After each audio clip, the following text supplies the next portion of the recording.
Okay, we have a very full schedule, a very busy program ahead of us, so I think we shouldn't delay more. Let's start. May I just use my opportunity to say a few words, to say what an absolute pleasure it is, a genuine pleasure to see all of you, to welcome you here. It's really great to see all our vector control related colleagues from across Asia Pacific and indeed many parts of the world joining us here for what should be a very instructive and enjoyable program. Thank you for joining us. But I'm going to hand over to Dr. Mohammed Mukhtar to do the official welcoming. Dr. Mukhtar is the director of the Directorate of Malaria Control in Pakistan. He's also our chair for the APMEN Vector Control Working Group. APMEN, as you probably know by now, is the Asia Pacific Malaria Elimination Alliance, or network. And we have 22 member states, very fortunate to have 22 member states joining that Asia Pacific Malaria Elimination Network. Many of you are here. I believe there are 15 out of the 22 member states represented here from your national malaria control programs. Thank you all. I hand over to Dr. Mukhtar. Thank you, Dr. Mukhtar. It's up to you. Yeah. It's maybe better to go to the front. Yeah.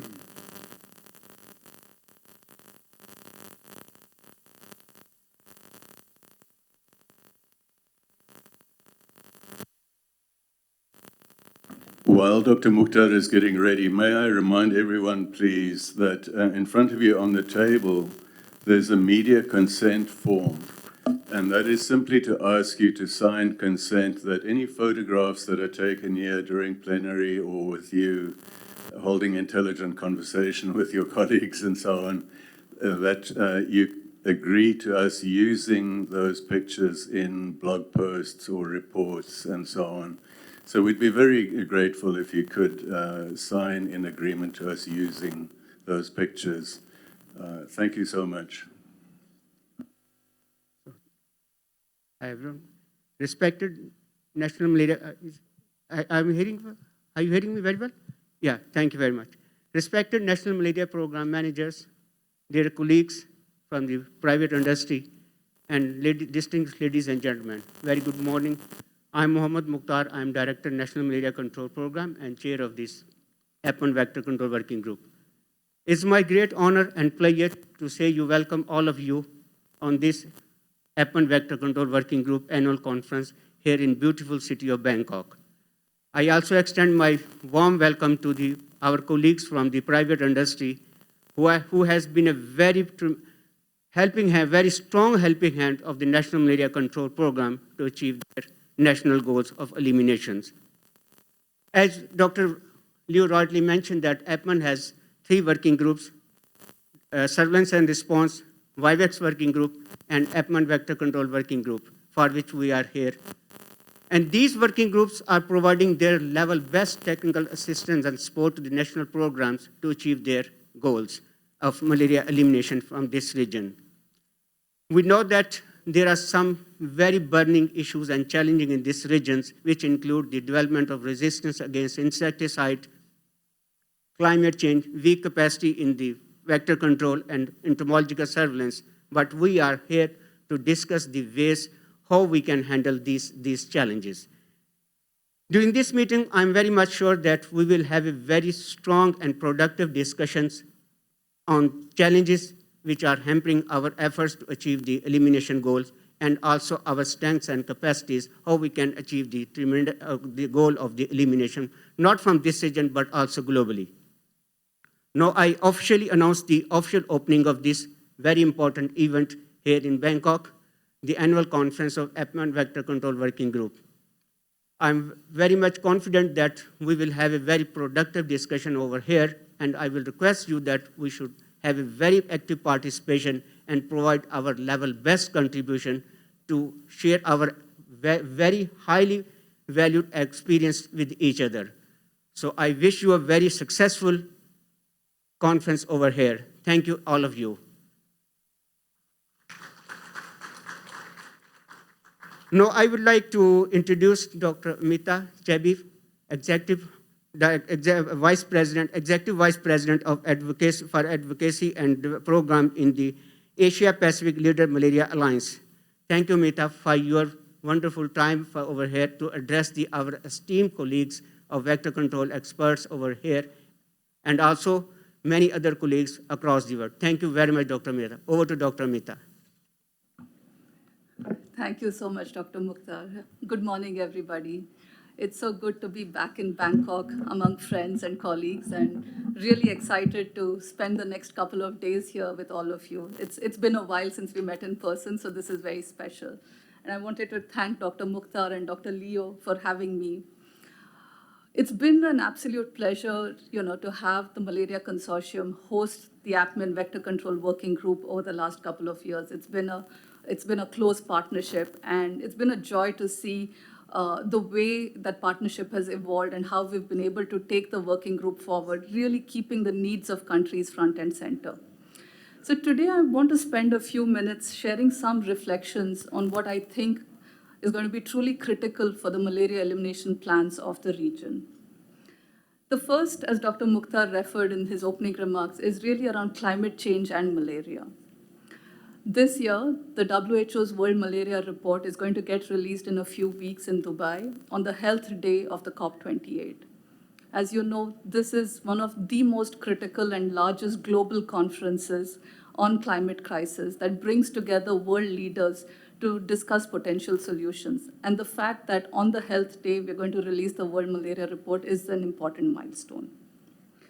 We know that changes in climate patterns are influencing health outcomes by changing patterns of disease transmission, increasing risks of disease outbreaks due to extreme weather events like floods, droughts, etc. The WHO recently said that dengue fever is the canary in the coal mine. And if that's true, then all of you vector control experts in this room are the coal miners. And so you're really on the front lines of this defense against climate change. And it's up to you to be able to predict, track, and respond to changes in vector ecology, vector behavior, and provide those insights, data, and trends to folks who can take the corrective actions necessary.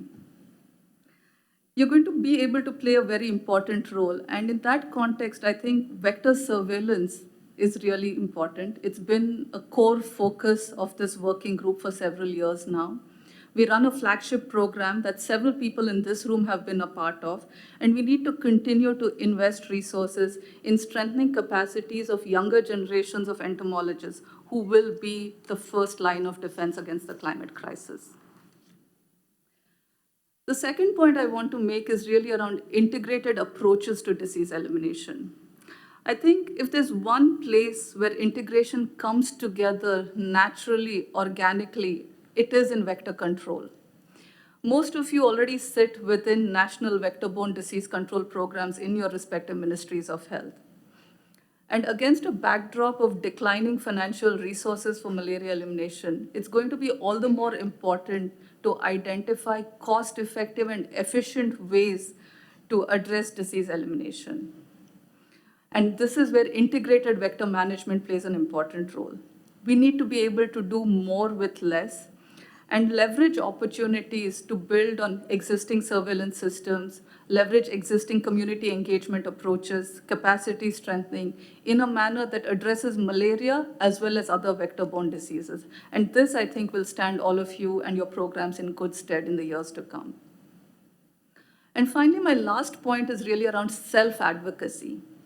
APMEN, as you know, is an advocacy organization, and along with APMEN, we've developed a model of technical advocacy that leverages the deep technical expertise and evidence that exists within the APMEN network to influence policy change at senior political levels. We need to take this advocacy a step further. And it's going to be really critical to start building skills and expertise for advocacy at the national and subnational levels.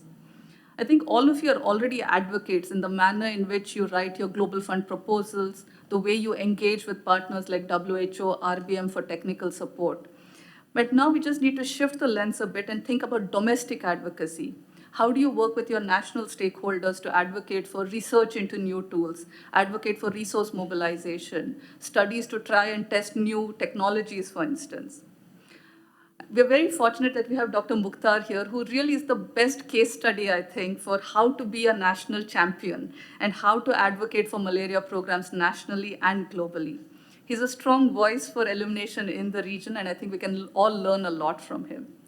So with that, I want to thank you again for having me and wish this meeting great success. Thank you.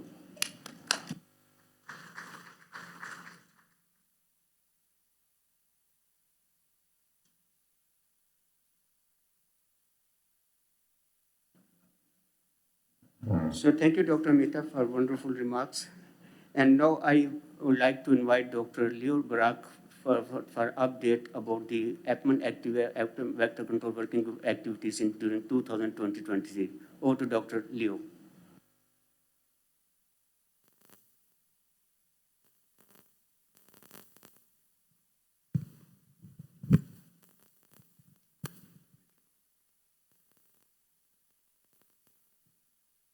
So thank you for those inspiring words and words of welcome. Can you hear me? Dr. Mukhtar and Amita, wonderful group of people and wonderful words of welcome. And we're one family. At least I feel we're one big family with shared interests, striving to achieve the same goals and so on. So it's wonderful to interact and share experiences over here and be together over here every year. So the APMEN Vector Control Working Group is your working group. It exists to service your interests, and it's appropriate that we give feedback on what we've been doing over the past year. So allow me a few minutes just to go through some of the activities that we've kept ourselves busy with over the past year. I think one of our highlights, one of our key outputs has been our annual 2-week intensive vector surveillance course.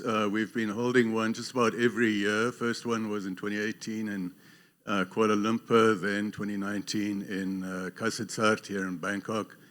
Last year we held it in Udaipur in India. This year in July, 2 weeks, 3 to 14 July. It was a pleasure to hold it in Salatiga, Indonesia. Next year we hope to hold it in Papua New Guinea. So it's a 2-week course. It covers all the main aspects of vector surveillance, developing and designing a vector surveillance course, field methods, demonstrations of how to collect larvae and adult mosquitoes, how to process them, how to identify them, insecticide resistance assays and management techniques, insectary maintenance, and so on. A whole spectrum of activities. We invited 22 participants from, we do it regionally, as I mentioned earlier. First it was the Greater Mekong sub-region. Last year it was in South Asia. This year we focused on this region here, bottom right. Papua New Guinea, Timor-Leste, Indonesia, Malaysia, but we have some colleagues that were not able to attend the course in India last year, so we brought over 2 colleagues from Pakistan as well to join us. 22 participants, all expenses covered, and it was a very, very successful 2-week course. Here are some quick slides. Top left, you'll see Neil Lobo there. He spent, and some other colleagues, he spent a day going through teaching us about putting together, developing a vector surveillance course. In the middle there, demonstrating techniques, how to collect adult mosquitoes, top right, larval collections, bottom left, mosquito identification, use of dichotomous keys, and so on. And then various other things, insecticide resistance assays, etc. Very well received, highly enjoyable. And then we supplement the 2-week intensive in-person course with online courses as well. This was a course on strategic planning, 4-day online course, each afternoon over the course of four days, presented by Dr. Pradeep Srivastava, a retired previous director of a National Malaria Control Program, lots of experience in strategic planning. Very successful course with more than 100 participants. Webinars, we also supported APMEN with the World Mosquito Day APMEN Exchange webinars. There were 2 held, managing vector-borne diseases during climate change, climate emergencies in Pakistan. Dr. Mukhtar is going to tell us more about that later on as well. And there was another one on genetic approaches to vector control. How can gene drive help control malaria? A bit futuristic, but not in the far too distant future. We also held our normal series of APMEN Tech Talk webinars. We held 4 of them, where we invite specialists from all over the world to hold generally 3 to 4 talks per webinar on particular thematic areas. This was our most recent one on the 14th of November, a couple of weeks ago, on bed nets. Again, how's that for gender representation? 100% ladies. So very well. So you can see top right there, the event, this is typical. I'm just mentioning this to give you an idea of the level of interest they generate. The event attracted 537 registrations from 75 countries. Typically, we get about 50% of those people that register actually attend. So we had 217 individuals from 50 countries that actively participated.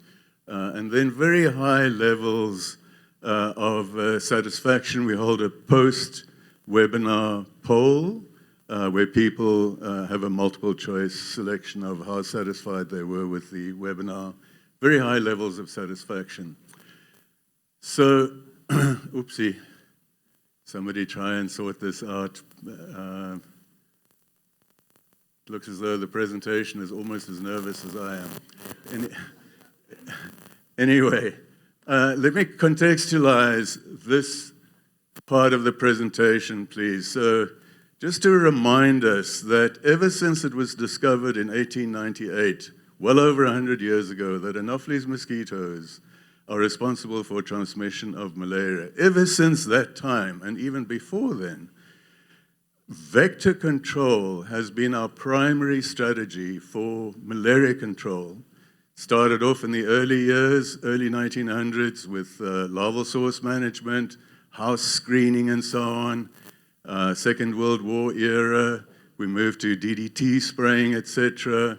And eventually, at the end of the century, we ended up with long-lasting insecticide bed nets. Just to give an idea, 2015 publication showed that in the period between 2000 and 2015, 68% of malaria cases averted were due to bed nets.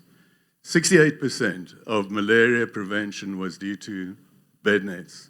If you add IRS, it takes the figure to 78% of malaria cases averted was due to vector control methods. Vector control depends 100% for its effectiveness on effective vector surveillance. You need to know which mosquitoes are there, what their behavior is, insecticide resistance status, and so on. That's all insecticide vector surveillance techniques. So to implement effective vector control, you need to have effective vector surveillance. So there were 2 publications. There was a global survey conducted by Tom Burkott, the first author, and Tanya Russell back in 2018. They're from James Cook University, and they did a global survey of capacity of national malaria control programs to implement vector surveillance, a global analysis. So 2 publications published in Malaria Journal, both of which showed based on a global survey, a self-assessment from the National Malaria Control Programs that showed there was a gross shortage of vector surveillance skills, and that continues to this day. There are a good number of publications aside from these two that reflect that state: lack of medical entomologists, public health entomologists, lack of skills, even within existing public health entomologists. They just don't have the full range of skills necessary to support national malaria control programs fully. So based on that, that's why the Vector Control Working Group has focused on capacity strengthening in vector surveillance. Most of our efforts are directed to that. But we've also mentioned that the survey was conducted in 2018. The one by Tom Burkhardt, a senior author, was published in 2019, and the one by Tanya Russell in 2020. So much time has elapsed since then. We'd like to find out what has happened with vector surveillance in the interim. Has the situation improved? Has it remained stable? Has it deteriorated? The only way we can do that is to repeat the exercise of doing a survey. This is the point of my discussion. I'm sorry, it's a bit long-winded. So APMEN, Dr. Porn, has kindly sent out to the heads of all the national malaria control programs a survey tool, National Assessment for Control and Surveillance of Anopheles-Borne Diseases. All national programs in Asia Pacific have received this. 5 out of the 20 have responded. And I go on my knees and I ask each of our National Malaria Control Program representatives, please, would you mind spending half an hour just ticking the multiple choice questions? Very straightforward, very easy. It'll take you about half an hour. And it'll enable us then to bring out a fresh publication that compares what has happened between 2018 and now. What is the current status of vector surveillance capacity in our national malaria control programs in Asia Pacific? It'll also enable us to try and identify where we should focus in providing support for national malaria control programs. My apologies, I just wanted to make that point very clear. We also have this online resource exchange network for entomology, which Michael MacDonald was very instrumental in giving birth to, developing several years ago. It's orine.org here at the bottom. It has a wealth of information deposited on that site. It has a forum, discussion forum. It has a site for news. It has a site for opportunities, job opportunities, funding opportunities, et cetera, et cetera. So if you have time at some point, please have a look at this website. So another one of our outputs is this current annual conference. And our plans for next year include continuation of our APMEN Tech Talk webinars that will happen about quarterly, probably more, at least 4. In-person training course, week-long course, such as molecular identification, PCR training course. We've learned that there are shortages. Countries are asking for help, asking for training courses in PCR identification of vector groups and complexes. So we'll hold a course like that as well in June. Online short courses, at least one on vector surveillance development, and how to develop and explain all the different elements of vector surveillance. In-depth vector surveillance needs assessment with James Cook University, the one I've just explained a few minutes ago. We hope to finalize that with the help of you, our national malaria control programs. I overlooked the 5th International Malaria Vector Surveillance for Elimination 2-week in-person course, Papua New Guinea. with the help of Dr. Stefan Karl. We hope to put that on in June next year in Madang. A research project, we'll talk more about this in a little while. APMEN has very kindly made available some funding for us to identify a promising new tool to address outdoor biting in Asia Pacific. And then for us to do cluster randomized controlled trials to assess the merit of using such a technique in Asia Pacific for outdoor biting. A project like that in one of the high burden countries, PNG, Pakistan, India, Indonesia, or so on. We also hope to do, with the help of Dr. Susanta, South-South exchange visits on Anopheles Stevens eye, control in India or other Pacific countries such as Pakistan. We intend to maintain the ORIN website, expand it, strengthen it, and then hold an annual online conference next year. So thank you very much, ladies and gentlemen. If there are questions, let's save them for a question session that will come up later in the morning. Thank you so much.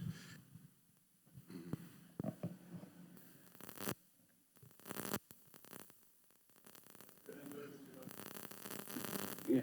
Thank you very much, Dr. Liu, for wonderful overlook of our excellent activities during 2023 and work plan for 2024. Unfortunately, we are a few minutes behind our work schedule, so that's why we are still for move to our next session, which is actually the new tools and approaches against the outdoor biting. Before starting this session, first I would like to invite Dr. Champa to chair this session. So from the anti-malaria campaign from Sri Lanka, so she will join with me as a chair of this session. So now we move to next session. So Dr. Champa, we will start this session now.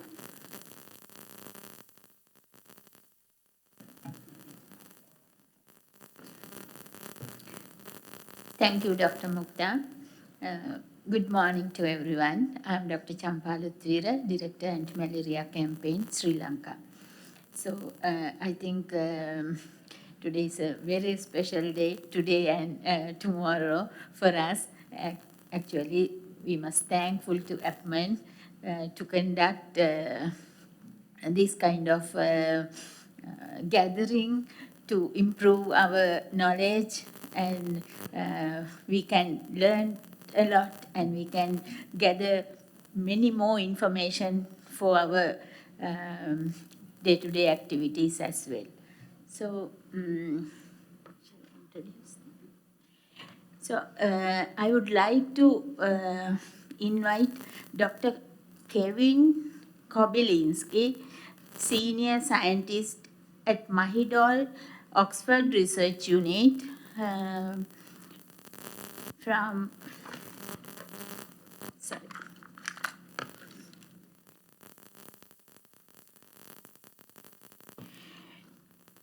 I would like to invite Dr. Kevin Kobylinski, Senior Scientist at Mahidol, Oxford Research Unit, to explain, to present Sumbalife ivermectin for malaria control project. Thank you.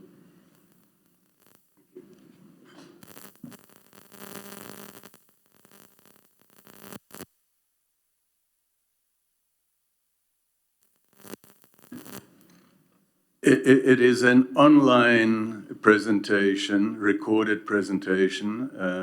Is in the Gambia in Africa at the moment, unfortunately, but early for him. While we're waiting for our technical staff to get that ready, oh, there it is. Can I just ask everyone, in a few minutes later on, we are going to have an online poll at some stage during the breakout groups. May I ask everyone in the background, can you link up with the internet, the hotel internet? Just make sure that you linked up if you don't mind, please. Thank you. Wulan or somebody, where? I think everyone has in your key card, there's the details for linking up with internet.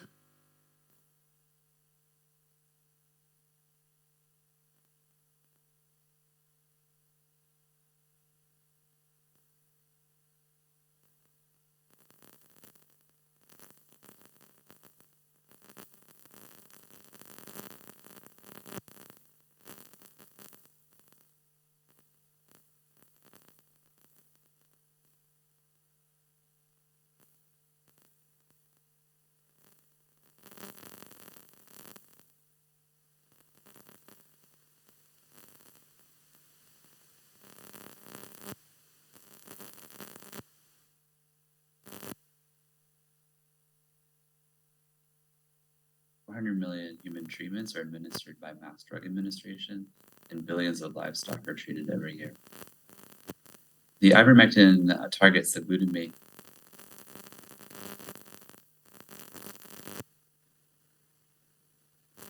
Thank you for allowing me to present at the APMEN meeting today, and I apologize that I was not able to attend in person.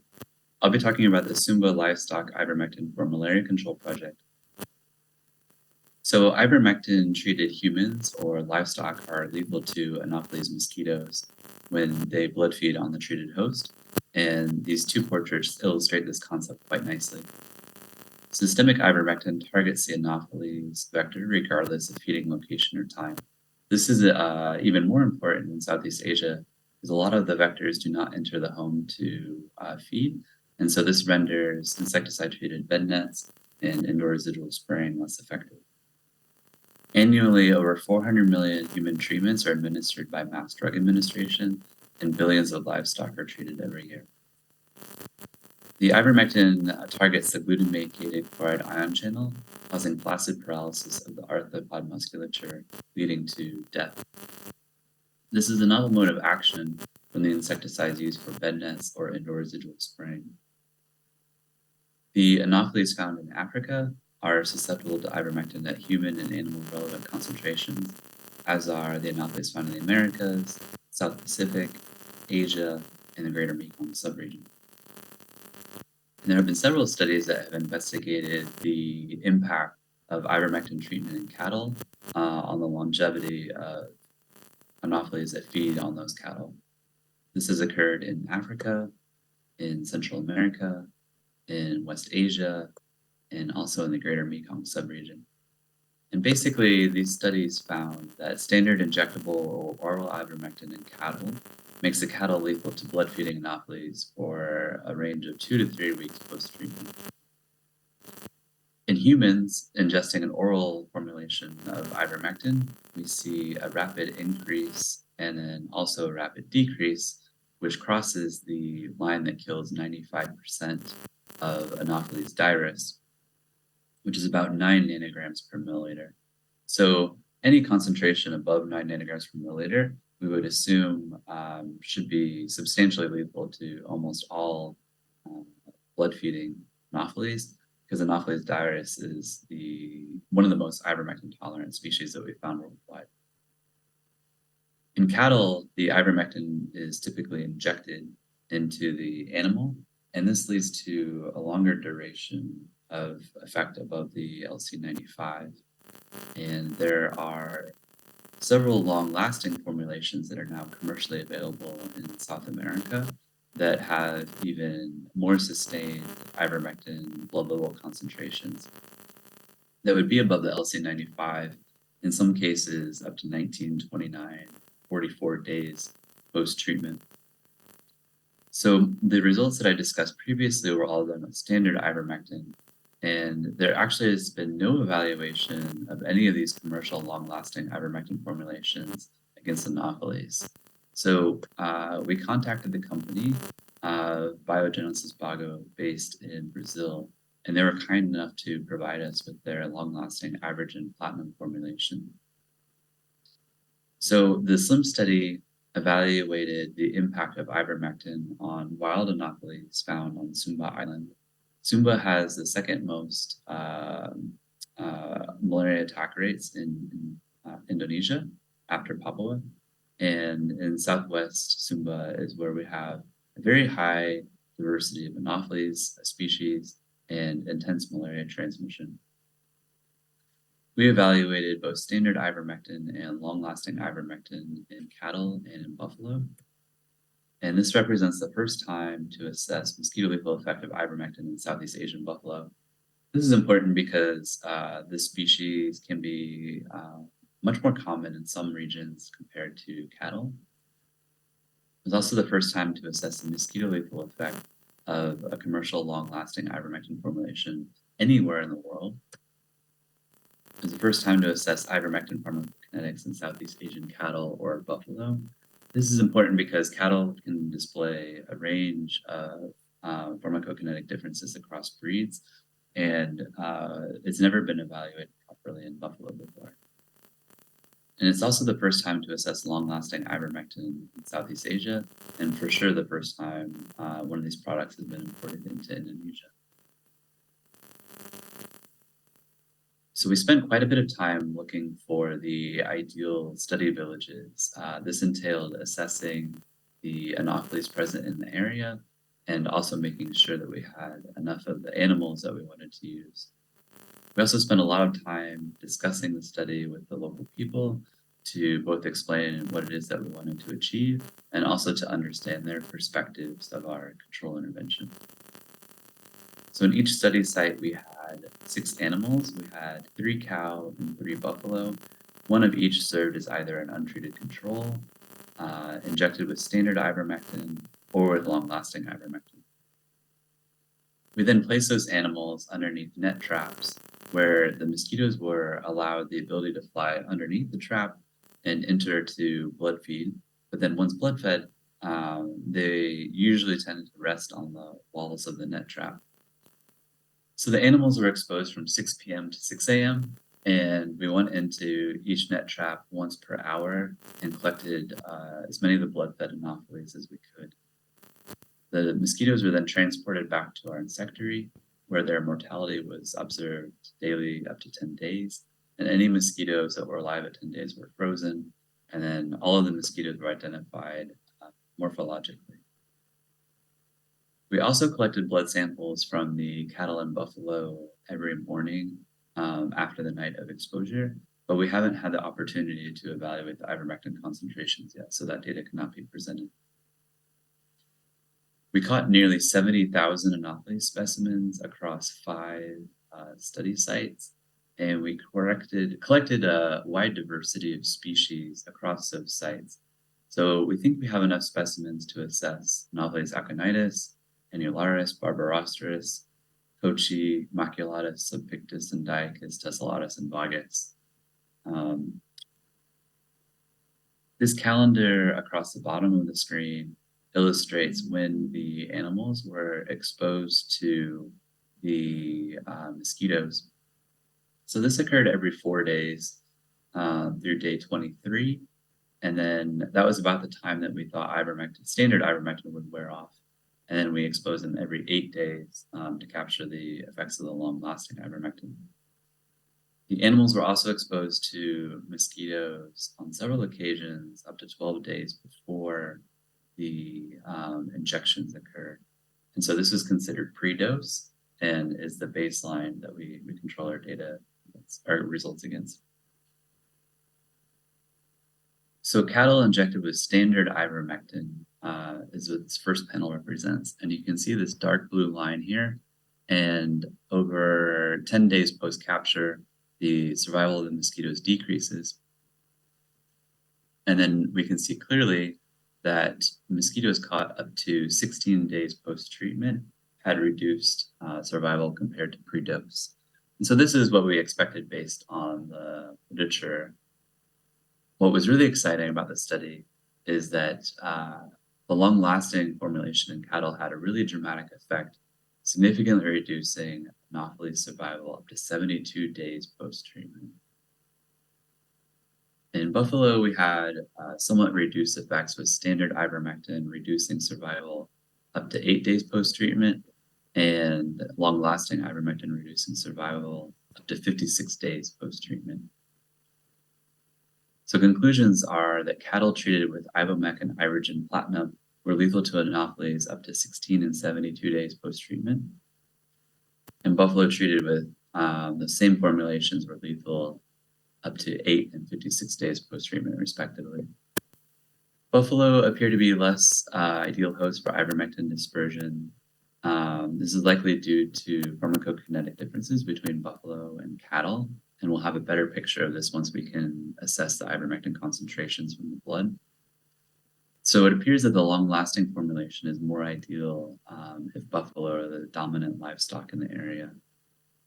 And in general, the long-lasting formulation is ideal to use because it requires less field activity, so it bothers the community less. It's quite a bit of effort to round up all of these animals and get all the veterinarians present to inject all of these animals. And it actually dramatically reduces overall costs. surprisingly, the long-lasting formulation was much cheaper than the standard ivermectin formulation found here in Southeast Asia. Some considerations are that the One Health approach of mass ivermectin treatment for malaria control also benefits livestock by improving weight gains. This will lead to hopefully higher owner compliance and community acceptance of this control intervention. Drawbacks are the withdrawal period for standard ivermectin is 35 days and long-lasting ivermectin 120 days. So during this time window, the animal should not be slaughtered for consumption. So this needs to be clearly explained to the communities that we work in. Not all villages have livestock. This was a big problem in Sumba, and I've also observed this in southern Thailand. Thus, if you're doing a livestock-only treatment approach, there'd be no benefit of your control measure to numerous villages. These are probably your less affluent villages in the area, probably the most hardest hit by malaria. And so for this reason, I advocate treating both humans and livestock to maximize benefits of this intervention in your communities. And a livestock-only approach may not target all of the human feeding Anopheles. Anopheles dirus is a good example of a vector that feeds almost exclusively on humans compared to livestock. And mass ivermectin treatment of livestock may have detrimental effects on non-target species, and it may drive resistance development in Anopheles due to the increased sublethal exposure window during the long tail post-treatment in both blood, and then also when the ivermectin is excreted in the feces into the larval habitat. With that, I'd like to thank everyone for allowing me to present, and I hope you have a great rest of your APMEN meeting. Thank you. So if I may just quickly summarize, ivermectin is already administered to billions of cattle and other livestock annually across the world. It's registered, has been registered in countries for decades already. It's been shown in a number of studies it's highly lethal to mosquitoes for several weeks, especially the long-lasting formulation. Many of the species in Asia Pacific strongly prefer to feed at cattle, and mosquitoes feed at cattle in very large numbers. So for me, this tool is an ideal for short-term intervention. You don't want to use it for years. You use it for a few months in areas where there's residual malaria, in villages, and you're struggling to get rid of malaria in those. And cattle are kept in every second or third household in the Greater Mekong subregion. Cattle are commonly associated with households. Community compliance, they readily reach out and accept ivermectin because it kills the worms. That's why ivermectin is an anthelmintic. It's used primarily for worm control. And that's why there's weight gain, and communities accept it gladly because it improves the health of their cattle. So for me, residual malaria in problem areas in places like Greater Mekong subregion where cattle are kept in close proximity to households, this is a perfect tool. Sorry, I spoke. So thank you, Dr. Liu, for this wonderful additional remarks. Since it is a recorded presentation, if you have any questions, we can forward to Dr. Kevin for the clarification. So because we are running some shortage of time, so may I request the next speaker, Dr. Stephen Call, who is a Principal Research Fellow at Jamcock University, and he will talk about the capacity building for the evaluation and implementation of the alternative vector control tools in New Papua Guinea. Over to Dr. Stephen.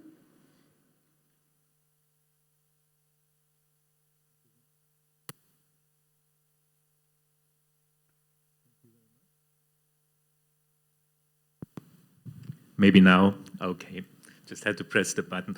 Thank you very much to the organizers for allowing me to present here. My name is Stefan Karl. I'm based at James Cook University in Australia, but also closely affiliated with the Papua New Guinea Institute of Medical Research, where I lead the entomology section of the Vector-Borne Diseases Unit. And my presentation today is called Building Capacity for the Evaluation and Implementation of Alternative Vector Control Tools in PNG. So, quick slide about the malaria situation in Papua New Guinea. Malaria incidence in PNG is rising. We have about 1.2 million malaria cases in 2022. You can see the incidence curve from 2009 to 2022 there on the left-hand side in panel A. Between 2009 and 2015, we had a steep decline in malaria incidence, and after that, it's been slowly creeping up. So case numbers almost doubled between 2015 and 2022.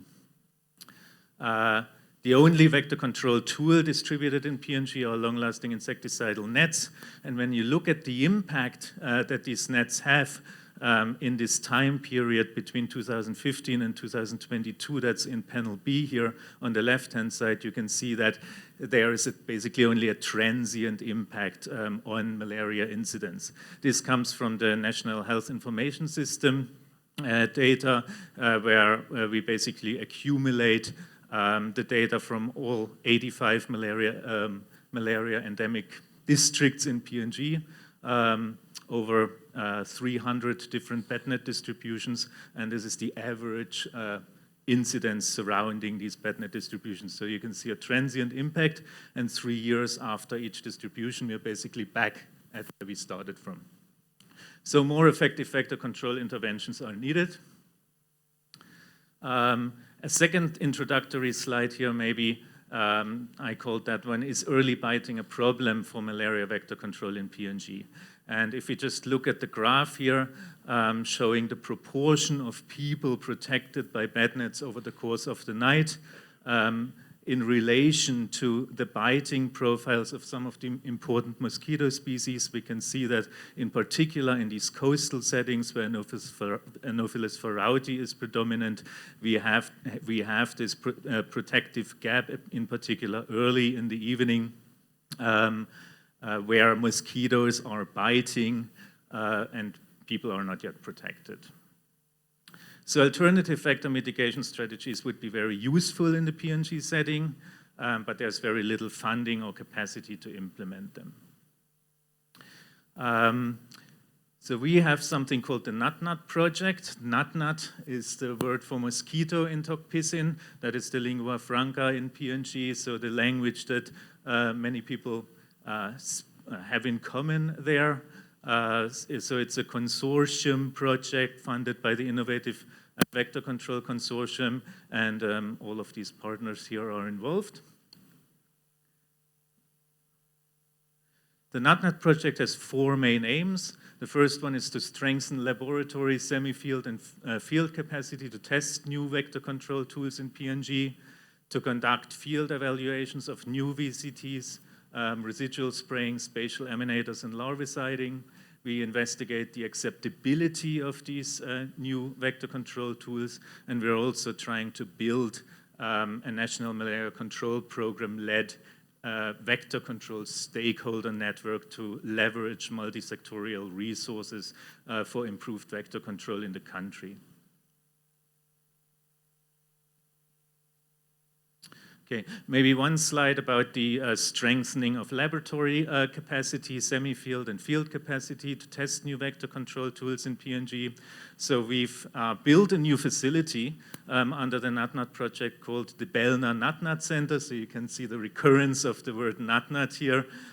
It's got a mosquito tunnel that you can compartmentalize into 12 separate large chambers for semi-field evaluations of different alternative vector control tools. We built a new insectary building that enables us to expand our mosquito colonies, and we are building a cluster of experimental huts in a nearby village. And the NatNat project has also allowed us to create over 20 new research positions there in PNG, so it's been really transformative for us. NatNat project is focusing on 3 priority alternative vector control tools that I will have one slide for each of them. I'm not going to talk about the bed nets here, but about residual spraying, spatial emanators, and larval source management.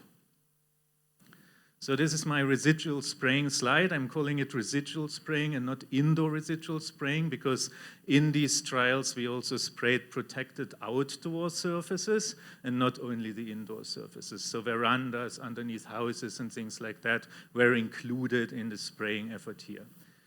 We conducted a pilot trial in 4 villages where we achieved a coverage of 85%. In 2 of those villages, the 2 other ones served as controls, spraying indoor and protected outdoor surfaces. That was designed as an interrupted time series here. You can see that in this arrow. So we did 12 months of monthly vector and malaria monitoring before the intervention actually was applied, and then followed by 12 months of surveillance again after the intervention. And this is just the very preliminary data here, looking at the biting rates, the human biting rates, indoors and outdoors in the control villages versus the intervention villages, and before and after the spraying effort.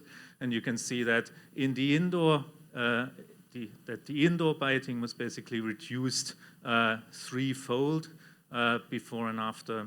And that is the average biting in all the households that we surveyed before and after the survey. Whereas the outdoor biting was only moderately reduced. We also look at duration of efficacy indoors and outdoors using wall cone bioassays, and you can, and I just put that here for you to appreciate that the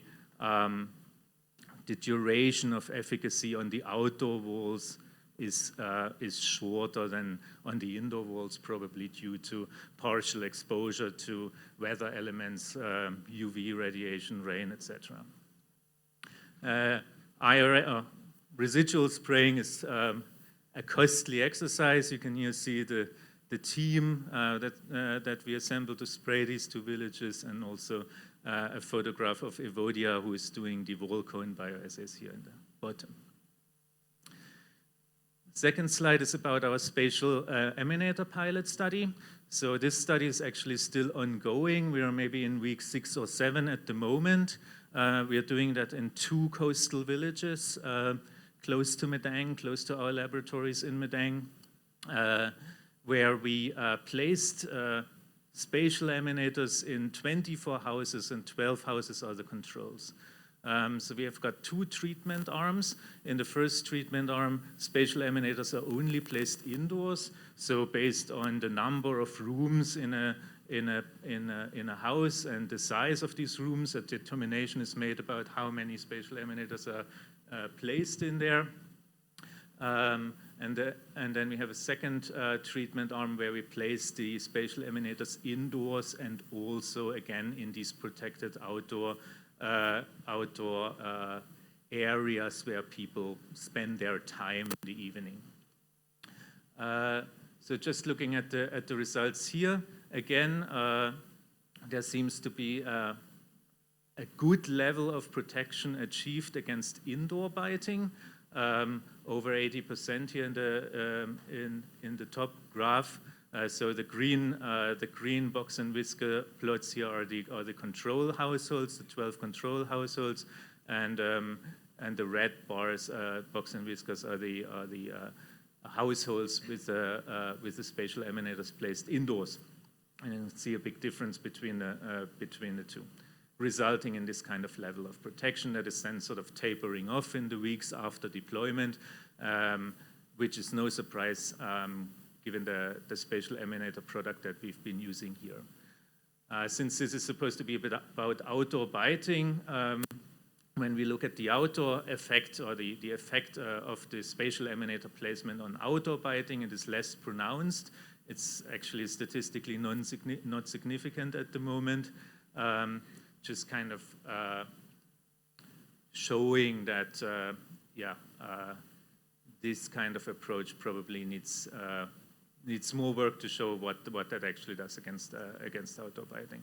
It's intuitive that this would be the case because you have air movement, etc., and these spaces are just potentially not enclosed enough. You can maybe see it here. There's a veranda here or over here. Maybe these spaces are just not enclosed enough to achieve a significant effect there. My last slide is about capacity building for larviciding trials. So here we are actually not even yet looking at the impact, say, of a large-scale, comprehensive larviciding trial on the abundance of adult mosquitoes or something like that. But all we are trying to do is we are trying to classify treatable Anopheles habitats in the PNG setting. And I just put a couple of pictures here to show you the diversity of the habitats that we are encountering, ranging from these huge blocked river mouths here and forest swamps, running habitats, to also human-made habitats like these large containers or ground wells, etc. So, and we don't have any helicopters or something like that to deploy larvicides, so it's all got to be done by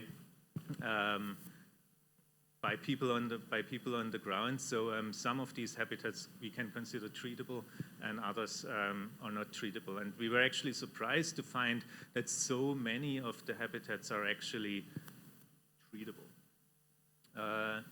but still have to consider significant challenges when thinking about delivering larviciding interventions in these kinds of settings. Firstly, weather impacts on the larval habitats, like how are you even going to evaluate the duration of efficacy of a product with an advertised duration of something like 6 months, when either your habitats are all flooding or they're drying out. Monitoring the duration of efficacy of insect growth regulators is very difficult. You can see here one of our staff climbing down into one of these ground wells, looking at these floating cages where we're trying to assess the growth of late instar larvae. The other consideration is that larval source management can really only be scaled up with community participation. And that's probably weakly formulated here. Actually, it is actually something like community ownership that you need. So because the program will never be able to deliver the intervention at the frequency that it is needed. So you need the community to actually do it, participate in the delivery of the intervention. And that is still very difficult to imagine how that's actually going to work in a PNG setting. Our last aim is to build a vector control stakeholder network in PNG. For this purpose, we convened two workshops so far. We're still looking for a good name for this vector control network here. Convened two stakeholder workshops in 2023. One was in March this year with 35 participants. That's this picture here in Madang, and the next one was actually last week in Port Moresby with 50 participants. So this network is really supposed to bring together people from the stakeholders from different sectors to try and leverage opportunities and resources to advocate for greater investment in vector control in PNG. So you can see various different organizations participating here, really trying to get the private sector involved into there. So PNG is famous for its big mines, for example. So we had a couple of participants from some of those big mining companies. The provincial health authorities are very important in PNG because they are the implementing partners that implement the national control strategies in the provinces, so they need to be on board. Various research partners, and of course the National Department of Health.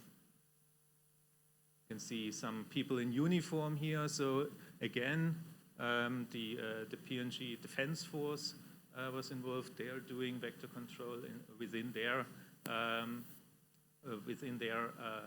confines as well.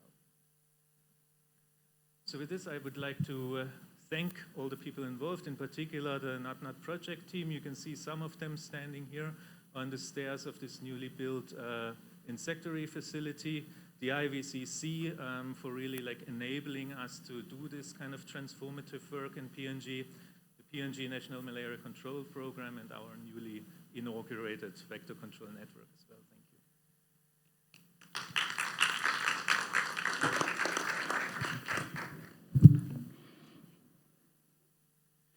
Thank you very much, Dr.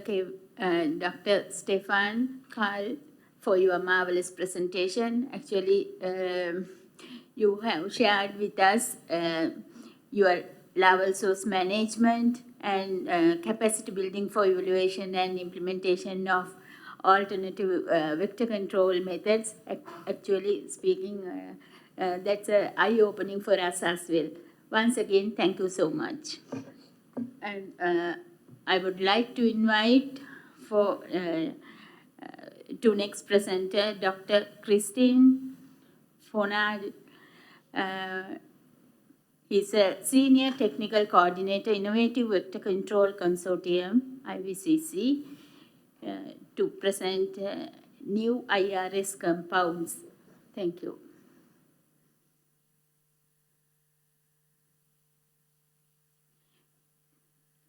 It's an online presentation, no?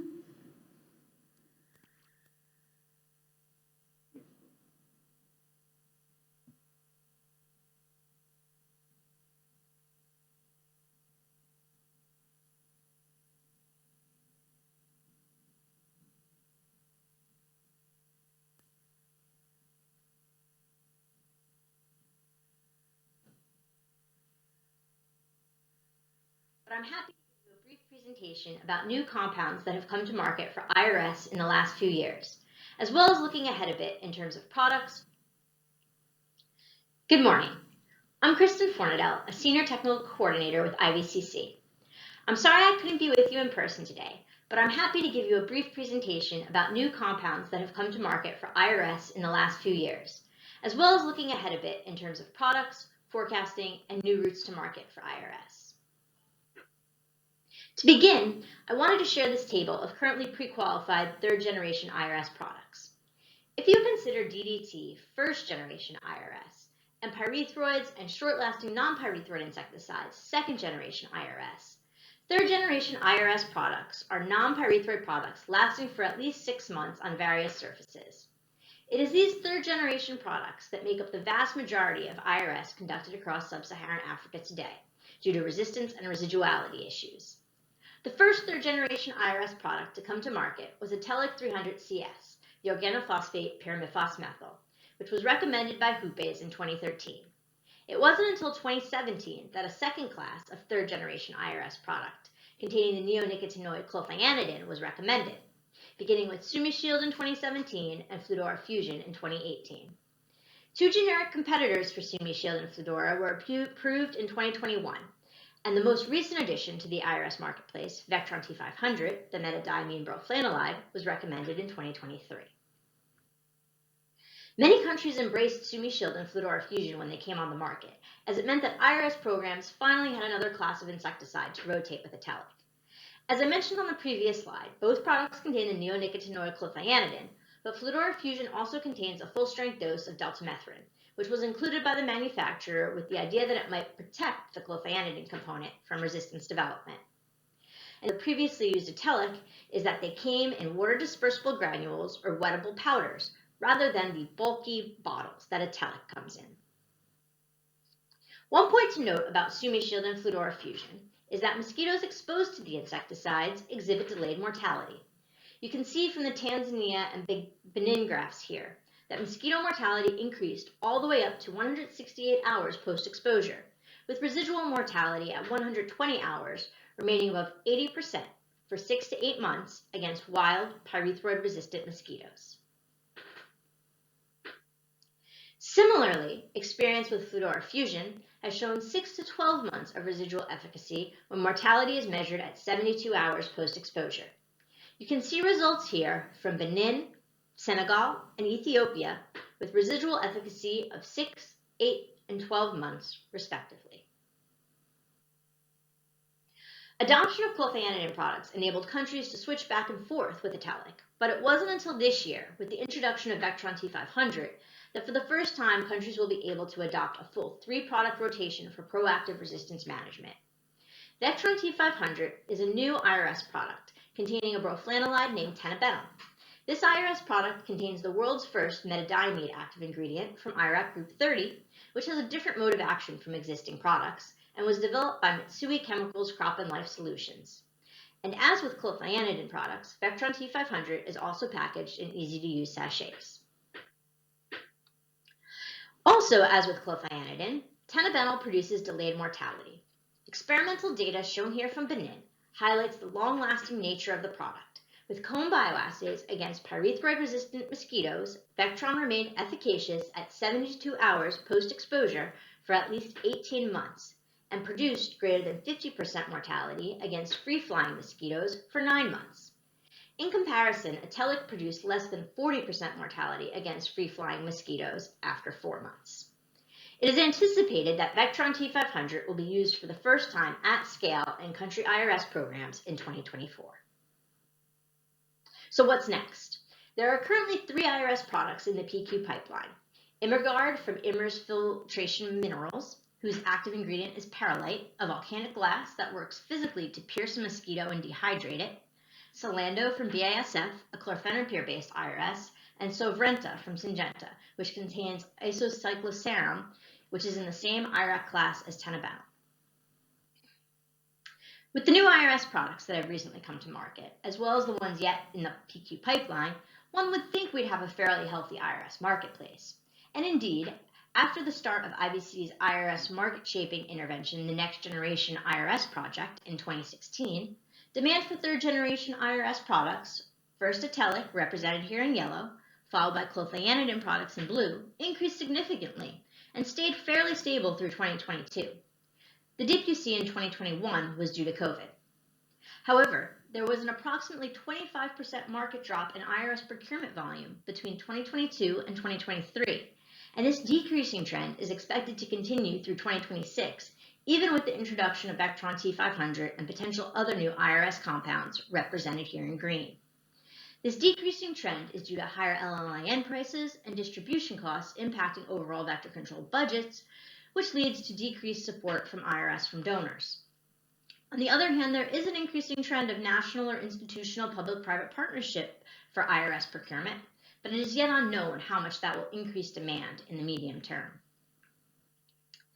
To encourage the trends being seen in public-private partnerships for IRS, IVCC is engaging in a program of work we refer to as New Routes to Market. The idea is to support national malaria programs in select countries to increase funding and expand coverage of IRS and eventually other vector control tools through public-private partnerships. Roles in these partnerships are listed on this slide. NMCPs provide overall ownership and leadership, identifying local consultants, mapping potential partners, engaging stakeholders, facilitating government-backed incentives to participating companies, and by providing data to support business case development and policy guidance for targeting deployment.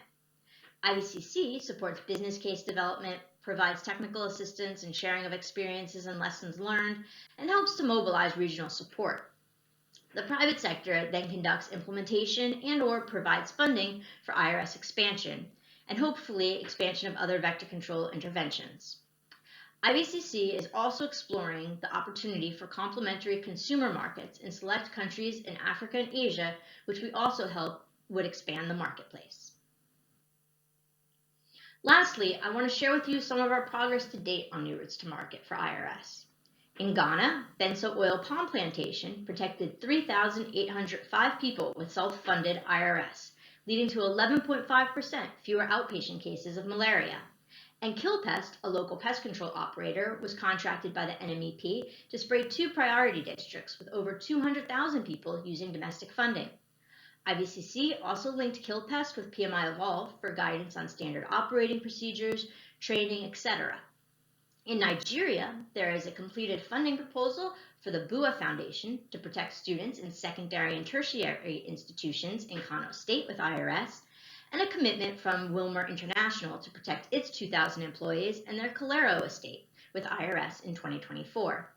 Additionally, there's a funding proposal in preparation to Taj Bank to support IRS in prisons and schools, and discussions are ongoing with the Dangote Foundation and Access Bank to support IRS as well. We hope that all these efforts will help to stabilize the IRS marketplace and maybe even help to reverse the downward trend in demand we've seen for IRS products. And with that, I'd like to thank you for your time and attention. And if you have any questions or want to follow up with me on anything, my email address is here on this last slide. I hope you have a fruitful meeting, and thanks again for listening.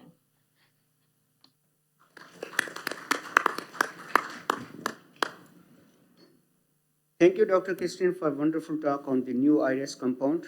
Now we move to our next presentation, which will be done by the Dr. Tikio Mizawa, and he is a Director Vector Control Group in Mitsui Chemicals. The title of his talk is the Vectron T500, a new class of insecticide for IRS and potential candidate for outdoor spraying. Over to Dr. Tikio.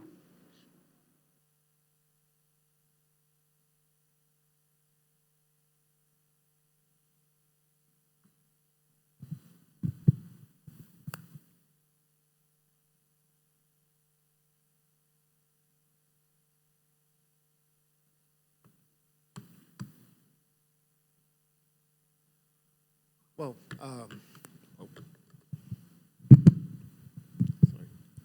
hello, good morning, everyone.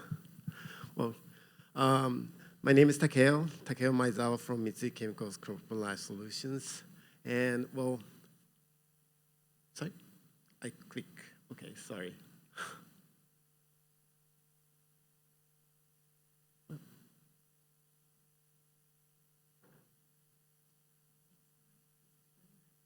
Okay, but actually this is not my presentation.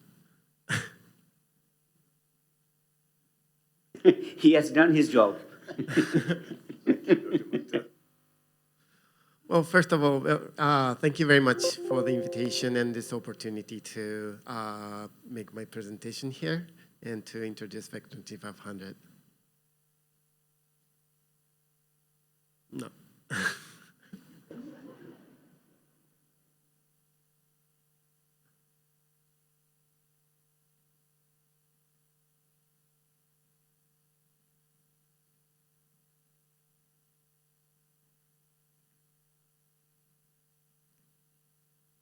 Yes, this is it.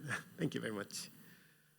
Well then, today I would like to introduce a novel IRS product called Vectron T500, which contains a novel active ingredient insecticide, tenebenol.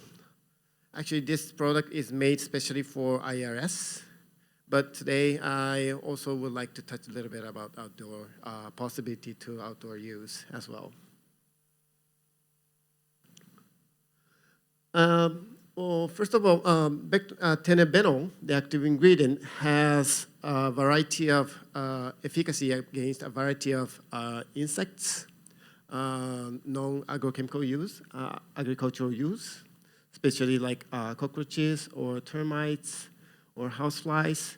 But today I would like to focus on the efficacy and its advantage against mosquito control. If I don't mind, let me use my pointer. Vectron T500 has, sorry, maybe this is better. Okay, Vectron T500, as I mentioned, is a specific product made for IRS containing tenebenol, 50% of concentration, with a formulation type wettable powder. Actually, we struggled a lot to improve this formulation to get maximum performance of this tenebenol. So you will see later how long residual activity this product is performing against mosquito insects. And as already Kristen mentioned, this tenabenol is classified in metadiamide, which is a first product for IRS for in the mosquito control toolbox. This is really a quick explanation of mode of action of tenabenol, how it works. And tenabenol affects a newly discovered site on GABA-A receptor of the insect nerve, and it stops the nerve signal and causes death. So as you may already know, the GABA-A receptor in general go through chlorine ion through the receptor, but when tenabenol binds to the receptor, it stops the receptor and stops the signal in nerves. And this is basic efficacy against several species of mosquitoes of tenabenol. Here indicated Anopheles gambiae, Aedes aegypti, Anopheles chinensis, wild, and Culex, and several strains that the strains here indicated with S here is susceptible, and other strains are wild strains.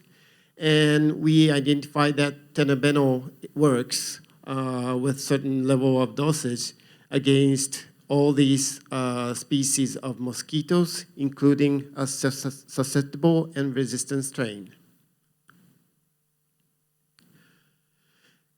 And also, we tested against Culex and Aedes, and also Aedes aegypti SP10 strain, which is known as it has a lot of resistance to many active ingredients, which brought from Singapore.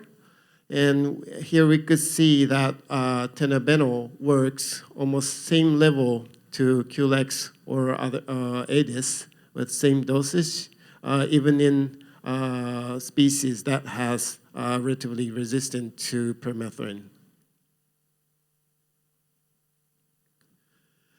And the product had finally pre-qualified by WHO in 11 March 2023.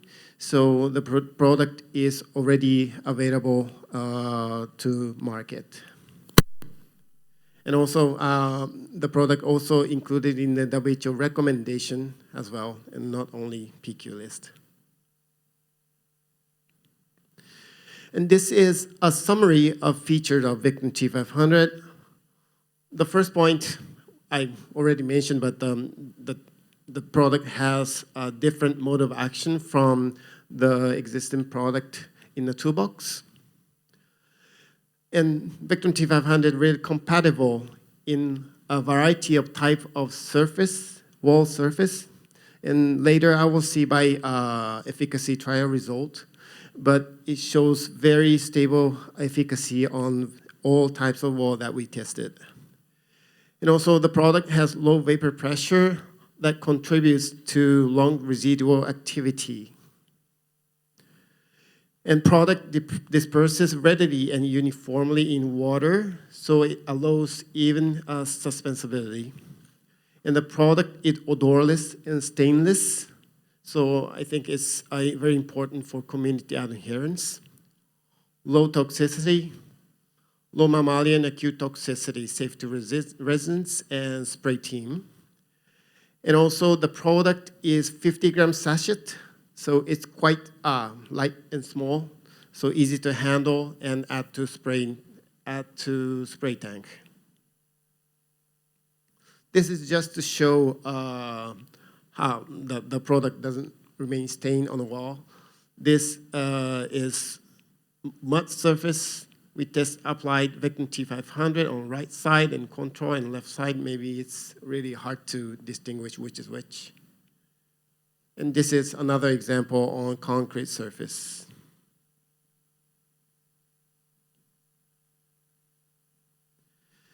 And here I would like to start explaining by some efficacy trial result.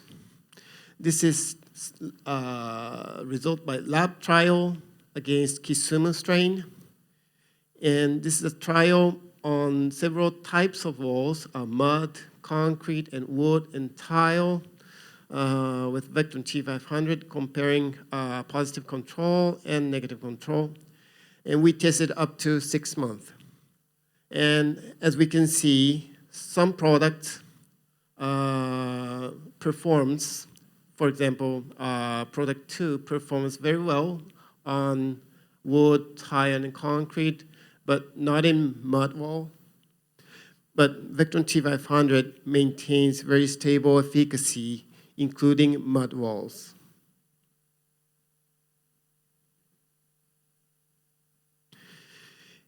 This is an experimental hut trial in Benin. We tested against susceptible Anopheles gambiae Kisumu strain and Anopheles gambiae wild and resistant strain to pyrethroid DDT and Dieldrin. And this is study result up to 18 months. And as you can see, also we tested it on concrete and mud walls. And as you can see, the product performed very stable efficacy on both type of wall and both susceptible and resistant strain of Anopheles mosquito.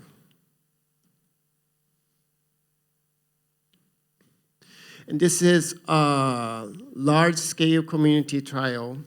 From here, I would like to illustrate some community trial, so large-scale trial result here. So this is example in Tanzania. And we tested some month by susceptible strain. This blue bar is a test result by susceptible strain, and red bar is a wild strain that we could gather. And we tested up to 12 months, and you can see the product could show close to 100% of mortality. And this is also community trial, but different country in Zambia. We also tested susceptible Anopheles gambiae and also wild Anopheles funestus in this case. We tested up to 12 months as well, and we could see over 80%, I mean actually 100% of mortality in 12 months. This is another community trial in Burkina Faso. And this is trial result on mud wall and concrete and painted cement up to 12 months again. And here the difference of the efficacy comparing positive control is really significant. This positive control is organophosphate, and Vectron T500 could show a very stable efficacy up to 12 months, while the positive control is showing a significant decrease in 4th month and 10th month of the trial period. So through these study results, I wanted to show you that Vectron T500 performing very stable, long residual activity in different conditions in different countries. And this is efficacy trial result we tested in Ethiopia.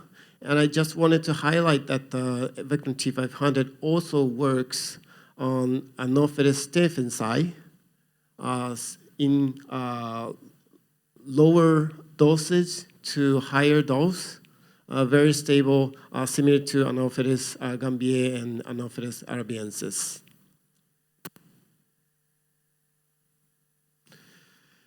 So actually, we are now prioritizing introducing this product in African regions. So, but of course, in the future, we would like to introduce the product in Asian countries as well. But this is just to inform you the status of the development of the product in African countries, that we already having registration in many countries, many African countries. These darker blue countries are already countries that already registration granted, and lighter blue countries are still under development. And as you know, the resistance problem is widespread in all African countries. So what we would like to do with this product is to improve the rotation program, to improve malaria control program as much as possible to maintain the performance of all the insecticide in our toolbox with ideal rotation of product in line with ideal insecticide resistant management. Basically, that's it. We are still kind of new company to contribute in this vector control community, but we would like to support and contribute to make homes safer with Vector 2500. Well, thank you very much.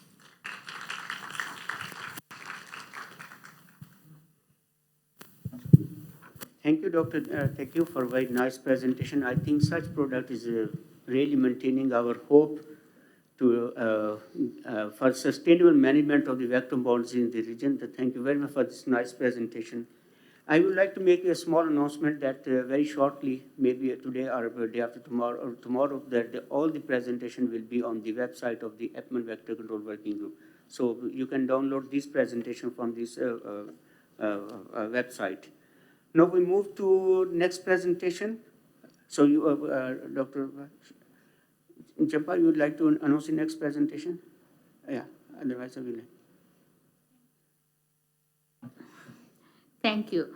I would like to invite Dr. Prasad Paradakar, Group Leader, Human Health Program, CSIRO Australia, for gene drive for mosquito population control. Over to you, Doctor.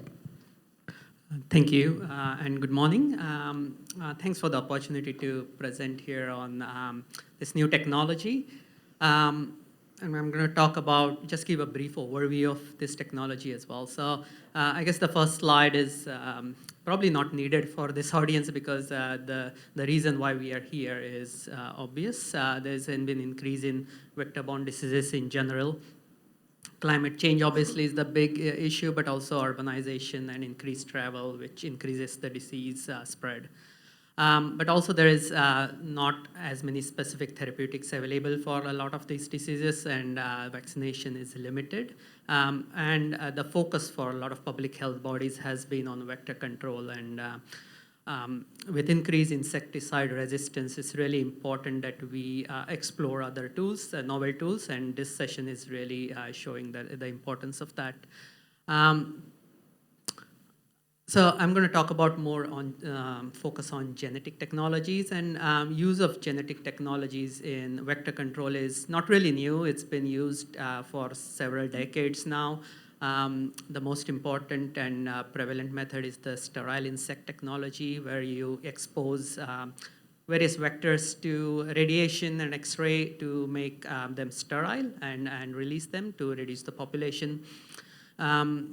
And really two major aspects of it is population suppression using incompatibility insect technology, but also population replacement with vector, targeting the competence of these vectors and, increasing the transmission-resistant insects. And an example of that is use of Wolbachia to reduce dengue transmission. Now, Wolbachia is, of course, not considered a typical genetic manipulation, but of course, it's theoretically, you're introducing something into the vector. So. What I'm going to talk more about is this gene drive technology. Now, what is gene drive? You probably have heard of this. It's a selfish genetic element which is sort of transmitted to from parents to progeny in a super Mendelian way. And by what I mean by that is normally the Mendelian inheritance is one chromosome copy from parent is transmitted to its progeny. And that's why there is a 50% chance of that genetic element to go into the progeny. And over time, I guess, it gets diluted in a population. So if there is a genetic element that's been transmitted, it gets diluted over time. For gene drive, it's really 100% of the progeny get that genetic element. And what that means is over time, it gets accumulated in a population. So there is if you alter a genetic element, it gets spread in a population. And that's because of you, and there is a lot of natural gene drive mechanisms all present as well. But really, this came into sort of more focus in recent years because advancements in genetic technologies with CRISPR-Cas9. A lot of you probably have heard of CRISPR-Cas9. It won a Nobel Prize in, I think, 2020. Really, with this, the genetic manipulation achieves two different things. One is population replacement, and the other one is population suppression. And CRISPR-Cas9 is really the bacterial antiviral system, which has been used to alter alter genes in an organism. The way population replacement works is really you're targeting the pathogen to block the transmission. So as you can see, I'm not sure what the pointer is, but on the top right, you can see the population replacement strategy in a graph where you try to introduce an altered vector in a population, and over time it takes over, and this altered vector is transmission resistant. So you're not really reducing a population of insect or vector, but you're altering their transmission potential. And an example here is what we have done in the lab, where we have introduced an antibody against dengue virus in a mosquito, and you can track that with the fluorescence of in the eyes of this mosquito, and you can see that the transmission of dengue was completely blocked in the lab, and this was for all 4 serotypes of dengue. So the idea really is to replace a population with these dengue-resistant mosquitoes to stop dengue. Now, I should say this is all done in the lab. It needs to be tested in large trials and field trials. Population suppression works the other way, where, as the name suggests, it suppresses a population. So you introduce a genetically modified insect in a population, which actually reduces the number of vectors in an environment. And this really is focused on targeting genes that determine sex. So you can reduce the female viability or fertility, so they'll lay less eggs. You can change their olfaction, so their host-seeking behavior, so they don't seek certain hosts. But also there are other modifications that have been targeted, such as flightless phenotype. And you can see an example of female lethality gene that was introduced, which reduced the population of Anopheles in a large case trial using this.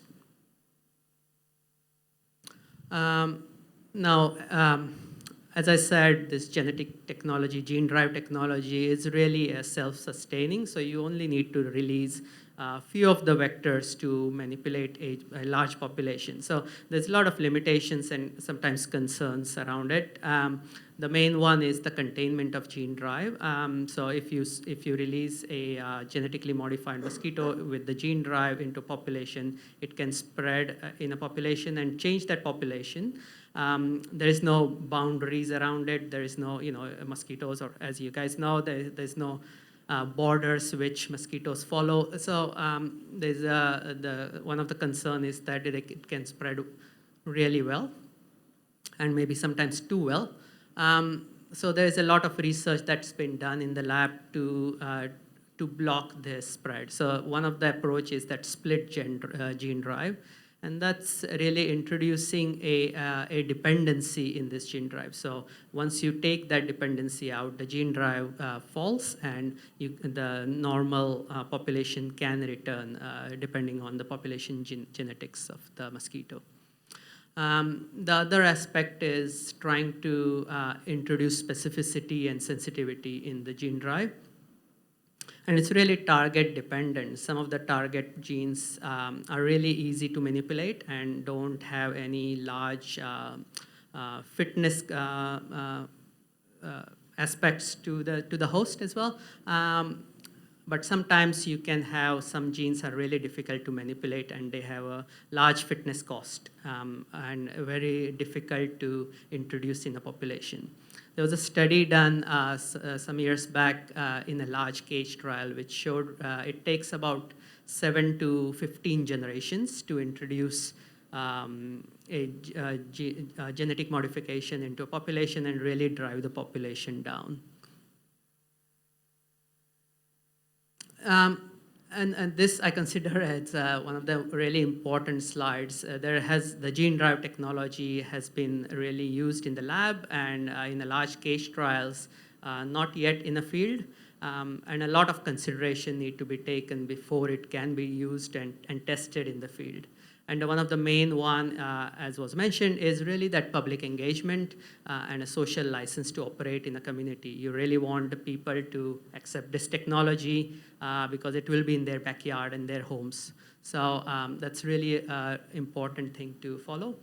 But also the thing that was mentioned before by others is really doing this vector surveillance is going to be really important. All the new technologies will be based on the traditional vector surveillance, doing the population genetics, understanding the role of mosquitoes, which vectors are important, and their role in the ecosystem. So all the risk analysis based on the ecological impact of this genetic modification needs to be studied in the lab, in the field, etc. As I mentioned, mosquito fitness compared to the wild type is really important because you want the mosquito, manipulated mosquito to be fit so that the progeny can be produced, really. And depending on what sort of strategy you take on, there is sometimes really huge initial costs. To set it up, gene drive technology is considered theoretically self-sustained, so that with those initial costs, there is a more sustained, less cost over time. But sometimes, depending on the strategy, there are long-term costs as well. And these are really maintaining and sustaining the vector surveillance strategies traditionally used. So you want to make sure there is local capability development. There have been some talks already, but also trying to develop this capacity and capability locally is really going to be important for long-term sustainability of these projects. And these costs need to be covered by various organizations and before we use this strategy in the field. So really I want to thank the organizers for allowing me to present this this novel tool hopefully will be in our toolbox. I know Leo talked about it's a futuristic, but it's probably not as futuristic as you think. It's already in the lab, I think we need to consider if it needs to be used, how it needs to be used. So thank you.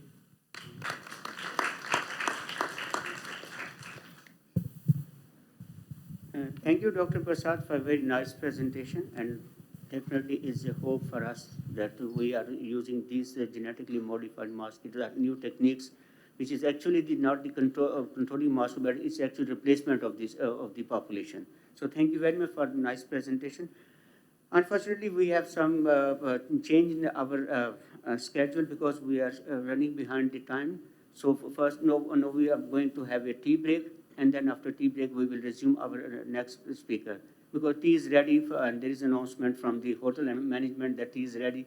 So we first will go for the tea, and then we will resume our session. Thank you very much, all presenters.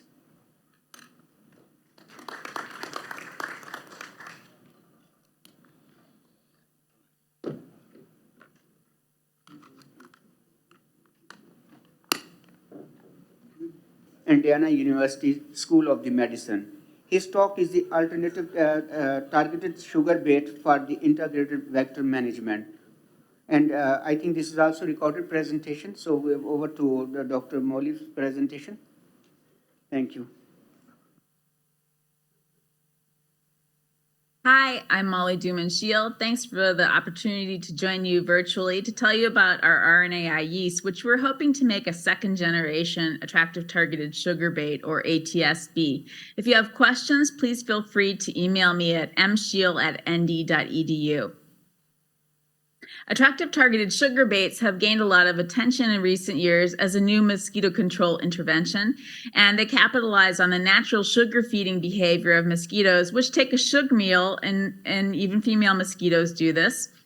And what you can do is to create a bait, which is often deployed in bait stations, through which mosquitoes take a sugar meal laced with an insecticide that ends up killing them, or death by sugar, as you've seen in the IVCC video. Currently, there are field trials being performed at multiple countries in Africa where they've hung the bait stations designed by Westum, using the bait, the insecticide dinotefuran, which is these stations are hung outside of houses, and they're hoping to see a decreased number of malaria cases as a result of this intervention. We are designing a next generation insecticide for use in the ATSB stations, and they take advantage of RNA interference, which the main things you need to know about RNAi, or RNA interference, is that you can pick a sequence in any gene of interest, and based on that sequence, you can try to silence or turn off the gene. And what we have done is to silence genes that are active in mosquitoes and required for their survival, but looking for sequences that are not conserved in non-target organisms like honeybees. We can pick sequences that are only found in mosquitoes and then express the double-stranded RNA, which we're hoping will be a pesticide for deployment in ATSB bait stations. And what was nice about this is that it would further decrease risk to non-target organisms, and it would give us a whole new class of insecticides that could be deployed in ATSBs. And so we're quite excited about the technology. What we initially did in my lab, and I won't tell you much about it today, but we have done screens in larvae and found hundreds of siRNA larvicides that will kill mosquito larvae. We suspected that some of those insecticides would also function to kill adult mosquitoes, and that makes sense. If the gene is required in the larvae, some of the same genes will be required in the adult mosquitoes.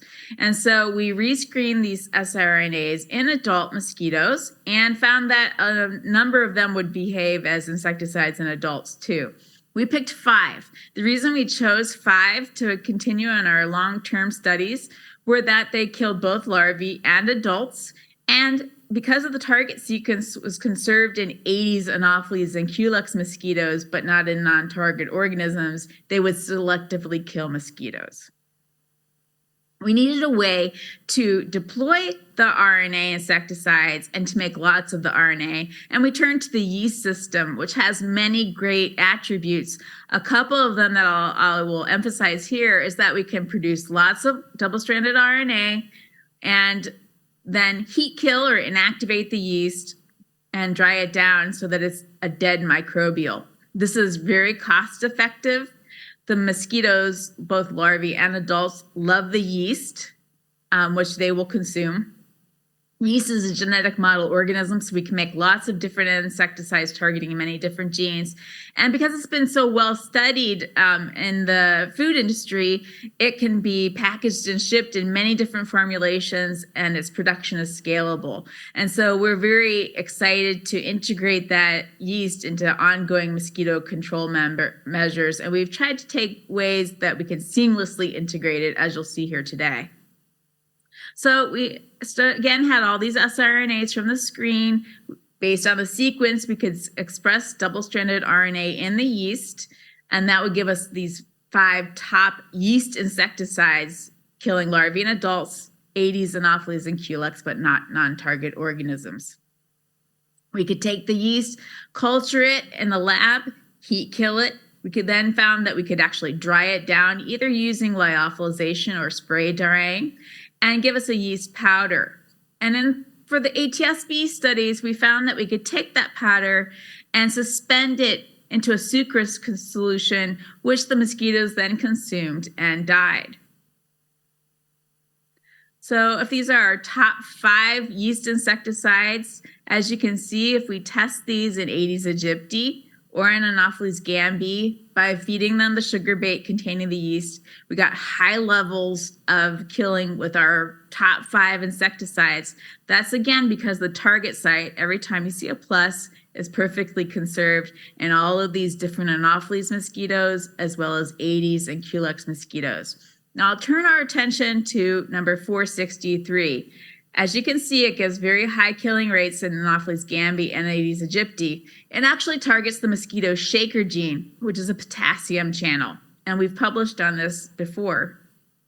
What we now know is that we can take that yeast, we can suspend it in a sucrose solution, feed it to, as you can see here, Anopheles gambiae. It turns off expression of the shaker gene. And the mode of action for it is that if we think about the mosquito brain, it has lots of active neural synapses marked here by this marker NC82. And the treated mosquitoes, those active neural synapses are significantly diminished. And so we believe that the shaker gene is actually turned off, and that's the mode of action for this particular insecticide. Because that shaker target site is not conserved in honeybees, we can feed the yeast to honeybees and they survive just fine. And these were studies done in collaboration with Dave Severson. So we really wanted to mimic the trials which are being conducted throughout Africa. So we continued with that bait that is being designed by Westham, as well as the matrix, in addition to the membrane that they are deploying in the field trials in Africa, but using our shaker insecticide. And we showed that our yeast could be suspended in the Westham bait. And once you get it in suspension, it stays there. Even if you spin it at very high speeds in these transillumination assays, it does not sediment, and that's exactly what you want. So these studies were done in collaboration with our formulation collaborators at the Southwest Research Institute in Texas. We could then put that suspension into the Westham membrane, make a little sachet, put the sachet within the mosquito cages, and in the lab, it worked very well. You got nice dose response curves, and we showed that it could work well against Aedes, Anopheles gambiae and other mosquito strains in the laboratory, including Aedes aegypti, as well as Culex pipiens and Culex quincunfasciatus. We knew that we could actually even heat the yeast within the membrane to 53 degrees Celsius for 2 weeks, which is the Environmental Protection Agency accelerated test, and it behaved just fine in mosquito assays after that heating. And so that suggested it would have an excellent shelf life. Again, these nice dose response curves we could recapitulate in the laboratory. The other thing we noticed in lab experiments is that if you put the yeast with a sugar bait and then gave the mosquitoes a choice of a yeast sugar bait suspension or just the sugar bait alone, they almost always chose the yeast with the sugar bait. And we think this is potentially of interest because in the field, some of the Fraser et al. Had looked at some of the modeling, and they thought that a 2.5% mosquito ATSB feeding rate could potentially reduce malaria clinical incidence over 30%. So if you could further increase that attraction of the sugar bait and have an even higher feeding rate, the potential impact on malaria cases could be even more dramatic. And so we're quite excited about that. But we wanted to know how things would work in the field. And so we've done field studies so far in Trinidad and Thailand, and that's for our Aedes and Culex mosquitoes. We've done some Anopheles studies that have begun in Tanzania. We'll also be expanding these to Kenya in the near future. And so I wanted to show you some of the data that we've gathered. So we can see here the mosquitoes eating out of that same sachet setup, but this time we're taking the cages and putting them outside on the rooftop in Trinidad where it's very hot. And still, we get these very nice killing rates in Aedes aegypti, Aedes albopictus, and Culex quinquefasciatus. And interestingly, if we look at the survival curves, the death occurs in the first 2 days for all of these species. And this is actually much faster than what we saw in the laboratory. We think that this is because the shaker gene, when targeted, these animals have a locomotor defect, and it seems to be even more impactful outdoors, where they would tend to desiccate and dehydrate much faster than they might in laboratory experiments. We also have some indications that perhaps the RNAi may be working faster at higher temperatures, and so we'll learn more about that in the future. But take-home message, it worked even better in the semi-field trial than it did indoors, and that doesn't happen all the time, as you know. So we were thrilled by that result, as well as the result that was achieved by Alangkat Lawa and Bangkok, Thailand. So Boy and his lab also saw excellent killing using that same sachet system on Aedes aegypti. As this result was in Aedes aegypti. So great that we could recapitulate those results in Thailand as well. Getting some data from Anopheles in Tanzania, just some of the initial feedings, and we got some decent mortality in Anopheles gambiae field strains. This is just a feeding assay where the mosquitoes that have eaten the ATSB are fluorescent, and as you can see, they're getting really decent feeding rates in the semi-field trials there. So more work to come from Sarah Moore and team there, and then with Eric Ochimo in Kenya is where we'll be working soon. So very excited about that. I wanted to also show you some of our stakeholder engagement data. This is also really critical and something that my group has done a lot of in Trinidad, particularly with our larvicides, but we've also conducted some focus groups using our ATSB data in recent times. And we saw no significant concerns raised so far about this technology, really unanimous support for our yeast ATSBs.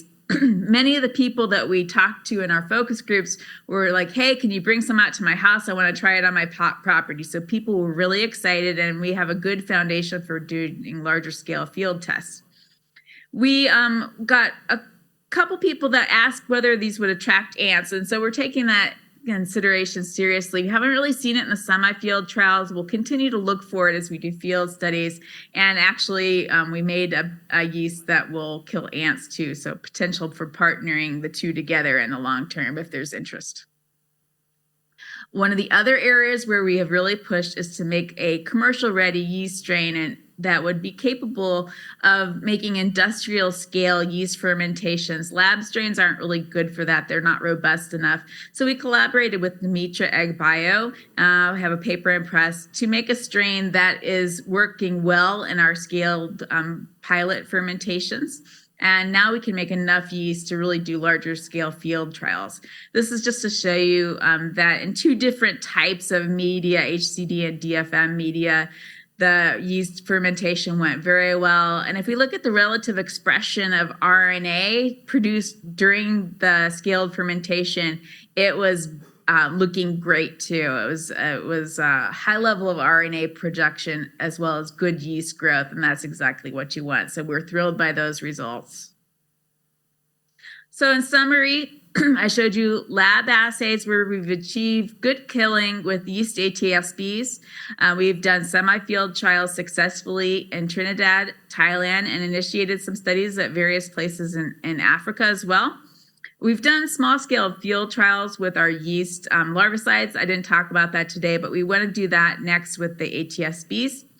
And we've engaged with consumers along the way. They've helped us to optimize the technology. We have demonstrated in various arthropods that there is no toxicity. Remember the honeybee results I showed you. Eventually, we want to do further toxicity assays in humans and larger field trials in support of eventual registry with the U.S. Environmental Protection Agency and the World Health Organization. And with that, I'd like to thank the people in my lab, particularly Keshav Mysore, who was involved with all of the studies I've shown you here, talented technicians, including Longwa Sun, who did many of the screens, great tech postdocs, Tricia, Akila, and Majida, who are really helping us take the technology all over the world, as well as former lab members who really were instrumental in the development of this technology. My longtime collaborator is Dave Severson. He has helped to lead the team in Trinidad, along with Azad Mohammed. Again, Sarah Moore at Tanzania, Boy in Thailand, our formulation specialist, James Oxley at Southwest Research Institute in Texas, and then Craig Duckham, who's been a great consultant on all these projects, as well as Jack Crawford and Corey Brazier helping with the industrial yeast strain. Thanks to all of our funders throughout all the times of our yeast, and please check out our larvicide assays. We also have a male sex separation system, which is working quite well too. And you can see that in some of the additional reading that I've provided for you here. And again, I hope to hear you through email. Enjoy the conference.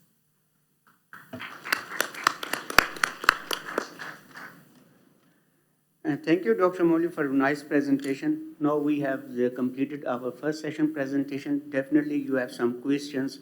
Now we have a 15-minute session for the question and answer. If you have a question for the presenter who make the presentation online, you just write down your question. We can forward, or you can directly forward your question to the presenters. Now the forum is open for the questions. If you have any question to the presenter, you are warmly welcome. Just introduce yourself and your organization and the target presenters. Thank you.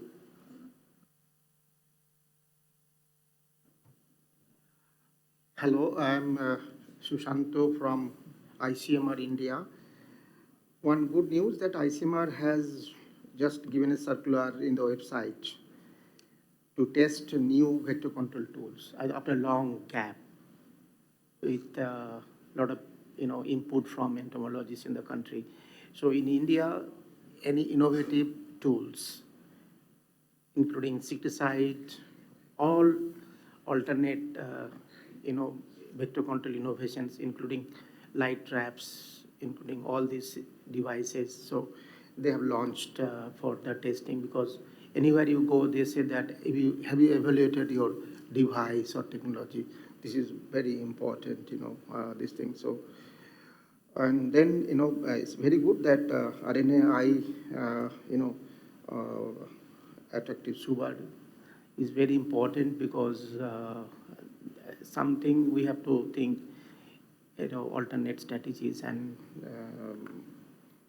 so these few things I just wanted to, regarding ivermectin, because I was discussing with Leo about ivermectin, because ivermectin being used not only for this thing, it is being used in lymphatic filariasis, triple drug doses, and I think that dose is a big factor for ivermectin. And the clinical trials have, if you don't do, it will be a problem, because livestock also the issue, that milk productions from these cows and buffaloes, and how the impact will on the milk to the consumers, and all these issues are there. And there are certain aspects about some beetles, they are affected by the cow dung beetles with the ivermectin, because they work as scavengers and all these things. Some aspects we have to think of in the longer run, which are very beneficial insects, that's sort of certain thing. But what Lee was telling, very residual transmission are there. If we use, there is no other, devices can work. I think some points will be considered in that way. And regarding gene drive, I think this is a hype. In India, I think, their work is going on, but it is on hold because of regulatory affairs. So some new things are coming, but time will say whether this is required or not required. And again, think that, we are having a lot of new tools are coming, but due to the lack of funding, I think the leveraging of funding for vector control. And the major part, I feel that is a big gap, a generation gap for the capacity building and medical entomologists. So I think that APMEN should find good thing that you are doing online courses and different, capacity building courses, and I'll be happy if I can part of this system, because capacity building and entomologist, medical entomologist is a big thing. Even that ex-WHO chief Soumya Swaminathan just last week has expressed that country in India needs a lot of medical entomologists. So few things I want to highlight this for. Thank you so much. Thank you, Dr. Sudhanta, for nice comments and suggestions, and which are well noted. And now, if there any person has any question for the presenters.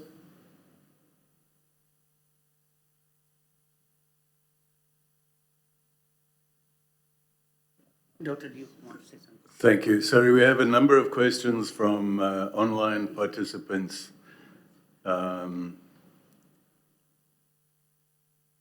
So I'll start with a question here from Jeffrey He to Stefan Karl. Would funnel traps be useful for collecting larval mosquitoes and pupae in underground shafts, as this was previously evaluated by Brian Kay and colleagues at Queensland Institute for Medical Research? Sorry, just repeat that first part. Would funnel traps be useful for collecting larval mosquitoes and pupae in underground shafts? Yeah, I mean, at the moment, some of these images that I have shown, like we're trying these sort of similar type of collection methods. Like I'm not entirely sure whether the funnel trap is exactly the design that we're using, but yes, we're trying to use those kinds of techniques. Thank you. So Jeffrey, he also asked a number of two other questions, but unfortunately they were to online recorded presenters. So, you know, it's pointless raising those questions. Sorry, Jeffrey. But here's one again for Stefan. How would you define treatable Anopheles habitats in terms of few, fixed, and findable as the WHO recommendations go? Yeah, that's a really good question. As I had sort of tried to point out in my one slide about larviciding, like there's, you know, a huge diversity, and Jeffrey knows this, huge diversity of anopheline habitats in these settings. And, you know, I guess defining them as treatable in that sense, to me, would mean that they're basically treatable by, you know, community-based larval source management approaches in whatever way, shape, or form that can be done. So we've seen a lot of these ground wells, for example. That's a particular area of PNG, again, where these are very prevalent. Other areas will not have these kinds of wells, for example. So it needs to be very locally informed, data-driven as well. So I think, yeah, those man-made, human-made habitats that are within the communities or in close proximity to the communities, I would define those as treatable. Thank you, Stefan. Sorry, if I may ask a final question from Cheng-Shi Leung, and it's to Dr. Prasad. Is Dr. Prasad here? Ah, hello, Dr. Prasad. The question is just wondering if the heterogeneous homozygous female can inhibit the pickup of dengue virus. Then is the second related question, which I think you can answer in the same breath. Is the gene modification, will it inhibit all 4 types of serotype of the dengue virus, presumably if you select the appropriate gene sequence? So this is based on the data that I showed. So what we saw based on our results, the homozygous, we saw 100% block of transmission. With heterozygous, we saw about 70% block in transmission. And this was for all 4 dengue serotypes. So the antibody that we used was pan-dengue antibody, which we used only single chain of the antibody introduced into the mosquito genome, and it was very efficient in blocking all 4 dengue serotypes. Very encouraging. Thank you. So thank you, Dr. Michael McDonald. Want to? Yes. Is your question or? It's a comment. It's about the few. Thank you. Please go ahead. The few fixed and findable. That was a very glib sentence or a very glib phrase a dozen years ago, and it's very wrong. And so we were trying to expunge that from our language, because now we have great technologies for finding the larval habitats, even with satellite remote sensing, with drones, lots of advances in identifying the larval habitat, and likewise for treating the larval habitat. There's lots of work on wide area larviciding, using cold misters, thermal foggers. And so all of you who really like the phrase, few, fixed, and findable, please never say that again. We're really trying to move away from that because the technology exists. It's no longer operable, that phrasing. Thank you, Doctor, for nice comment and suggestion. So is there any question? Then we move to our next session, which is a breakout group, and we will have the two groups which will address which new outdoor tools will be trialed by the APMEN and where. So if there is no question, we can move to this. And for this breakout session, we have two wonderful facilitators, Dr. Liu himself and Dr. Michael McDonald, who will lead these two groups, and Dr. Liu will lead the online participants, and Dr. Michael McDonald will deal the people who are sitting in this hall. So over to Dr. Liu and Dr. Michael McDonald. Thank you. Thank you, Dr. Mukhtar. So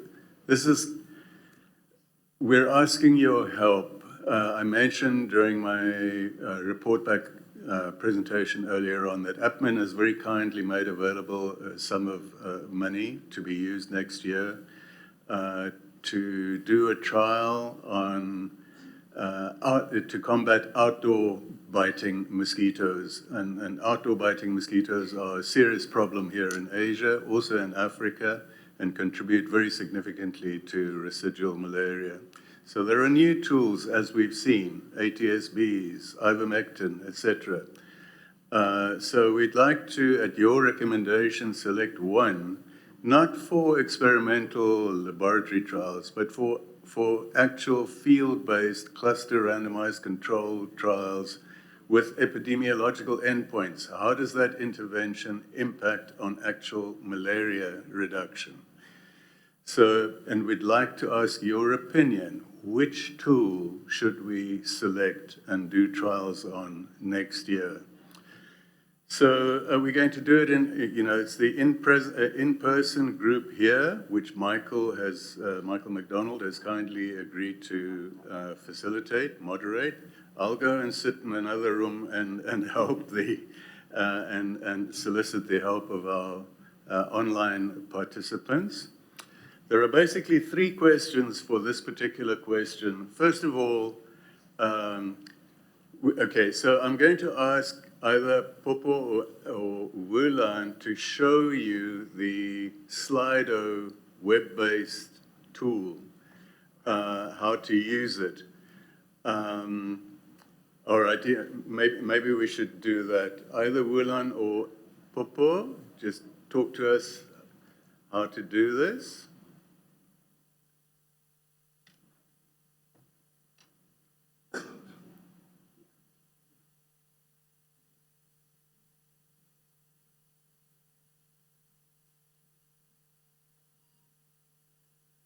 This is why I wanted you earlier on to make sure that you're actually linked to internet so that everybody can participate in this interesting exercise. Thank you.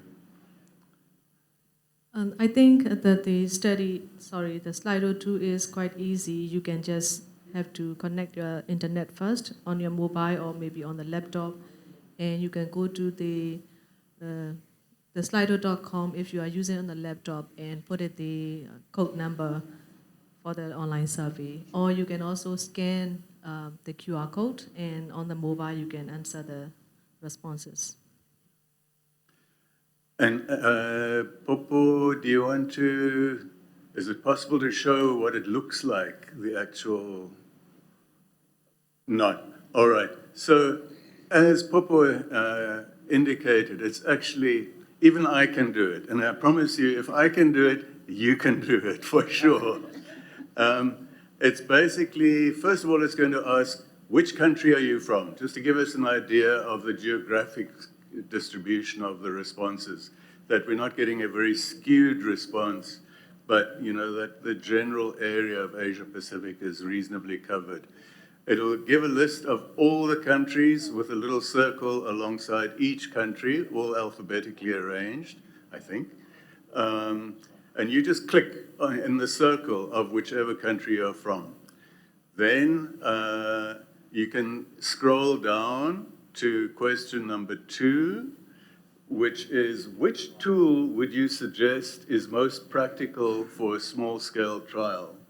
It's going to list 4 options there.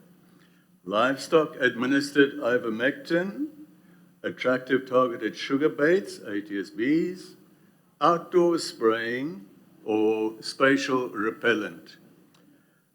I'm going to give it, so when those 4 options come up, each with a little circle, go first to your preferred top choice. Click in the little circle and you'll see it'll jump to the top.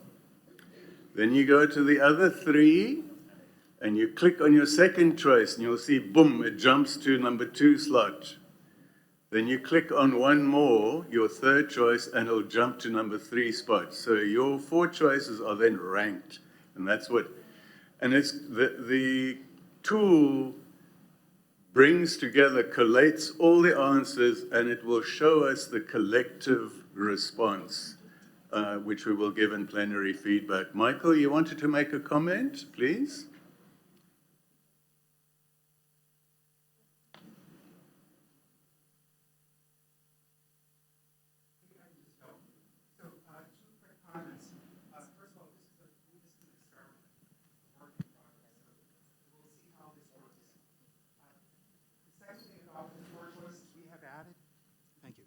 We have added. We have added a 5th choice. Added a 5th choice for other. So you see the 4 choices there, but you may have other brilliant ideas, and so there is a 5th choice for other. And what we will do is we will record that in the discussion. So if you do have a brilliant idea, don't feel it has to be these 4 interventions. And so I think the way it's going to work, Popo, and Popo is my nagavator here. She's going to navigate me through this process, right? So I think the way it'll work, you'll vote. We'll begin to see some of the results on the screen. Is that true? And then we can discuss, and I will help facilitate the discussion for comments. Do not close your browser, because what we're hoping is that through the process of the discussion, you'll change your mind, that you'll listen to other people about their comments of the interventions, and you'll think, oh, I was thinking this was number 1, but now after listening to the brilliant discussion, I've changed my mind and I want to vote for something else. So the voting will be flexible throughout the session. Finish, Michael? For now, yeah. For now, all right. Then the third question will be, which country do you recommend as the most appropriate country in which to conduct this experiment? So, we need a good sample size. We don't have a lot of money. We don't have millions of dollars. So, we have to do it in a high transmission country where a reasonably sized sample will still have enough malaria cases that you can pick up differences in malaria transmission rates in the intervention area compared with the control area.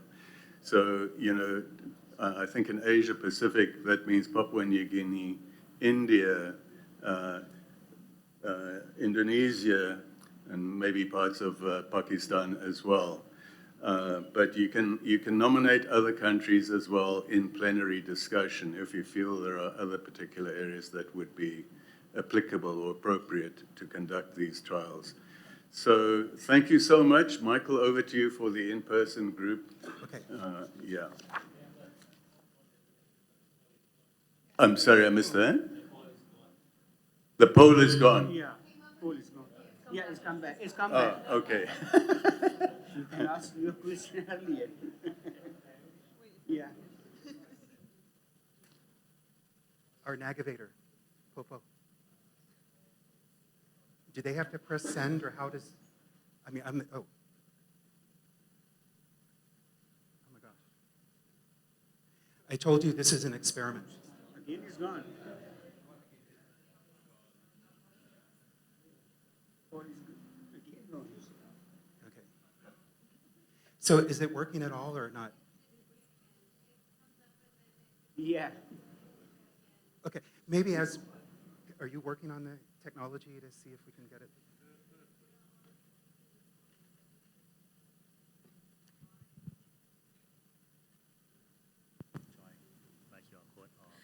I think you better to try again because I saw 2 or 3 people already submitted the response, and I'm not 100% sure why it's.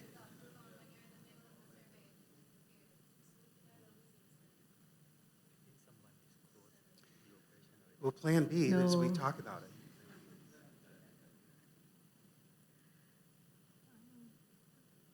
So. Yeah. Well, sorry for the technology folks. Yeah. So I think if maybe we should switch to plan B and talk about it. And so as I recall, we had 4 interventions plus other. And if I can just say a few words about the interventions, if I can remember what they were. One is we talked about spatial repellents. And I really want to comment that it was Stefan who didn't call them spatial repellents. You called them spatial emanators. Because what we're seeing from the semi-field trials at Casetsart and AFRAMS, that these transfluthrin and metafluthrin volatile pyrethroids do much more than repel. They're lethal, they cause a delay in feeding, and at least in Aedes aegypti, they reduce fecundity. And so when you talk about repellents, people say, well, if we have a repellent in this household and not a repellent in that household, we're going to drive the mosquitoes to the other household. Is it working? Yeah, we have already got Okay. back to So the try survey. again, and I'll pause in my.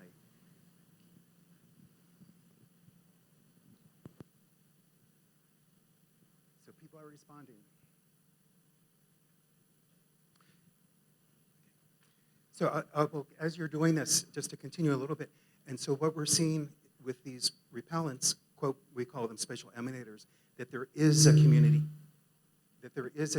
impact, and it's not just the individual or the household. The second point that Stefan made about residual spraying, it's a terrible description to call it outdoor residual spraying because we're not spraying vegetation. We're not spraying the plants around the house. It really is the exterior surfaces of the structures. So again, we're working on the language for some of these things. So the ivermectin was the third thing. I also would like to mention that the pigs in Papua New Guinea, there has been some work. Stefan, do you want to comment about the pigs? No, I mean, I wanted to let you finish. No, please.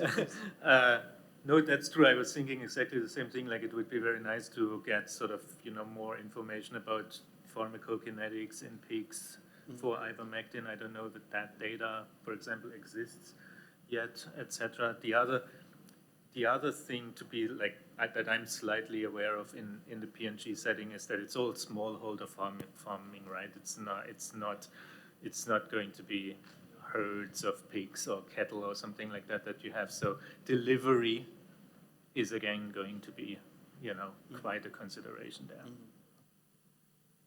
So we had, ivermectin, we had the spatial emanators, we had the residual spraying, and what was the fourth?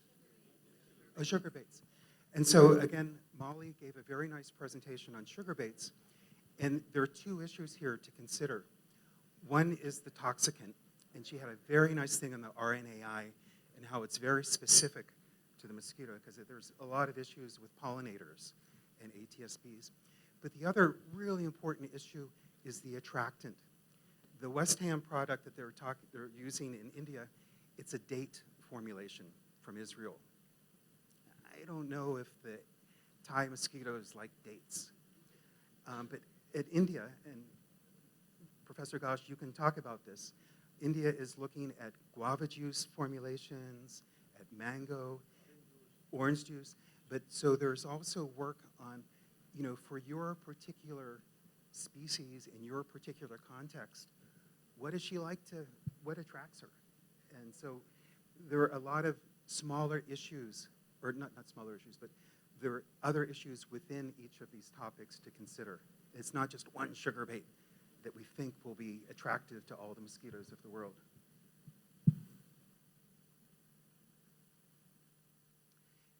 And maybe if I can just, I will turn my mic off and allow you to speak, but if I can just make one more comment.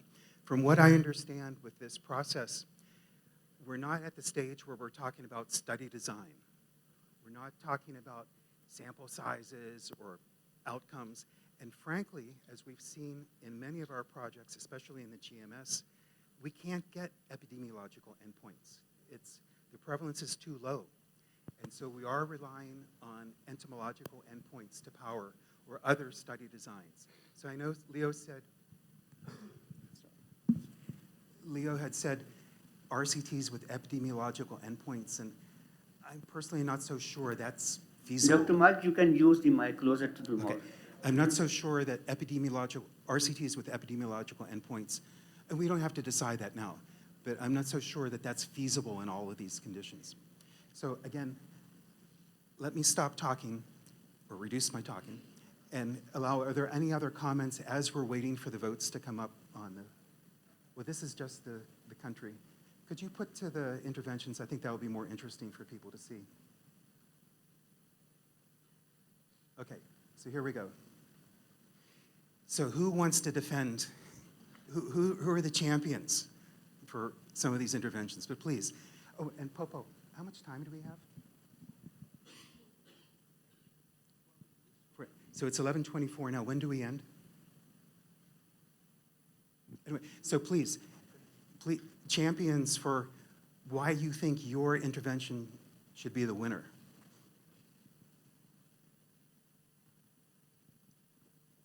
John, I'm going to call on you. I'll go ahead then. I actually voted for spatial repellents. I knew that. So yeah, I realize for outdoor it's a challenge, but I mean there's some data coming out of Kenya for indoor deployment of spatial repellents, which was very positive. There's data on showing that they reduce the incidence of dengue infection from Peru, and then there's also data from Cambodia. Not epidemiological data, but the entomological data was very strong. So, so that's why I put spatial repellent as #1 for me. So any comments on the spatial emanators or spatial? Let's keep on spatial emanators before we move to the other topics. Yeah. If there are any comments to John's. Yeah, I think, Michael, the important aspect is that on which vector we are targeting. Yes, which vector we're targeting, Yes. obviously, yeah. Yes. Whatever that, we are asking, like Anopheles dirus, if we talk of, and Anopheles dirus is, the uniform, or by my, this is the vector in northeastern states in India, then all this Mekong Delta region, including Thailand and all this belt. So this is the vector we are very much disturbed again. Second question that we are now coming, the vector behavior change because of LLINs and all this. Yeah. Eluciface is now, after introductions in India, they are now doing outdoor biting. Yeah. So that kind of studies are very important to decide whether we are going for what kind of outdoor biting or outdoor behavior and behavioral change.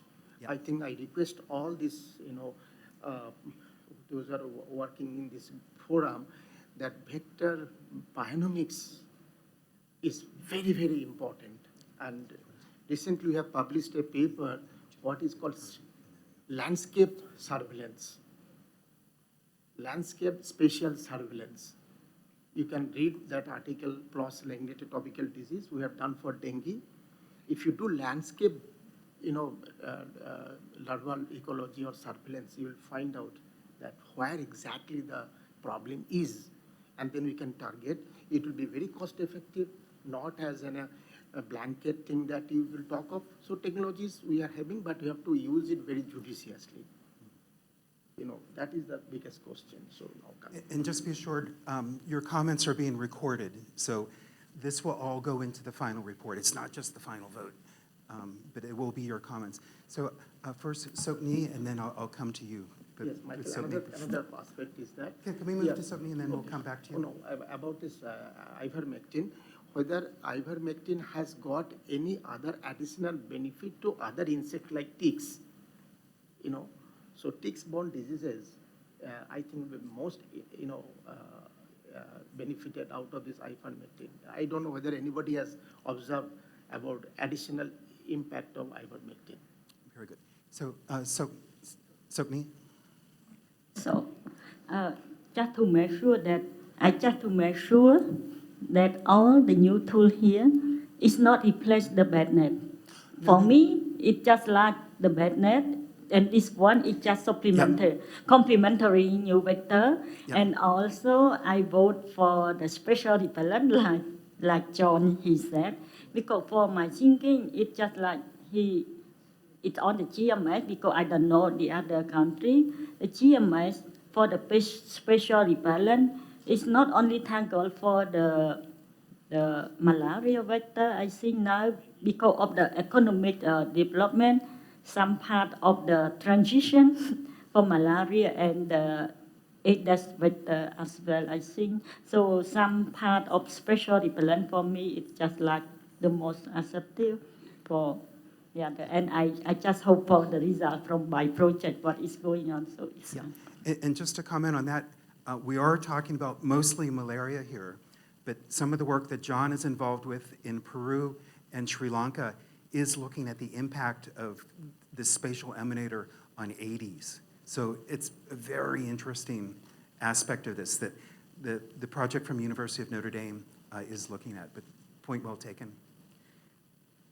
Could you introduce yourself, Dr. Kadri? My name is Kadri, Dr. Kadri from IMR Institute for Medical Research, Kuala Lumpur, Malaysia. Okay. This spatial repellent, we have the GLP lab from WHO. We are currently evaluating 2 products on this spatial repellent. I think that is for Aedes and Anopheles as well. So for this testing, I think it's very fast, easily be done. I would prefer other things like, this livestock administrative ivermectin, which need more concern, more public engagement. That should be done earlier to convince, because outdoors, like ATSB, active bait system, Molly didn't describe us the competition of the ants, the normal and the crawling ants, whether they compete with the mosquito. Mosquito, how long they duration to attract to the sugar bait? Maybe the ants go first before they go. So that's my comment. Thank you very much. Okay.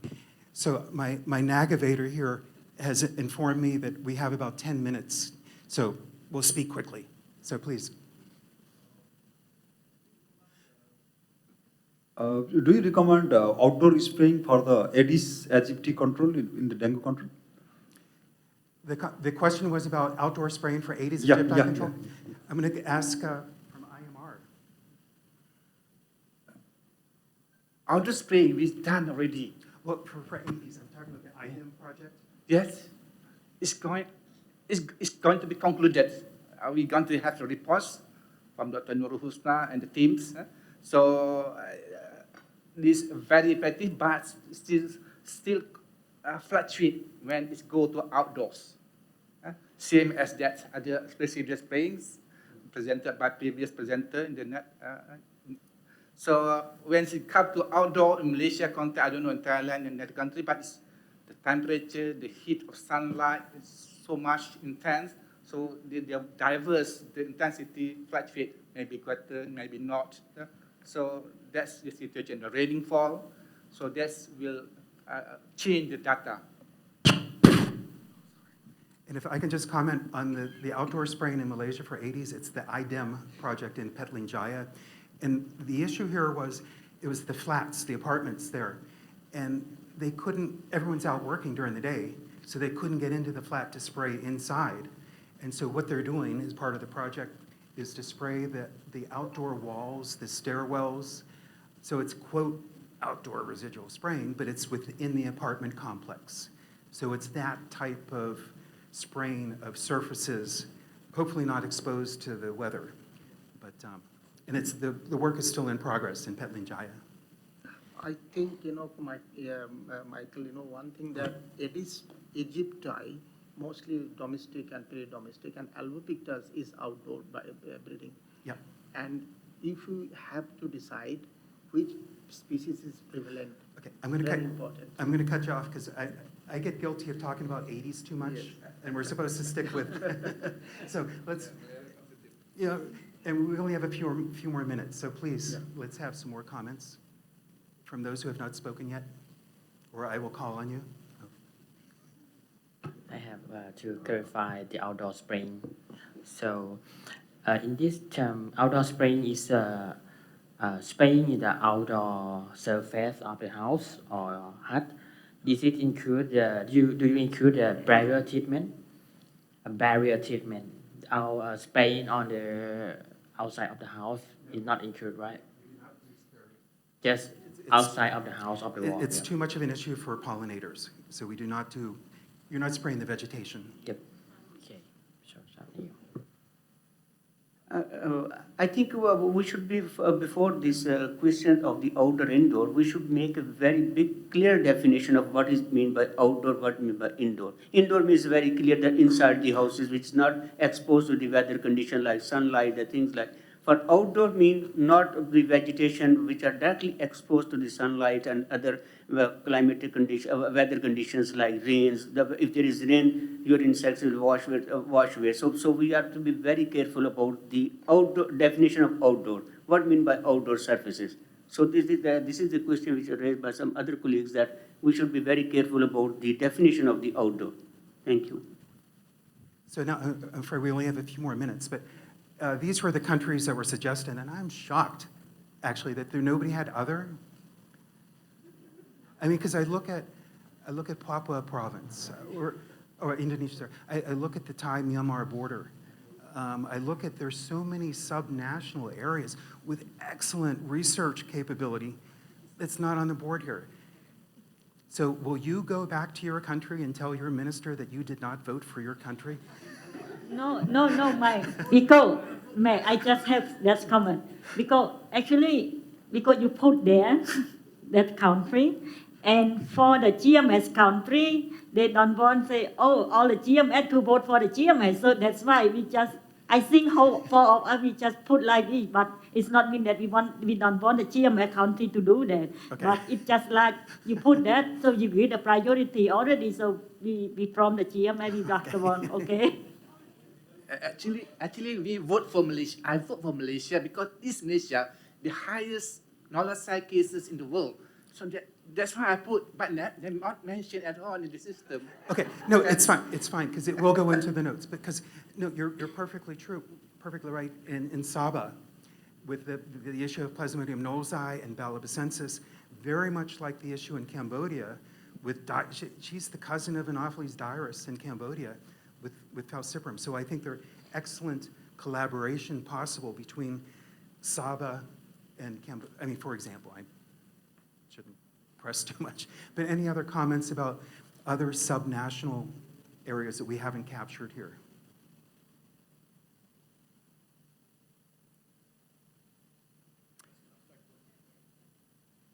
That's going to affect what you might choose for your intervention. Oh, absolutely, because absolutely. I wouldn't do something that's focused on houses for most of the GMS. Exactly. You've got outdoor transmission happening in the forest. Yeah. So any other comments, please, from other people who have not spoken? And also, Rune, the private sector is allowed to participate as well. Sorry.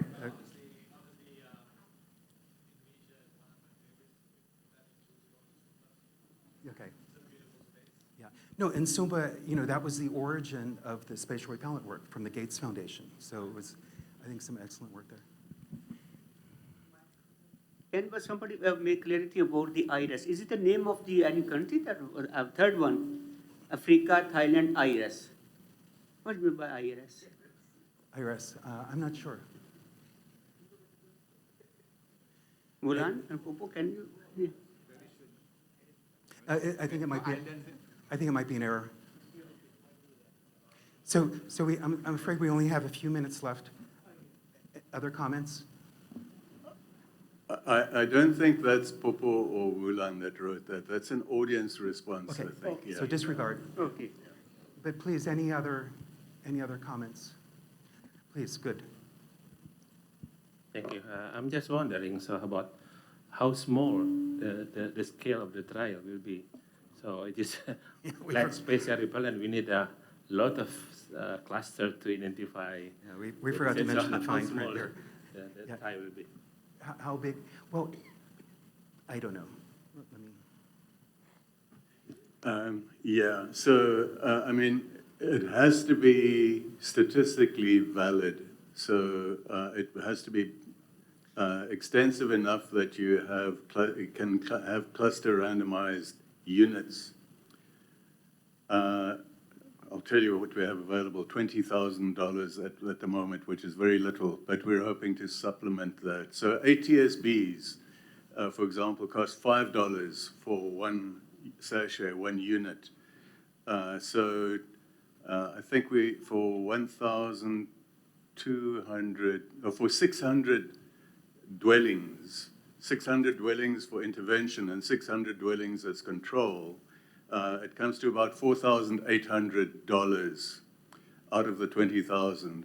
So the remainder, 15,200 or whatever, can go towards transport and fees and so on. So, you know, it's not a huge trial, and it's not intended to last for 2 years.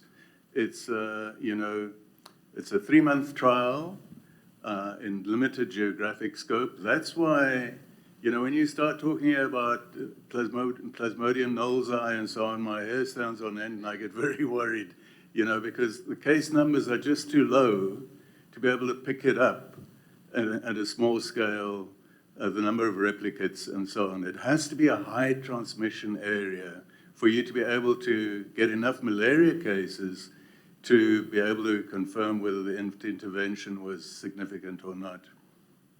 I think we're starting to run out of time, but Stefan, please. Maybe just one quick comment. I think everybody realizes this, but it just what you just said reinforced that I want to make this comment, and that is basically need to include in the consideration the cost of delivery of your intervention, right? Spraying the outdoor surfaces of a house is going to be very expensive versus bringing in some special laminators that weigh almost nothing, and you can basically, you know, distribute them at a much larger scale. Just an example, for example, the cost of a bed net delivered in PNG is about $6.50 US, but the cost of the net itself is less than $2, right? So the delivery is the major cost component. Okay, so I'm getting the signal from Popo, but any other final comments before we? Yeah, it would be interesting if Popo or Wilan can show what the consolidated results are. What was the eventual outcome?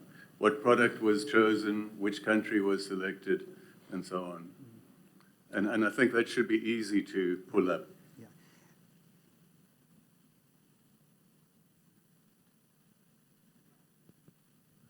Yeah, so based on this result, you can see that for the first question, which country are you from? Majority of people are not from the Asia Pacific region, because we listed down here the countries for Asia Pacific. The APMEN member countries, but that's okay. And then the next, and then for the next questions, I think we can see from that figure that number one, people choosing outdoor spraying, and then followed by the ATSB, and then spatial repellent. So there's 3 tools, quite similar in terms of, you know, like the vote. and then followed by the ivermectin, livestock administered ivermectin. No, very good. So, and from what I understand, this is sort of like crowdsourcing a key informant interview. And so, no, I think that's what the use is for malaria, for APMEN to really try to get a sense of, what you think are some of the issues. And I'm hopefully, during the coffee breaks and lunch, you can continue to lobby and argue for your country and your intervention. To Leo, not to me. But anyway, I think we're at time. But thank you very much. It was an experiment, but I think it was successful. It's not finished yet. Oops, sorry. So, for the question, which country do you recommend as most appropriate place for having that intervention research? So, number one is Papua New Guinea, and followed by Indonesia, India, and then Pakistan. And there's also some other comments. Some other people also mention others. And then, yes. Maybe we can, yes, the others is Thailand, Africa, Malaysia. I don't know what is IRS here. Yeah. And NA, maybe not applicable. So, back to the previous question, Popo, please. Yes. Do you want to comment anything? No, I think we're at time. I think that's good. Again, this is the beginning of the discussion, so over lunch and coffee and drinks tonight, keep discussing. So thank you for participating in this experiment that did not go through the IRB, but I think we're okay. Okay, over to you. Yeah.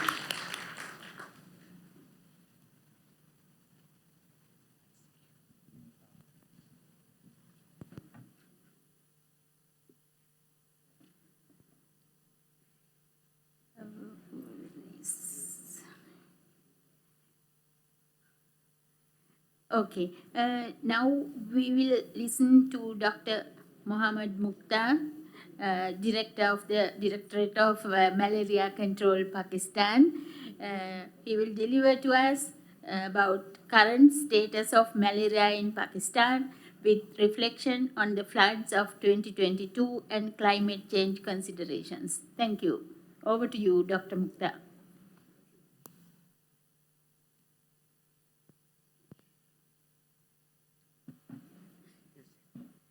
Thank you very much. Again, this is Mohammed Mukhtar. I'm Director, National Malaria Control Program, Pakistan. And my presentation will actually cover the two aspects, that the current situation of malaria, particularly after the flood situation, which is actually the consequence of the climate change. And then our consideration for the climate change. So my presentation actually in the two parts. Please, I can move from there. Next. Yeah, so from here. Oops, sorry.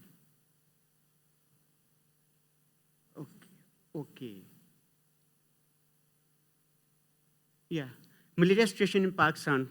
Malaria in Pakistan is second most important disease after acute respiratory infection. Pakistan is a big country with the total population 335 millions, and out of these 335 millions, almost 30% live in the highly endemic areas, particularly with the Afghanistan border and Iran, along the western border. And 70% live in the eastern part, particularly in Punjab province, which is actually the 60% of the total population of the country. And this is Punjab province is actually the malaria-free areas in Pakistan, and Punjab is fully qualifying for the pre-elimination in Pakistan. So we are in phased manner, we are going to eliminate malaria from this Punjab province. And then overall in country, we are reporting 300 to 400,000 cases of malaria every year. And Pakistan has been ranked second top burden sharing VIVEX in the world after India. So India and Pakistan, the two countries which are actually sharing in the VIVEX burden of the world. However, Pakistan made some remarkable reduction in its case reduction of the 40% reduction estimated caseload during 2020. And the country developed its long-term strategy, malaria elimination till 2035. And Pakistan also has developed a VIVEX-specific elimination roadmap with the technical support of the APMEN. So in Pakistan, we are, as you know, that 76% of the cases are the VIVEX Pakistan. That's why we are also have one specific roadmap for the VIVEX elimination we developed through the technical support of APMEN in 2021. This is the stratification of the country.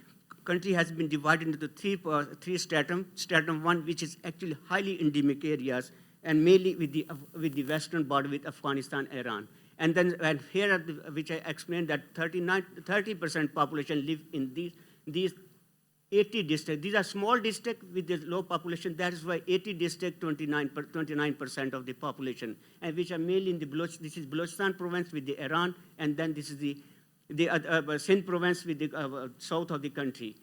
However, the stratum 2, which is actually moderate low transmission, which have the annual parasite of 1 to 5, and the total, there are 10 districts, and 40% population live in these 10 districts, and mainly in the Sindh province.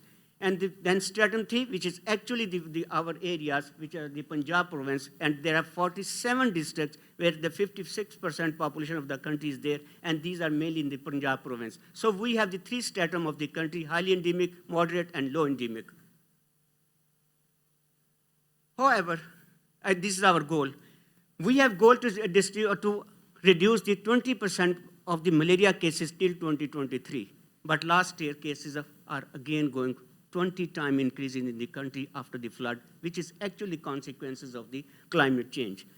And these are the 5 pillars of our strategies to achieve this goal: that early diagnosis, prompt treatment, multiple prevention, strengthening the malaria surveillance system. And we are very proud that our entire system has shifted to DHIS2, which is online. The entire data of the country is available online.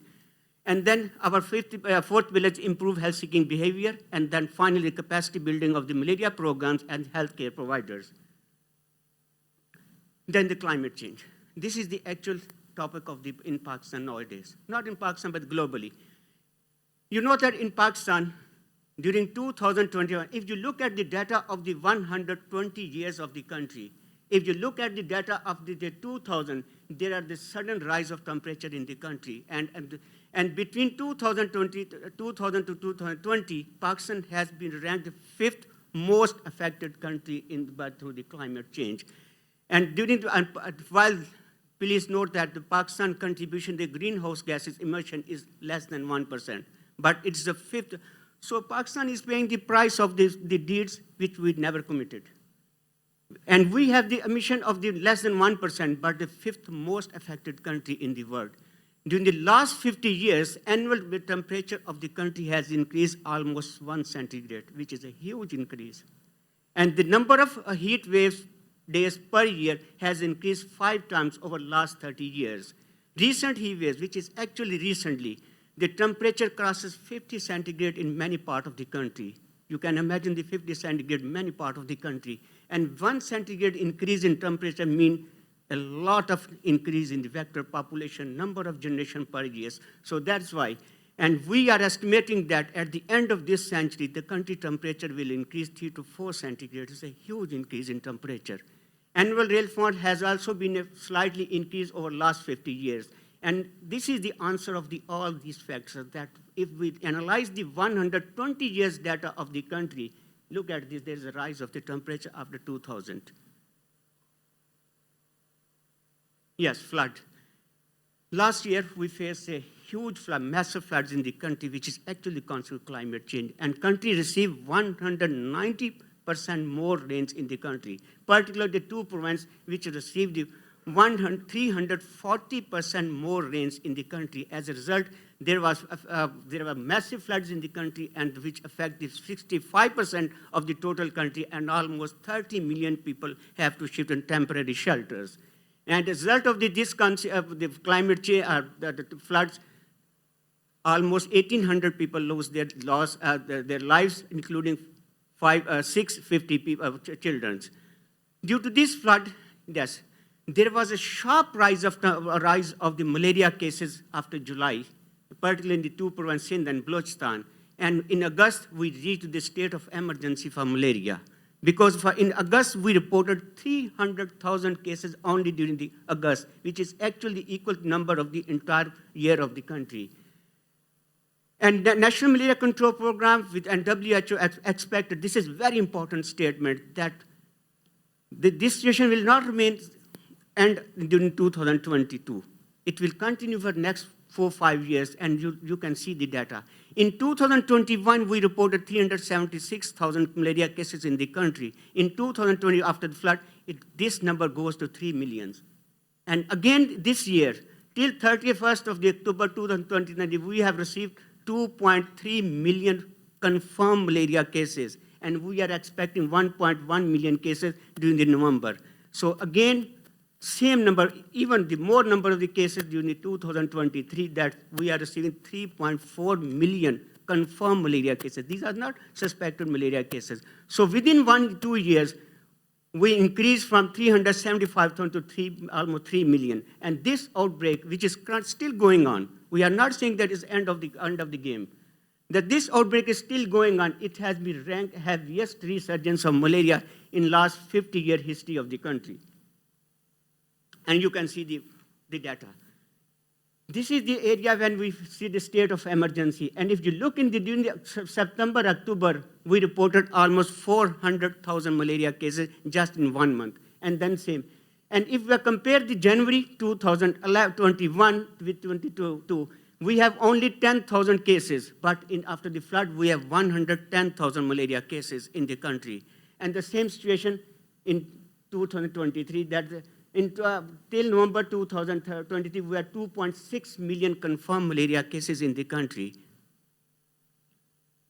And this is just the total positivity case in 2 provinces, Sindh and Balochistan. You can see the total positivity rate was reached to 40%, which means out of total population, 40% there was positivity rate in the country, which shows a huge, huge number of the rise of the malaria cases. And that's why we are very much conscious about the climate change in the country. No, this is the vector population. We have 24 species of Anopheline in the country. Out of 24, we have only 1 vector, that's Anopheles culiciferae. But after the flood, when we have some comprehensive field investigation in Pakistan, we reported a new mosquito this is not a new species in the country. That the mosquito, this Anopheles pulcharimus, it was reported in the Pakistan first time in 1962, but it has never been reported as a malaria vector. But after this flood, when we go to the field for field investigation, believe me, there was a 0 population of Anopheles culiciferae, which is actually the principal malaria vector in the country. But it was replaced by the Anopheles pulcharimus. Oops, sorry. Yeah, it was pulcharimus. Now, this question is very important in the country. In the absence of the major malaria vector in the country, that's culiciferae, which mosquito is spreading malaria? Because 20 times increase of malaria cases, but the 0 population of the principal malaria vector. So this raises some very important question. Is it a real impact of the climate change that the pulcharimus replaced the species of the culiciferae? I just give you the example of late 90s, when there was a question from my supervisor, why there is no malaria in Punjab province? Because Punjab is constitute almost 60% total population of the country. When we analyze the entomological data of last 100 years, 80 to 100 years, and it was revealed that the culiciferae was replaced by Anopheles stephensii, and stephensii is not an efficient vector in the country. But here again, the story is repeated after 20 years. After 20 years of the previous publication, which is published in the international journal, now the culiciferae were being replaced by the pulcharimus, and pulcharimus showing a greater potential for the malaria transmission, because pulcharimus is a confirmed malaria vector in Afghanistan and Iran, but it has never been reported from Pakistan. Now, as a result of consequence of climate change, the pulcharimus is now also playing a role in the malaria transmission. And these questions are under intensive investigation in the country. If it is proven, which is almost, then we have to revise our entire national strategy for the malaria control in the country. This is our major interventions. These are core interventions, insecticide-treated bed net. We are using the main insecticide-treated bed nets and then indoor residual spray. These are the core interventions which are mainly used for the malaria mosquito control. The supplementary interventions like larval source management, use of BTI, which are mainly used for the dengue control. And then outbreak response, placement, thermal cold fogging, and only for dengue mosquito control. I will not go in detail, but I will go results. For last 5 years, we have distributed almost 19 million mosquito net in free of cost. By law in Pakistan, all the preventive and curative services are free of cost. Since 2018, we have distributed almost 16 million bed net, and this year we are distributing 6.2 million bed net in 88 districts. And these are the target districts out of this target district. We have the target 72 districts, but we are giving the coverage of 11 districts, 98%, and these are uncovered districts. After distribution of these 20 million mosquito net in the country, the still malaria is there because of these, which just people were discussing, that rate of utilization. This is a major challenge in the country. We have only rate of utilization 34%, 46%, which is very low rate. Second, very important, sleeping behavior. Over here, in Pakistan, the feeding time of the mosquito is close to 6 p.m., but the people go to the bed net after 11 p.m. And so this is the 5-hour gaps which is uncovered through the bed net. That's why after distribution 20 million bed nets in 5 years, the still malaria is at the same level. Because of these two reasons, and sleeping behavior, people sleep, biting time of mosquito 6 p.m., but people goes to the sleep, if they go to sleep under bed net, that's 11 a.m. Then in 2020, we have some quality issues of the bed net, which I will not discuss over here. And this is our indoor app. Country Pakistan has a very strong history of use of IRS historically. But after the introduction of the bed net in late 2014, we are switching towards the bed net. And as Dr. From India rightly mentioned that after the deployment of the large-scale bed net in Pakistan, the feeding behavior of the mosquitoes changed, that is outdoor. When your mosquito target mosquito feed outdoor, your intervention has some compromise in the quality of its results. So this is just the result of our coverage level, which is not, and here we have some example. This is the one district of Punjab province, Sindh province, where the positivity rate was 50%. Out of total population of a district, 50% population of positive with confirmed with the malaria cases. Then we have very systematic campaign for IRS that giving the 100% coverage of these. And after this IRS campaign, there was a sharp reduction of the malaria cases in this. So this was the first study in the country that which compared the use of the both intervention. What is the efficacy of the LLIN versus IRS? Because in LLIN, we have some not getting the desired results because of sleeping behavior, rate of utilization. And these are the challenges which we have. First, as a national program manager, I ranked this climate change. Because climate change, which is really playing a big role for the rise of these malaria cases. And then time and target specific intervention. This is very important. We have the bed net. We have the transmission season starting in the August. But unfortunately, due to certain administrative reasons, we distribute the bed in the month of December, when the main transmission is passed. So that's why time and target specific intervention is a big challenge in Pakistan, not in Pakistan, but other developing countries as well. Low coverage of intervention and acceptance of the intervention. Rate of utilization of the bed net, only 34%. Low domestic resources. Being a national program, I rank it second most important because we are over-relying on donor support. We are not have very big domestic resources. And then quality of the insecticide and ITNs, non-WHO pre-qualified people are using the insecticide, and there are some issues of the quality of the ITN in the country. Cross-border collaboration. Pakistan, Iran, Afghanistan. If I look at this map, this is a regional map. If you look at the western border, more than 90% caseload of Pakistan with the western border, and more than 90% caseload of Afghanistan with Pakistan border. and 100% caseload of the Iran is from the Pakistan. So actually, these are the bordering areas which are heavily affected by the malaria transmission. But unfortunately, we don't have very strong collaboration with the neighboring countries due to certain geopolitical reasons. Being a national program manager, I can give the recommendation, but this is the recommendation which can be taken by top-level people like the ministers, secretaries with the neighboring countries. Achievements. Though we have a very big outbreak, but still the country made some significant reduction case, 40% reduction of the estimated caseload according to WHO World Report 2020. We have established state-of-the-art entomological reference laboratory in the Pakistan, in the Arab University, Rawalpindi, where we are having the very good facilities for entomological surveillance capacity building. We have developed 5-year national plan of action for sustainable management of vector-borne diseases, not only malaria, but dengue, leishmania, Congo as well. We have distributed 9.1 million ITNs in 2022, particularly after the flood, and we are distributing right now 6.2 million mosquito net during 2023 through Global Fund Support. We have started the G6 pilot project in Pakistan as a part of the Vivex elimination roadmap through the APMEN MMV support. Regular review, we have shifted our data analysis to DHS2, which is a very big achievement of the country. No, entire data of the country is available online. Oops. Yeah.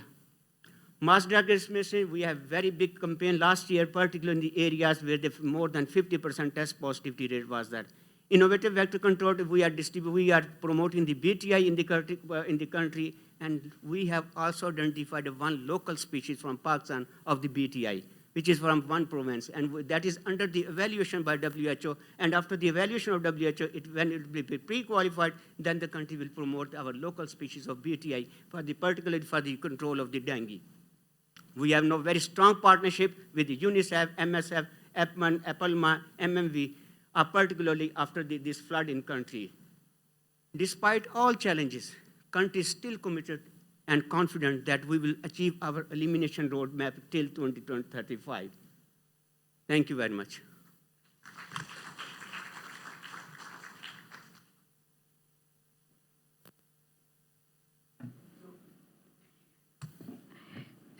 So is it a question session or maybe after? So there are some questions. Chair. Any questions? Chair, can I have some comments? Yes.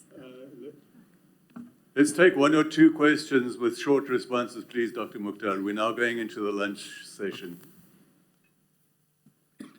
Thank you very much, Dr. Mukhtar, for your wonderful presentation.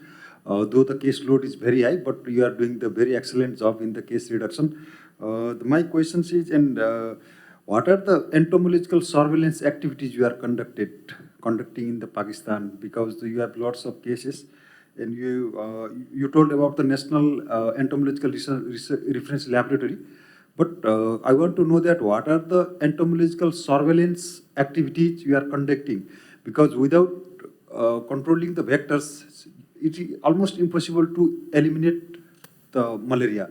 So I wanted to know that the vector control activities. So thank you very much for a very nice question. That definitely, without the surveillance, we can't make any decision for the future planning. Currently, we are focusing the species composition, particularly when we see the pulcharimus. Now we are focusing the vector surveillance intensively.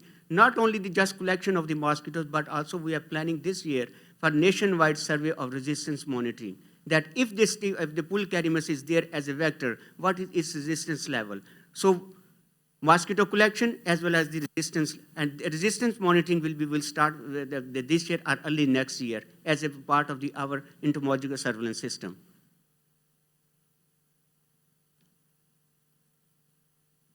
So this is just brief. We can further discuss. Because I know there are some rise of hand at the time. Actually, nicely elaborated the country situation of Pakistan. Dr. Mohammed Mukhtar, thank you so much for your excellent presentation.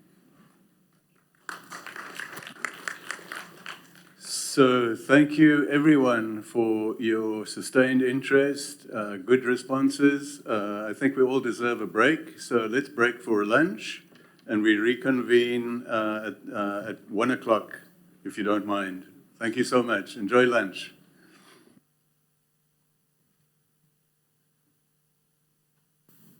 It was a good spread. If you didn't enjoy it, it's your own fault, I think. There was a good variety on offer. So unfortunately, the program manager, Mr. Leo Makita from Papua New Guinea, he's unable to give his presentation now, and we've had to shift his presentation to 16:15, and it's resulted in a shuffle of everything this afternoon. So what I'd like to ask is if we could do the group photo now, and then we'll resume the normal activities. So you will see there are two, let's do it over here first.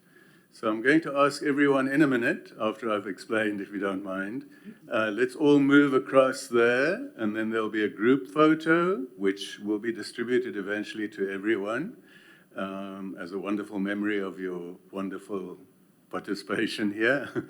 But I'm going to ask that the 19 chairs, if our National Malaria Control Program senior representatives, the chairs are allocated for our 19 National Malaria Control and the rest of us, we park ourselves at the back somewhere, if you don't mind. Thank you so much for your understanding. So if we could move over there, if you don't mind. Thank you.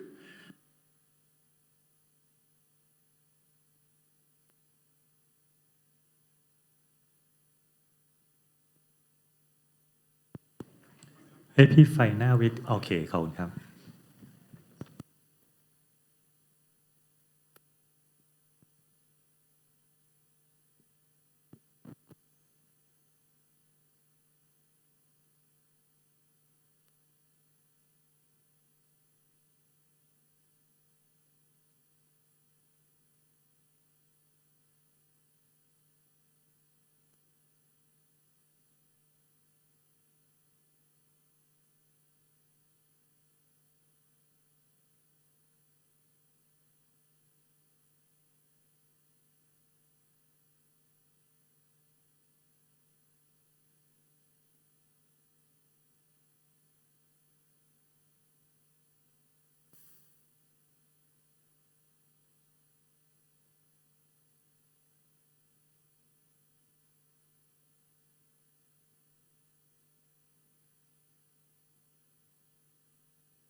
Sorry, so I did mention that Mr. Liu Makita is not available until 16:15, and it's resulted in some shifts. I'm going to ask Dr. Rudra Prasad Marasini, who is in charge of malaria control in Nepal, if Dr. Rudra, okay, if you wouldn't mind introducing our speakers. Do you have the affiliations and so on? That would be good. If you wouldn't mind just introducing each speaker to prompt them to give their presentations. Thank you so much. Thank you very much, Dr. Leo and Dr. Mukhtar, for giving this opportunity, chairing the session for this prestigious forum. Thanks again. Without any delay, so I would like to start the session. And first is the background and the guidance for the breakout discussion. I think this will be conducted by the Vector Control Working Group of this Asia Pacific Malaria Elimination Network.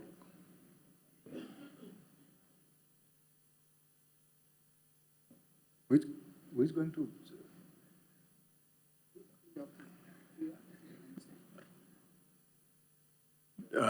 Wulan is Dr. Freya. Does anybody know if she's available? Ah, okay. Yeah.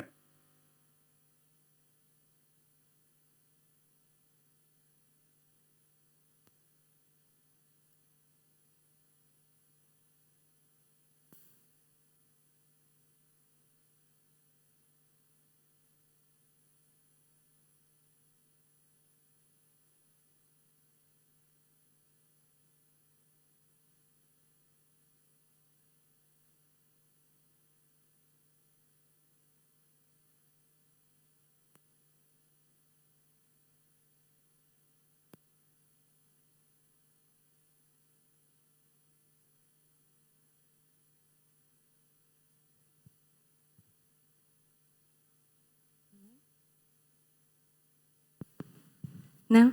Can you hear me now? And this one. Okay, thank you. Hi, everybody. It's such a pleasure to be here today, and I'd like to thank you all for the opportunity to be able to discuss the work that we've been doing to build capacity in medical entomology training.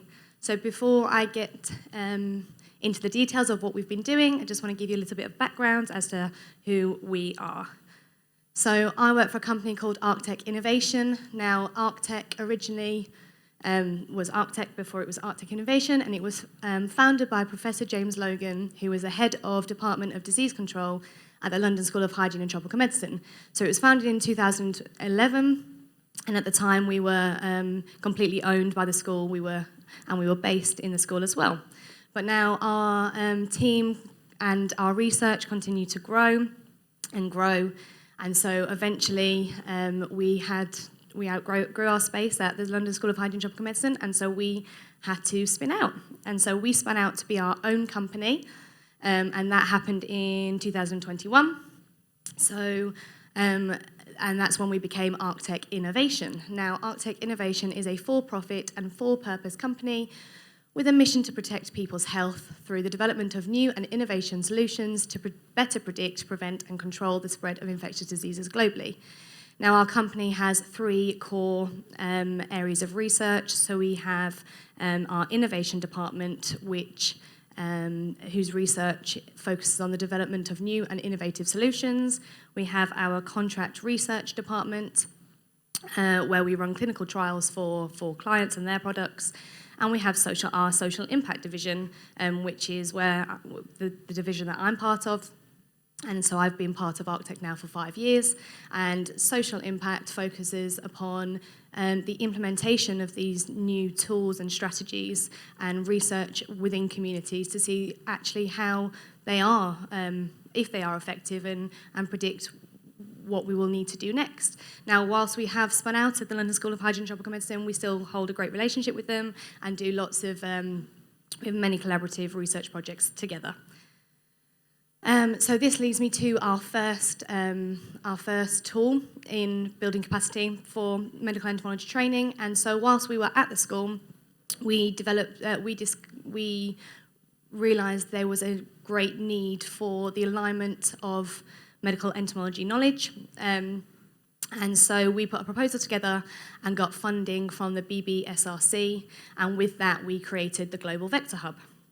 Now, what is the Global Vector Hub? It is an open access community for vector control information and research. It is our collaborative platform which brings together insights from academic research, commercial partners, on-the-ground medics, and NGOs. This is what you'd find if you come to our website.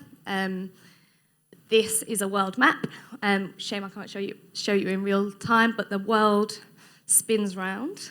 And as relevant information pops up, so it might be a research paper or a news article, as it hovers over a country, they pop up as they come along. Now, we didn't do this all by ourselves because software development is kind of outside of our expertise. So we worked with Blue Frontier to actually develop the platform. Now, the GVH aims to assist in capacity building and system strengthening for vector control globally and establish a community of practice for vector control interventions. It hosts a worldwide network of vector researchers and people working in vector control, with organisations and individuals findable through a searchable registry. The main audiences of GVH are health workers, humanitarian aid workers, vector control programme operators and researchers, but it is open to everybody. Now, we're providing a comprehensive database of accurate and up-to-date resources such as training and educational materials, vector control guidelines and research tools. So I'll show you some of the features now. I'd like to just take this opportunity to thank our key partners and supporters who have helped GVH become the platform that it is today. So here are some of the features. Now, this is our networking page. So this allows users to connect and exchange information. It hosts a searchable global registry of researchers, labs, institutes, field sites, and information on their research and the capacities that they hold to do research. It also gives information on non-for-profit, industry-led organisations, and we believe this is really boosting and transforming collaborations between individuals and groups with known vector-related associations. We also have a resource function here, which hosts over 400 vector control and medical entomology-related resources. Users can filter, favourite, and download resources, as you can see here. It also allows us as a company to monitor the footfall that resources get and see trends in what people are interested in, what they're searching for. It hosts information such as SOPs, annual reports, field and lab-based technical documents. Also, we provide extensive information packs into relevant diseases. And this is our data collection tool. So this is a real-time interactive map for data collection on vectors of medical significance. We really encourage users of our platform to upload any relevant vector information. So that might be a team that has been out to do larvicide dipping or trap collecting, and once they have the information, we encourage them to upload it onto here so that we can see in real time where there might be vectors of importance. We have some other features as well. So we host job and funding opportunities, as you can see here on the left. And then we have a discussion forum to ensure that conversation is active, it is fluid between researchers, partners, so that we can check knowledge gaps and identify them and monitor the impact that our work as medical entomologists is having. We also had the capacity to work with external partners. So here you can see on the left we have the BOVA network. BOVA stands for Building Out Vector-Borne Disease in Sub-Saharan Africa. Now, unfortunately, their grant came to an end and they could no longer keep their webpage live. And so instead we've hosted that on the GVH website so that their important work isn't lost. And we hope to be able to do that in the future as well with other partners such as Raft. We believe that the GVH will not only significantly facilitate the achievement of the national health objectives set by the World Health Organization, but also contribute towards the internationally recognized Sustainable Development Goals. So that was our initial database tool for building capacity in medical entomology, and that brings us on to our more latest database that we have developed in partnership with TDR. Now, TDR of the WHO is the Special Program for Research and Training in Tropical Diseases. This is a global program of scientific collaboration that helps facilitate, support, and influence efforts to combat diseases of poverty. Their vision, which is aligned with many of ours, is for the health and well-being of people burdened by infectious diseases of poverty to be improved through research and innovation. Now, we, as you all know, that training and innovation in the field of medical entomology is essential to mitigating the burden of neglected tropical diseases. However, there is a significant shortage of medical entomologists, especially in low and middle income countries, which is really the countries which feel the burden of vector-borne diseases. There was a mapping study performed in 2016 which looked at where medical entomology courses may be, and there was a real bias. So the mapping study showed that most entomological courses were found in the Americas. They were hosted in English, and very little of this information was actually published online. So this obviously shows there was a great need for more medical entomology courses worldwide. Otherwise, it will be a very niche market of people becoming trained. To help bridge this gap, TDR funded the development of a new web-based directory of medical entomological courses, which we have now housed on the GVH website. And you'll see it here. So it's called the Global Atlas of Medical Entomology Schooling, or we shorten it to GAMES. It's a directory of over 160 training courses. Now, all the information, it's really clear to see. You can see the countries in which it's housed, or where it is, the name of it, the institution that's providing this course, the language or languages in which it is trained, in which it is taught in, any key words and course outline, and you can search it as well. So we tried to make it a really user-friendly database. This now, all the training courses together span 34 different countries. They're hosted in 7 languages, and representation across all WH regions is now seen. So that's a great improvement on the original 2016 mapping study. TDR have also helped fund our events page, which we keep active to show any different medical entomology associated events across the globe. As you can see, our conference here today would be part of this too. We ask for user survey feedback all the time so that we can keep ensuring that it is a user-friendly database and that people are getting out of it what they would like to see. We've asked for some feedback and suggested things like linking to academic papers, which we'll be putting effort into and making sure that we increase this. Now, also, this brings me to our latest TDR collaboration, GVH TDR collaboration, which was the setup of a medical entomology working group. Now, the aim of our working group is to further promote the sharing of information and further support the capacity building. We don't want to just stop with our databases. We need to keep going. And how are we going to be doing this? So our working group is currently working hard on developing a terms of reference document to provide the criteria for collaboration centres in medical entomology training. So what is a collaboration centre? Well, a WHO collaboration centre is an institute which is governed by the Director General of the WHO to provide certain training. They participate in the strengthening of country resources in terms of information services resources. Now, these WHO collaboration centres span many different fields, from nursing to specific diseases. However, there isn't a WHO collaboration centre for medical entomology, so there's a great gap there, and we want to help bridge this.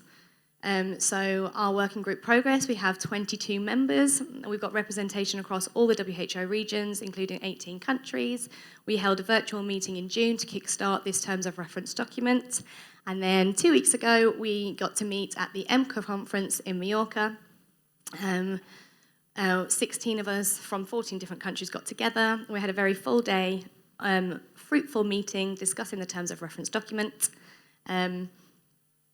And where we're at now, we are in the middle of drafting this document, and information that we would like to be included is things like what is a medical entomologist, what's their roles, what would a WHO collaboration centre be, how we can support the inclusion of the medical entomology for this document, what criteria would these institutions need to meet to be able to apply to be one.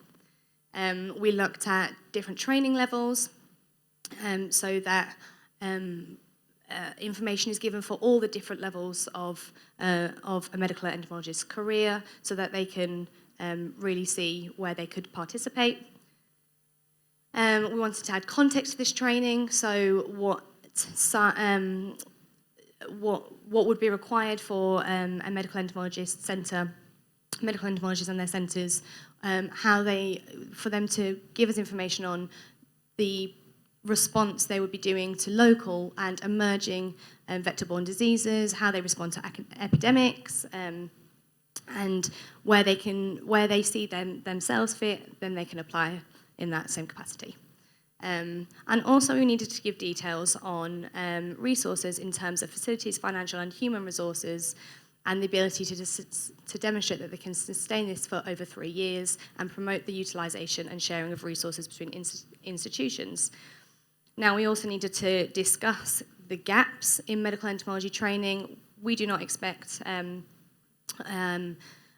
WHO centre to be able to tick every single one of these boxes, and so we needed to reference that and say that where gaps may be, to give information on how they could show that they could fill it or work with other institutions to finish this gap.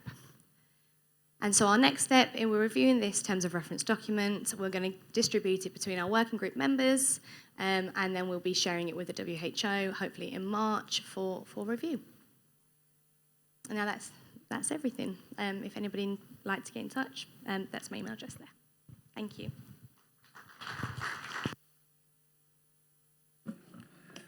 Thank you very much, Dr. Freya Spencer. She has highlighted very important issues in the vector control. I think we'll take the question at last of the session. Now I want to move up on I would like to invite on Dr. Khadri Sahar from Malaysia, and he is going to highlight on the status of entomological training in Malaysia. Dr. Khadri.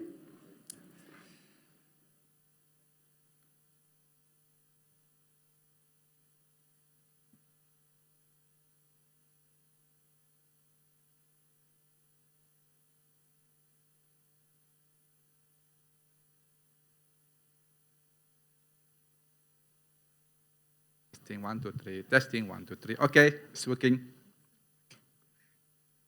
Thank you, Chairman. Ladies and gentlemen, thank you for inviting me. I think this is my first time for attending APMEN meetings and first time in Thailand, even though I'm still in Malaysia. Okay. Unlike the company, we are less profit oriented. Okay, this is the topic given to me. So it's quite tough, very heavy for me because it's huge area. So I'm also the head unit for entomology unit Institute of Medical Research in Malaysia. I'm also the dean for the applied parasitology entomology. The one pamphlet on your tables I give to you because to you and to your colleagues back in your country to refer and to maybe interested to join in. Okay, this is our old institute. We're going to move already, almost 100% move from this building, 19th century, 1900s. What happened to this? You cannot see. Okay, and this is our new complex since 2019. Okay, it's huge complex. The whole complex is IMR, and I'm staying right here in the C7s. The APMEN, the main course will be held over here. Okay, this is the residency, the hostel for the student, and also the hotel for the participants from overseas and all through the country. Okay.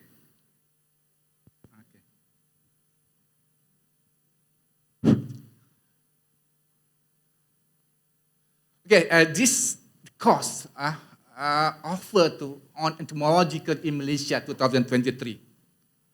These are the government's bodies in Malaysia, and this is the association, entomologists and MSTM.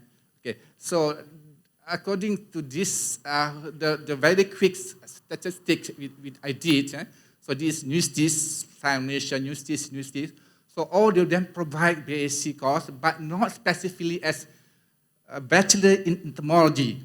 So yet we are drafting the standard from MQA, Malaysian Qualification Accreditation. So we're going to draft, we draft already halfway to have one basic entomology, bachelor in entomology. So in master, yes, we have. PhD, we have, no problem. So yet to have a specific bachelor in entomology. All these universities have the course, maybe 10 to 30% contain entomology subject. So, but in IMAR, Semiotromat, Malaysia, so we having a course, postgraduate DAPNE course since 1970. So without a stop, only during COVID time, 2020, 2021. So, okay. Many of them also going overseas to attend like tropical medicine in London and so on. Okay, this again the laboratory conditions in the new complex. Sorry, what happened? Okay. Okay, the tutorial, the lecture given here, and the students area, plus the pantry over here. The laboratory can cater for 30 participants. This is the all buildings. Okay, this myself as a dean for DAPNE course, and another course concurrent, the sister course. Normally we do it now since last years we do it concurrently. The Diploma in Medical Microbiology, and also Diploma in Applied Histology and Entomology. So my deputy deans. This director of IMAR is become the director for Semiotromat Network Malaysia as well. So the Semiotromat also cater other besides DAPNE and DMM short training course on entomologies, student staff attachment in other countries, Semio in these regions over there, research collaboration with Semio Center. So this is a diploma. And the objective, the introduction, the course was designated to train medical doctors, scientists, and other health personnel in basic and advanced parasitology, entomology, as well as skill in conducting research, diagnostic service, and approaches in control make programs. So, there's a lot of objectives, 7 objectives there. So one of it, understanding the biology of the life cycle of the major parasite and of their vectors or intermediate hosts. Identify diagnostic and major parasites, vectors, and intermediate hosts, some parasitic disease using basic molecular approach. So comprehend methods used in studying medical entomology in laboratory and field conditions, and able to conduct own small research. We allocate them 5,000 maximum for each project to be finished during 6-month course. The fees, I don't know the other companies, the fees is 18,000 ringgit, 500 is equivalent about less than 4,000 USD. It's very cheap. This price is since 2012, never revised, and plus accommodation.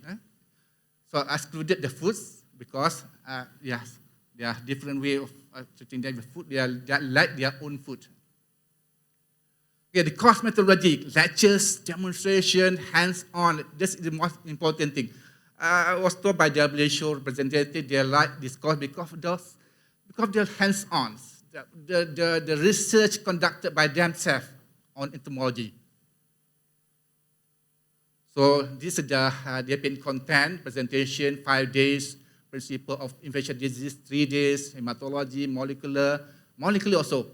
But statistics, yes, epidemiology for 2 weeks, medical pathology 7 weeks, archaeology 2 weeks, parasitology 8 weeks, and all project during 6-month project time. Okay, timetable for DPNE. So this, I'll go very fast to show you the 7 weeks. So this is the topic of Dr. Lee Hanlin, the known as entomology, for introduction, and we can go for taxonomy. We focus on taxonomy, microscopic taxonomy. They have module assessment. Every module assessment, you have 7 module assessment for just for entomology.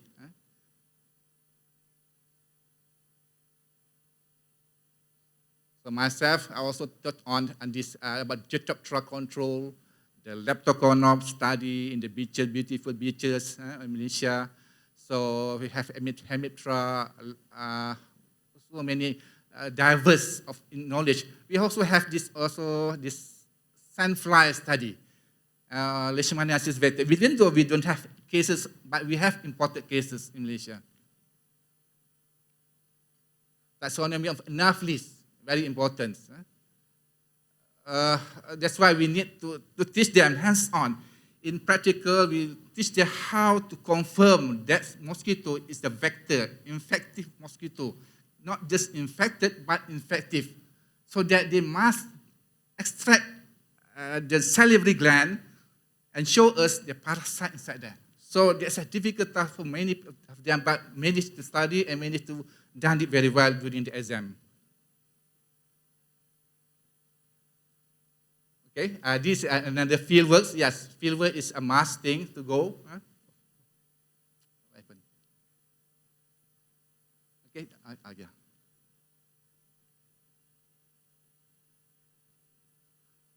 So we also teach on the molecular technology, and this okay. Time's too short. This the residency area. This very new, 2019 started, and this is also FOC, free of charge. Until now, we're not charging them. 2019 until now, no charge.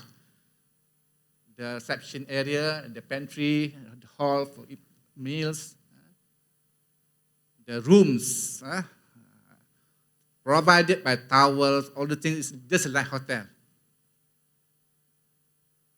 The washing, yes, you have to wash yourself, themselves. Dryer. So these are some of the photos at field. This is looking for chiggers. There are latest students this year from Manila, from Laos, from Samoa Island. This is a leptoconop study at the beach. They have to experience themselves about how leptoconop bites. So they all them experience the itchiness of the biting itch at the sandy beach. Also experience of this spraying, fogging machine. So during this examination, everybody had to go for seat for examination, spot test, and so on. This theoretical examination. So convocation recently on 9 November. So a total 695 graduates from 53 countries.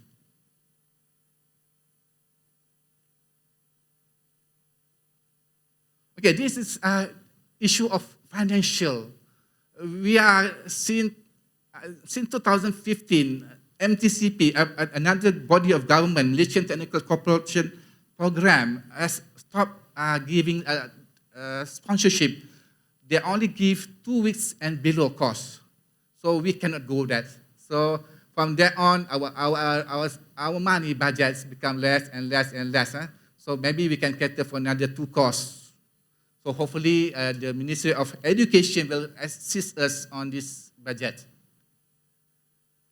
So comparative with the DMM, another is the cost, DMM and DAPNE. So SIMIO, South Indonesia, MTCP, Malaysian Technical Program, WHO, APMEN, all contributed before and currently. Since 2015, no extra source of funding from main funder, MTCP.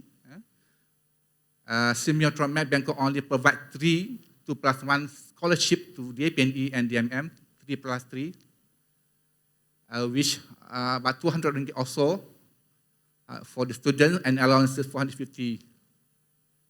So WHO recently sponsored a participant from Samoa. APMEN, the last sponsorship was on 2019, 3 Indonesian. After that, you all are silent on this. Nobody knows a participant from APMEN. IMAR, despite facing constraint of continue provide the best training ground for entomology works for our salary, also still a government of Malaysia. WHO Trust Fund, we have also done WHO Trust Fund since last many years for many works to carry out. So since last few years, they are asking me to close the account. I said, please don't close it because hopefully this year or next year, the WHO or APMEN will give some money to us, hopefully. The trust fund was effective. Used by Dr. Rahaniam, our previous head units, for this kind of work, investigation of malaria, surveillance, training in laboratory, taxonomy, molecular. Perhaps some allocation from CMM malaria project will help us to boost the WHO contribution in malaria works, including training with IMAR. Nevertheless, without this trust fund, we still proceed some research and training to study various usage of LLIN netting in controlling their vectors and also works on incriminating new vectors for mollusci. We have suspect new vectors in Malaysia, in East Malaysia, and also in West Malaysia. So these are the picture of the graduation and the cost, other courses that we held by the SIMIO. The fields or the class with the technical supports, the students of DMM, students of DAPNE. The course was about 10 days and highly appreciated by them because of the molecular works and everything. A package of 10 days is good enough for them. So concurrently, we have another act coming in, already since 2020. This Allied Health Profession Act. The act was created to regulate the service of the associated health profession, which has direct and indirectly effect on the care of patient and the health of individual or the population. This AHP Act came to force 2020. The profession includes entomologists profession, entomologists, pest control operators, and so on. This course or training that have been carried out are becoming more relevant, needed, must be available all the year, updated, effectively accredited by our HAHP Council. So this is the current status of the trained personnel for entomology in Malaysia. So in public health, IMAR, universities, private sectors, non-public health, let's say like hospital, even Hospital Colombo and Hospital Sabah, SAND, there are people, about 7 there already. So that's good. The doctors, medical doctors do dissection.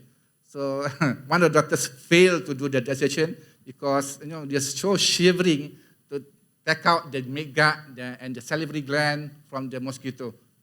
He took them more than 20 specimens during the exam. I think, I don't know, this short course is common to us, very important to us, And like this mosquito training, fleas, bad fleas, chiggers, bed bug, Charlie beetle, Wolbachia, fogging, and so surveillance is a must thing. Every year, every 2 years must be carried out to train the personnel locally and in the regional. So currently we have PhD in IMAT. In entomology unit, we have 3 out of 11. So in university, we do not know. We have, of course, a lot. So private sector, we cannot get the data. I did ask, but we don't have the data. They also don't have the data, even the association. So I think that's about it. Thank you for your attention.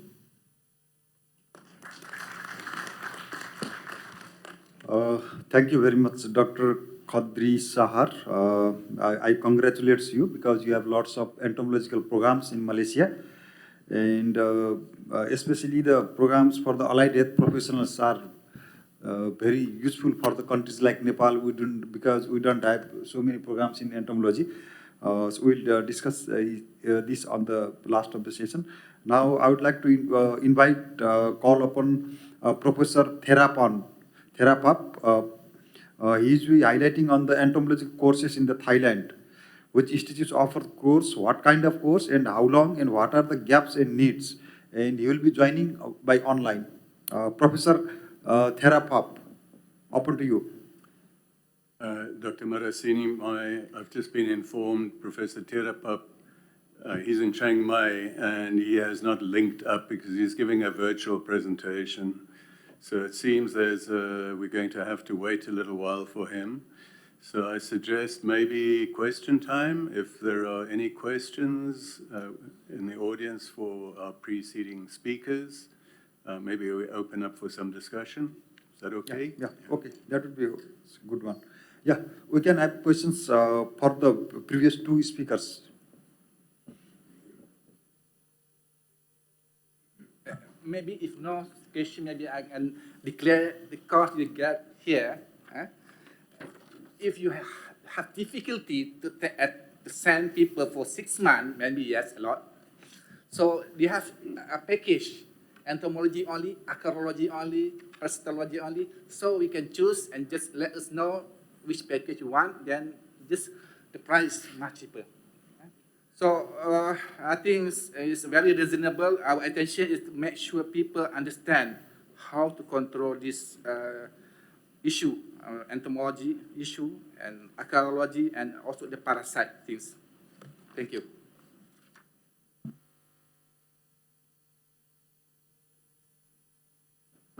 So I hope this is more of a comment, but when we talk about capacity building, so far we're talking about training. I think more important, we talk about jobs, about career structures. We train all the people we want, but there's no work for them. There's no career. They can't raise a family working as an entomologist. We're very few, very lucky people that we've been able to raise families doing entomology. But for most people, they'll choose another science. They'll choose a lab-based career rather than have to go out to the field and get muddy and hot and sticky. But anyway, sorry to carry on, but I think let's also talk about career structures and jobs for people as well as the training.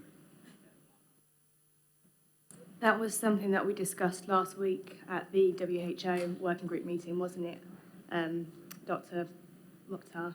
We discussed it as part of the working group and how we can make it more attractive to young scientists or young people coming in. So training courses way before you get to that level, or not training courses, but introductions into primary schools and young schools to share with them what we're doing and the work that they could do if they were to follow through.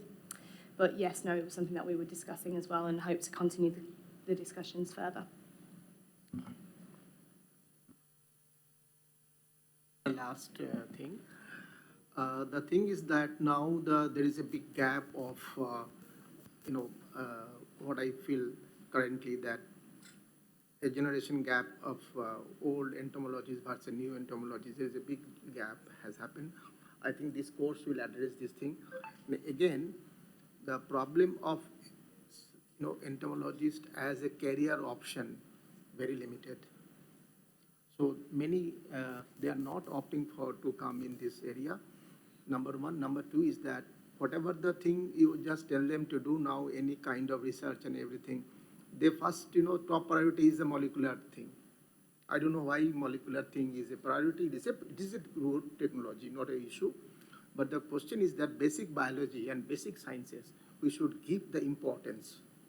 Why are the taxonomists, I don't find good taxonomist of mosquitoes. The real taxonomist, the mosquitoes. So first you have to taxonomically identify the mosquitoes and then you have to go for molecular level.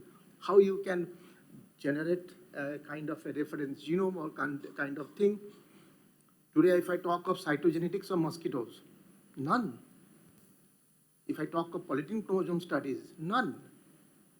Those who have there in the country, I'm talking India, they are retired and there is no new clone are coming. That is the most important thing. I think you should include those things in the curriculum. Have you include that cytogenetics, polytene chromosome preparations, cytogenetics studies? That is very, very important. And I can definitely help you. And the thing is that we can definitely identify 3 variants based on the inversions in the polytene chromosomes. That is important. Sibling species, inclusive species, flu hercules in India, based on the polytene chromosomes. But if you tell the preparation of the polytene chromosomes, I'm sorry, none. Thank you very much. Just to add comments on Dr. McDonald, it's really interesting. Once we had lots of cases of malaria in Nepal around 2000, and we do have lots of entomologists. But later on, we are about to eliminate the malaria now, and we have very few entomologists. So once we talk about the elimination of the disease, and it's very difficult to get the specialist on that field. So that was our experience. So we have started the training of allied manpowers, paramedical staffs for the entomological trainings by using the very few entomologists. I think that would be another approach. And just to respond to that, sure, malaria in Nepal, Cambodia, some other countries, maybe in the past, 80s are the future. Yeah. We need entomologists for 80s. Thank you. So I tried to call Prof. Tirapap. We've had confirmation from Mr. Leo Makita in charge of malaria control in Papua New Guinea. He's asked for postponement and we'll try and accommodate him a little bit later this afternoon. Prof. Tirapap, I'm unable to reach on phone.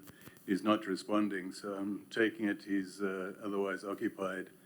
My suggestion is we proceed to the next kind of breakout group discussion on training needs for medical or public health entomology and conduct the same kind of exercise we did this morning with outdoor biting tools.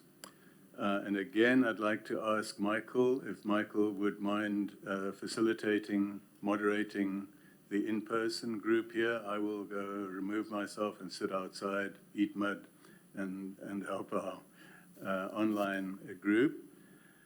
And then we reconvene, and there will be ample time for discussion because this particular topic lends itself to broader discussion, additional ideas, because it's not so easy to categorize exactly the different options. So for those few who were not here this morning, to enable you to participate in this multiple choice online survey, and I'd really like to ask, please, if you can, take the time, please participate, because your opinion helps us to formulate how best to try and address this issue of a global shortage of public health entomology skills at multiple levels.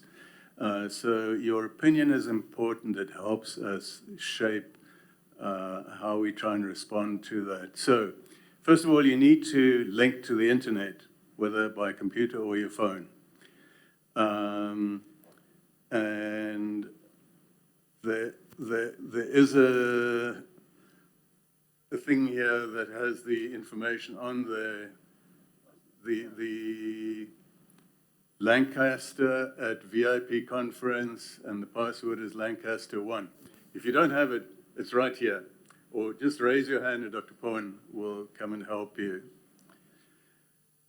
Once you linked up, either Popo or Wulan will help facilitate the group in this room, and the other one will help me outside, to enable you to link to this Slido web-based survey instrument. You can do so either using the QR code, or you can go to www.slido.com, and the hash 5142149 hash is already inserted. You just need to put in the lettering, the numbering, and then it will automatically populate the survey. And from there will be 5 questions. Once again, which country are you from? And again, it helps us to understand or contextualize the various responses, because the survey site will integrate the various responses from however many people respond and give us a collective result of what the majority opinion or what the eventual opinion was. So which country are you from? Each country will have a little circle next to it. Just click on the country. And then move on. If you scroll down on the tool instrument, the survey, the next question is going to be, what, in your opinion, are the fundamental medical entomology HR shortfalls? Please rank them. And there are 3 options. I'm sorry, this is, we didn't want an endless 20 options list. We've given broad categories that will give us adequate guidance to have some understanding of where the critical gaps are. So the 3 options are too few qualified PhD level graduates. Second one is too few basic degree level graduates. Third option is too few field level entomology support staff. The third question, if you scroll down further, it's going to be, what are the basic skills gaps? Please rank them again. Broad medical entomology understanding, all aspects. You need, for purposes of program manager or senior entomologist, somebody that has a broad understanding and can contextualize a particular public health entomology situation for strategic planning, those kinds of things. Somebody with a broad medical entomology understanding, or malaria entomology, or arbovirus entomology, or vector control skills, or vector surveillance skills. Those are the options we have here. And it's to guide APMEN to identify potential tools for support. So again, the 5 options will drop down, and each one has a little circle next to it. You choose the one that you feel is most important. Click on the circle alongside what you feel is the most important one, and boom, it'll pop up to the top of the list. Then you go down to the other 4, and you look at which is the second most important one, and you click on the circle next to that one, and boom, it'll pop up to number 2, and same with number 3, 4, and 5. Well, you don't need to do number 5, it's automatically at the bottom. Question 4 is, what kind of courses would best bridge these gaps? And again, please rank them. Multi-year degree courses, 1-year diploma courses, 6-month diploma courses, 2-week specialized in-person training courses, online short courses. What do you feel would help in terms of priority training that should be engaged in. Just rank them according to your perspective. And then number 5 is what should be done to incentivize or make medical entomology a more attractive career? Better salaries, more job opportunities, better career advancement opportunities, make funding available for entomology bursaries. So we'd be very grateful for your inputs to help guide our thinking, how we can help alleviate this situation. Everybody here stays here because this is the in-person meeting. Michael will facilitate this group. And if you have other options, please leave it for the plenary discussion afterwards. We'll take notes. It's just it's difficult to work every possible option into this particular kind of survey instrument. So we've given some options. Please prioritize them, and then we can discuss the other options during plenary discussion. Michael, did you want to say something? Okay. All right. Thank you so much, everyone. Thank you.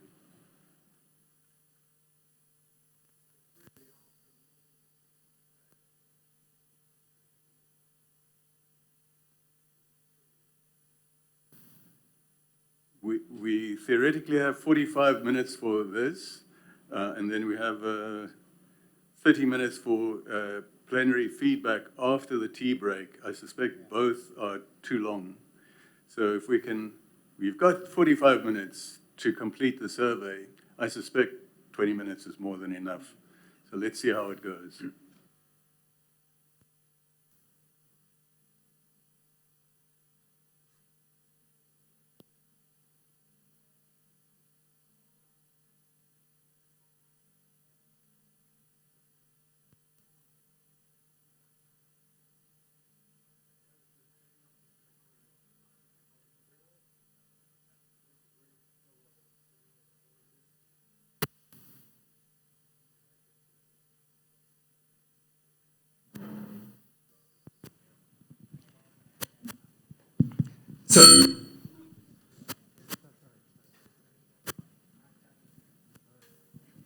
So let me try like this. So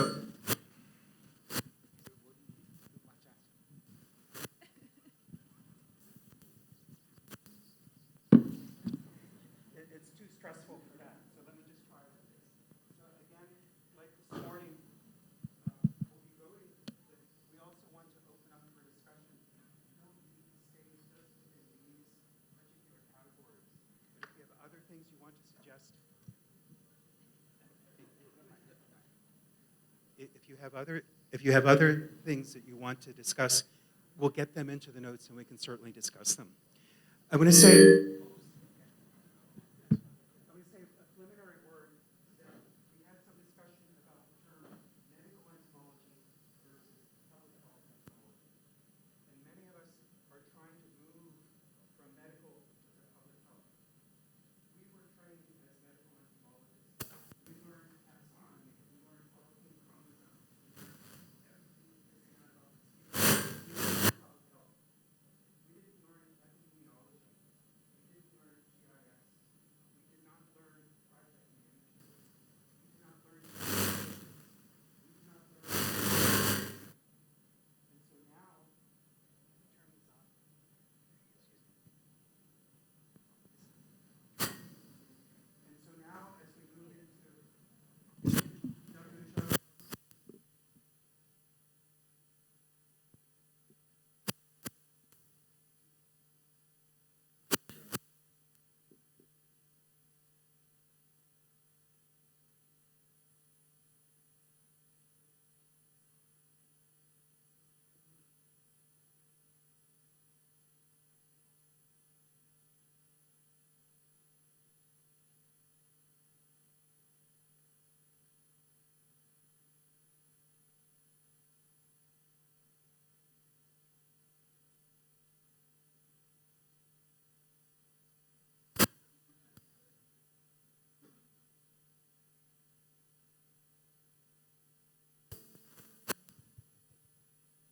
stand back. So I think this will be okay, maybe. apologies for that.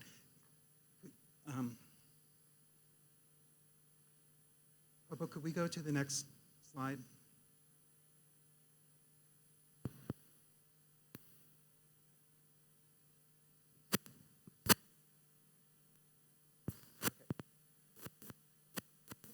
So what are the shortfalls? Too few field level entomology. We came to this before. Everyone wants to do molecular entomology in the lab and not in the field. Qualified PhD level. So who wants to begin discussion? Some comments on these, please. Haji, could you introduce yourself? We haven't talked about PAMCA yet.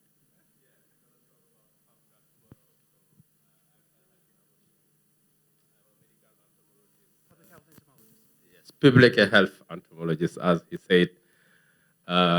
Yes, I am also a lecturer at Sheikh Anta Diop University in Dakar and the director of scientific program at PAMCA, the Pan-African Mosquito Program, and have also had RDM and WHO, which I think is not necessary. The reason why I'm actually taking the floor is, as he said, we've all been trained as medical entomologists and trained to be teachers or trainers. But at the end of the day, what we would like to do, for instance, in PAMCA, APMEN, and most of the organization is to control and eliminate diseases. So being at the university is not enough to be able to do so.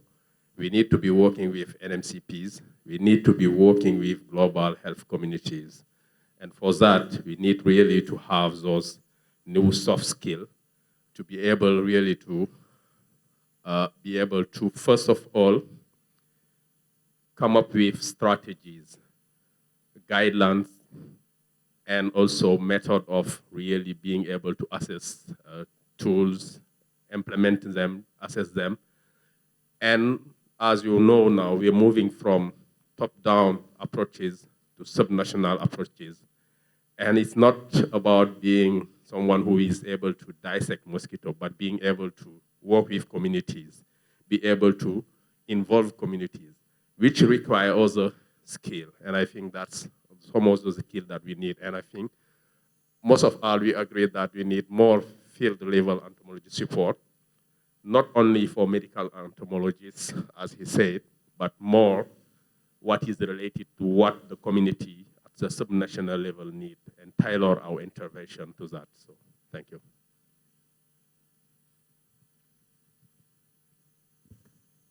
So thank you, Haji. So other comments, please. So who voted for number 1? So you're up next. I should be slower in raising my hand. When you think about, programs of work that we want to do that actually impact communities, and you think about sort of the natural structure of a piece of research or a piece of implementation work, you might have one senior level, PhD level entomologist, but you need a whole cohort of community level entomologists to actually be in the communities, do the work. And so naturally the structure will be one that has a broad base of people who can engage at that community level. So I voted for that, community level field entomologist as the largest gap, because, one PhD level person can design quite a few studies, but you need 20, 30, 40 field entomologists to roll those out effectively.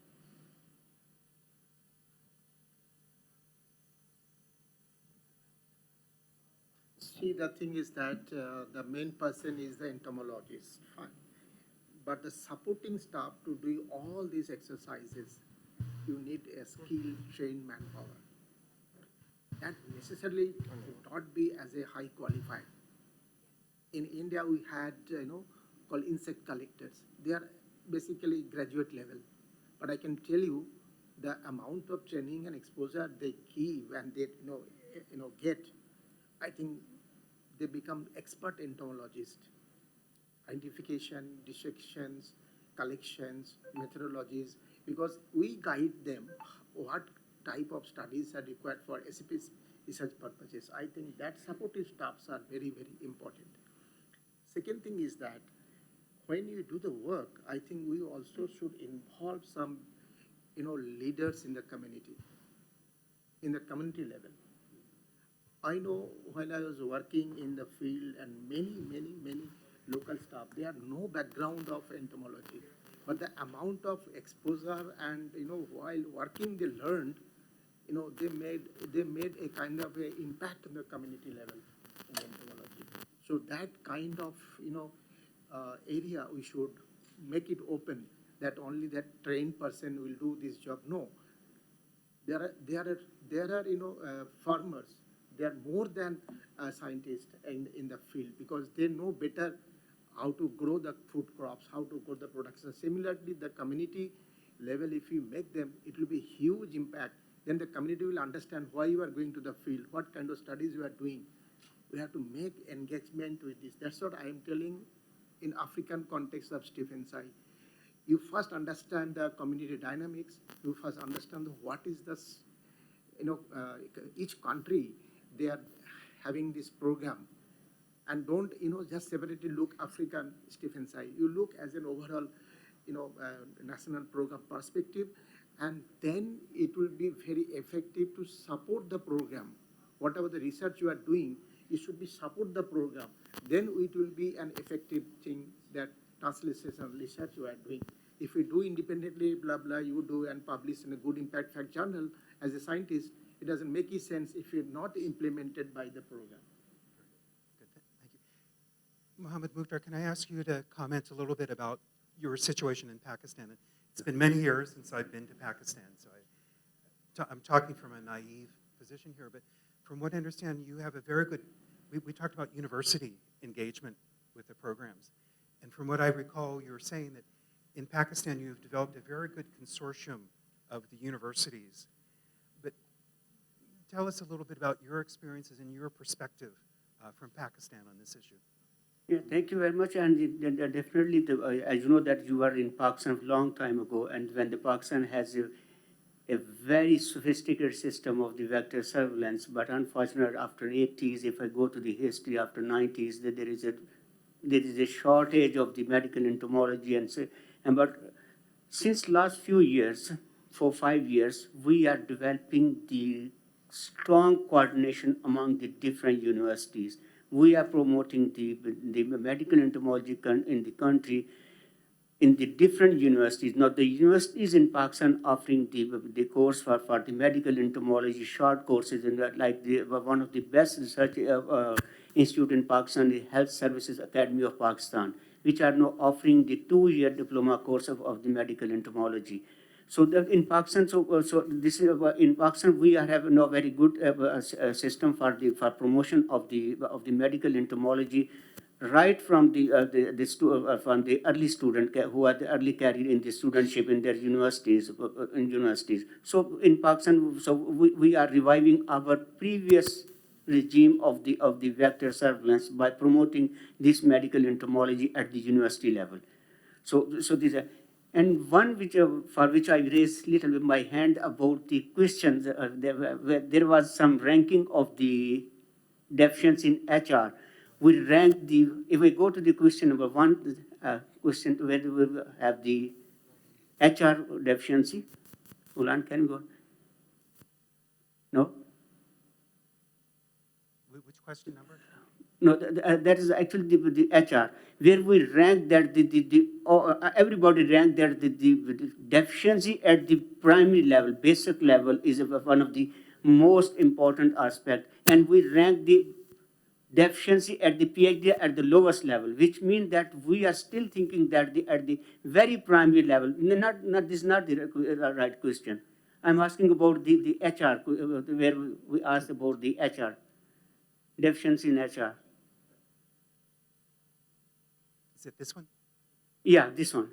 You can see that we are ranking the few PhD level at the lowest level, but we are still thinking that the basic life field entomology staff is the top one, which means that we are extremely deficient in the field of medical entomology. That's why everybody is ranking this. So this is very interesting to see this result, which means that at least we are realizing that there is a need to have have a training at the people who are at the early level. And second point, which we have already discussed, Dr.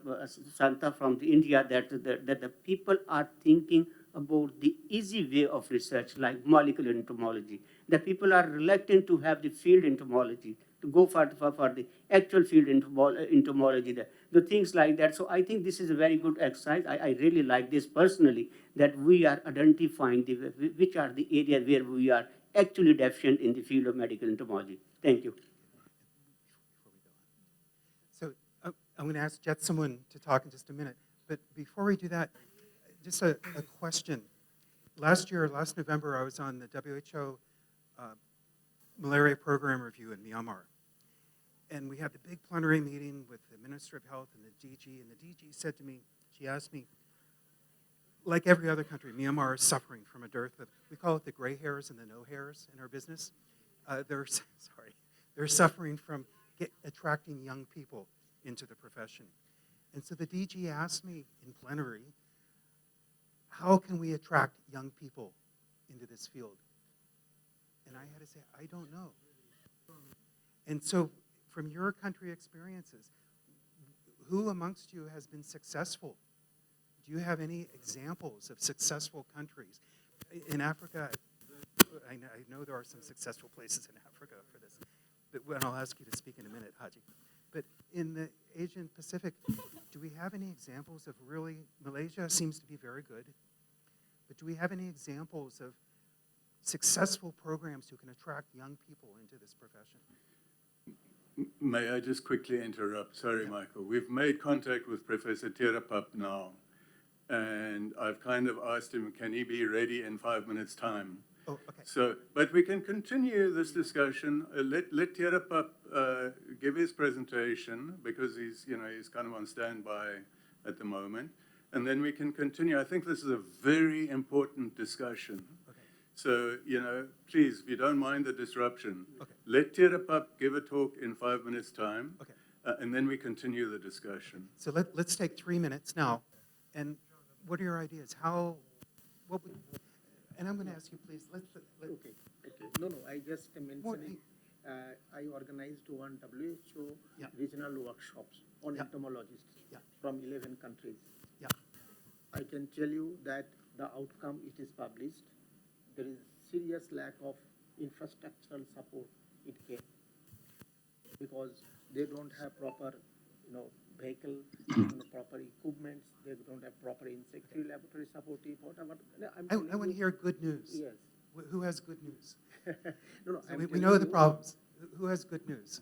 Susanta, sorry, could I ask you, when you speak into the mic. I can't hear you. Yeah, thank you. Okay, we have good news here from Malaysia. Okay, myself, I invented one product.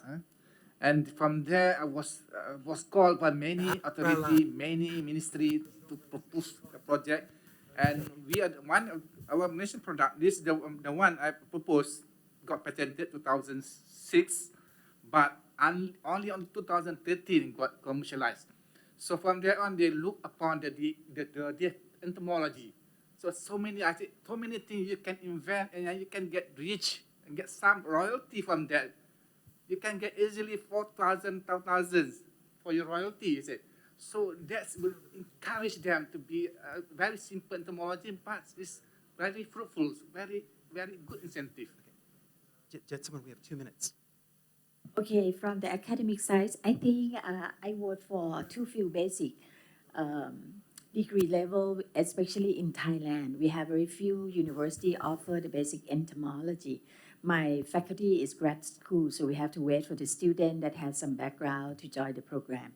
So compare with many years ago when we have great scientists, that many entomologists that like Professor Wisut Baimai, Dr. Rampa, who used to work at APMEN. And at that time, there were so many students. Tirapap is one of the successors. But after Dr. Tirapap, I think he has a few more students. But then that's still not enough to serve the community, the requirement. Okay, for Thailand, that's the issue at the opposite side. So we need more course, okay, different kind of course. For me, I was not so successful to attract the young one, but every time I brought my colleagues who are from different fields to the site and talking about vector survey, they always said that if they were younger, they would go back to the school and study entomology. So I think that the reality that how you can attract the people to come to the field and see the importance. So thank you very much. I think we're ready for Dr. Tirapap. But we will come back to this subject afterwards. And I do want to talk about Africa. Because I know Sudan is going through a lot of issues right now, but Sudan had been a wonderful example where they had MSc entomologists in every district.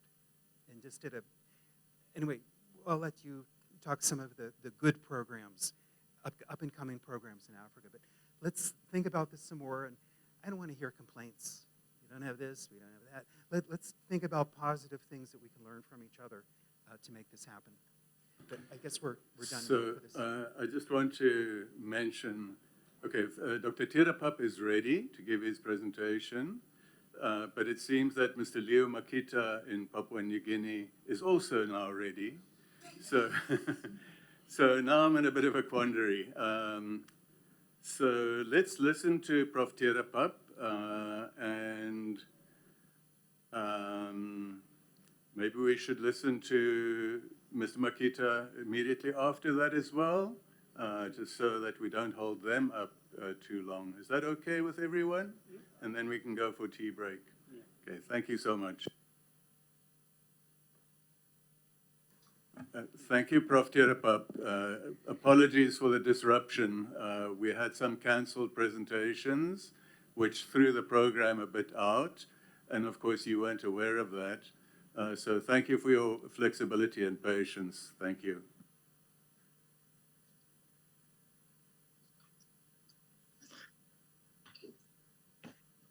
Thank you, Professor Rio. Did you hear me?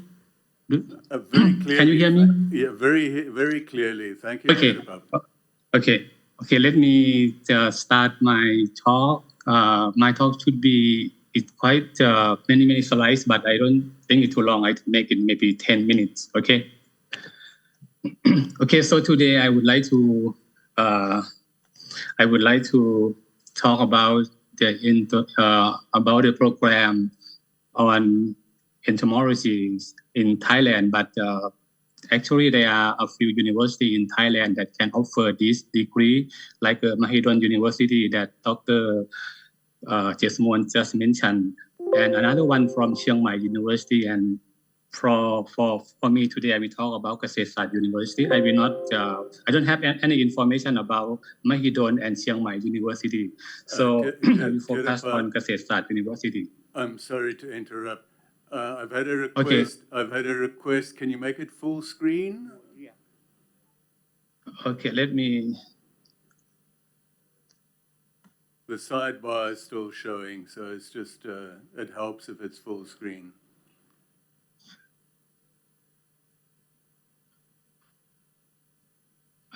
I think I share already, and I make it in my screen it's full already. But at the bottom, right at the bottom right, there are next to the slide bar, just to the left of the sliding bar, there are 4 options. Try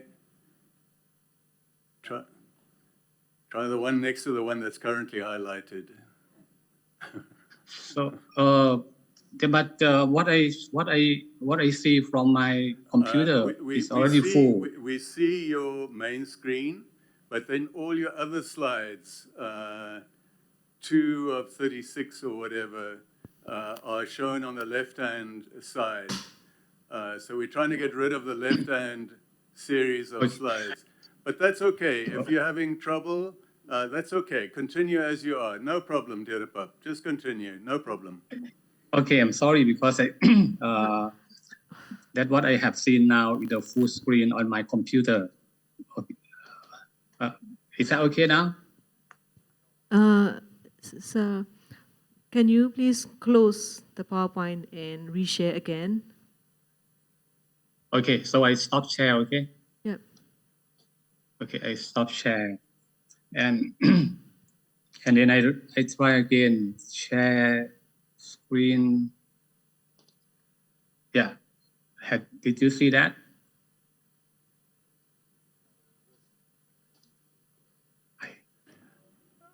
It's still the same, Just but click. that's okay, Therapat.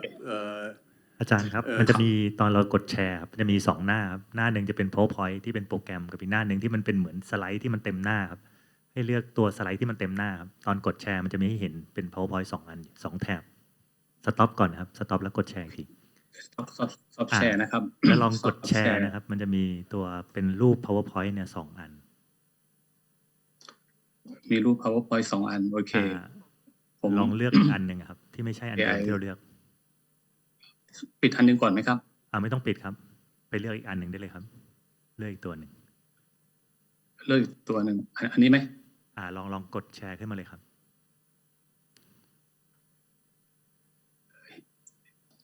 เห็นไหมครับ ยังไม่ได้แชร์ครับ โอเค ไม่งั้นอย่างนี้ได้ไหมครับอาจารย์เดี๋ยวผมแชร์ให้แล้วอาจารย์ โอ บอก เคโอเค next แล้วกันครับโอเคไหมครับ โอเคได้ ครับ โอเค so do it from Bangkok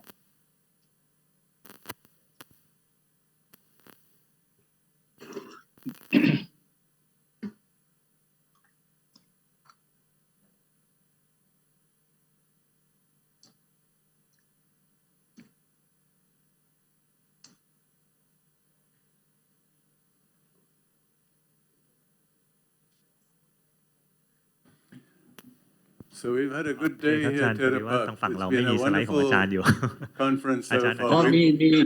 Oh, actually, I shared my slide to Professor Leo. It's in the PDF file. เดี๋ยวรอสักครู่นะครับโอเค just a moment please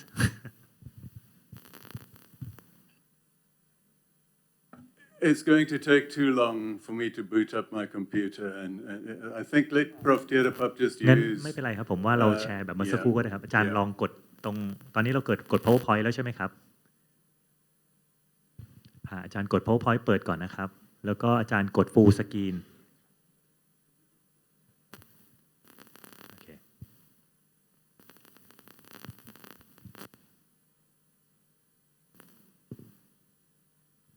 โอเคเดี๋ยวต้องผมแชร์ให้ครับเจอไฟล์แล้วรอสักครู่นะครับอาจารย์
เคครับอาจารย์พูดได้เลยนะครับแล้วเดี๋ยวอาจารย์บอกว่าเปลี่ยนสไลด์หรือ next ก็ได้ครับเดี๋ยวทางทีมจะเปลี่ยนสไลด์ให้โอเคผมไม่ต้องแชร์นะครับอาจารย์ไม่ต้องแชร์แล้วครับเดี๋ยวแชร์จากทางฝั่งเราได้เลยครับ Okay, sorry for very complicated. Okay, so today I will talk about the entomology courses in Thailand, but I will focus on Kasetsat University, not from another country. Actually, there are some university offer medical entomology like Mahidol University and Chiang Mai University. Next, please. Okay, sorry. Okay. So my outline for, could you go back? So my outline today that I just mentioned, I will mention about Kasetsat University, and then I will talk about the great program in entomology at KU. So I use KU at Kasetsat University. And next I will talk about the research interest in vectors and vector control, and then some scholarship available for the student. Next, please. So this is Kasetsat University. Actually, there are 4 campuses, but I will talk about what I'm going to mention is the campus in Bangkok. The campus has been was founded in 1943, so you can see 80 years already, and it's accredited by Ministry of Higher Education, Science, Research and Innovation of Thailand. Next, please. And there are 17 faculty in the campus of Bangkok, and one of them is Faculty of Agriculture. This Faculty of Agriculture comprise 10 departments, and one of 10 is Department of Entomology. Next, please. So there are the complex area in Bangkok, about 800 rice, quite big, and there are many facilities, for example, sports, banking, health center, and computer science. Next, please. And also they do have some dormitory for the student, and many more that you can explore when you get to Kasetsat University. Next, please. So this is the program that we offer at Kasetsat University. So I am the graduate program chair, and this curriculum comprise 5 faculty members. That these are 5 faculty members will screen, and then will make decision if the student can accept or not accept to our degree or to our program. Next, please.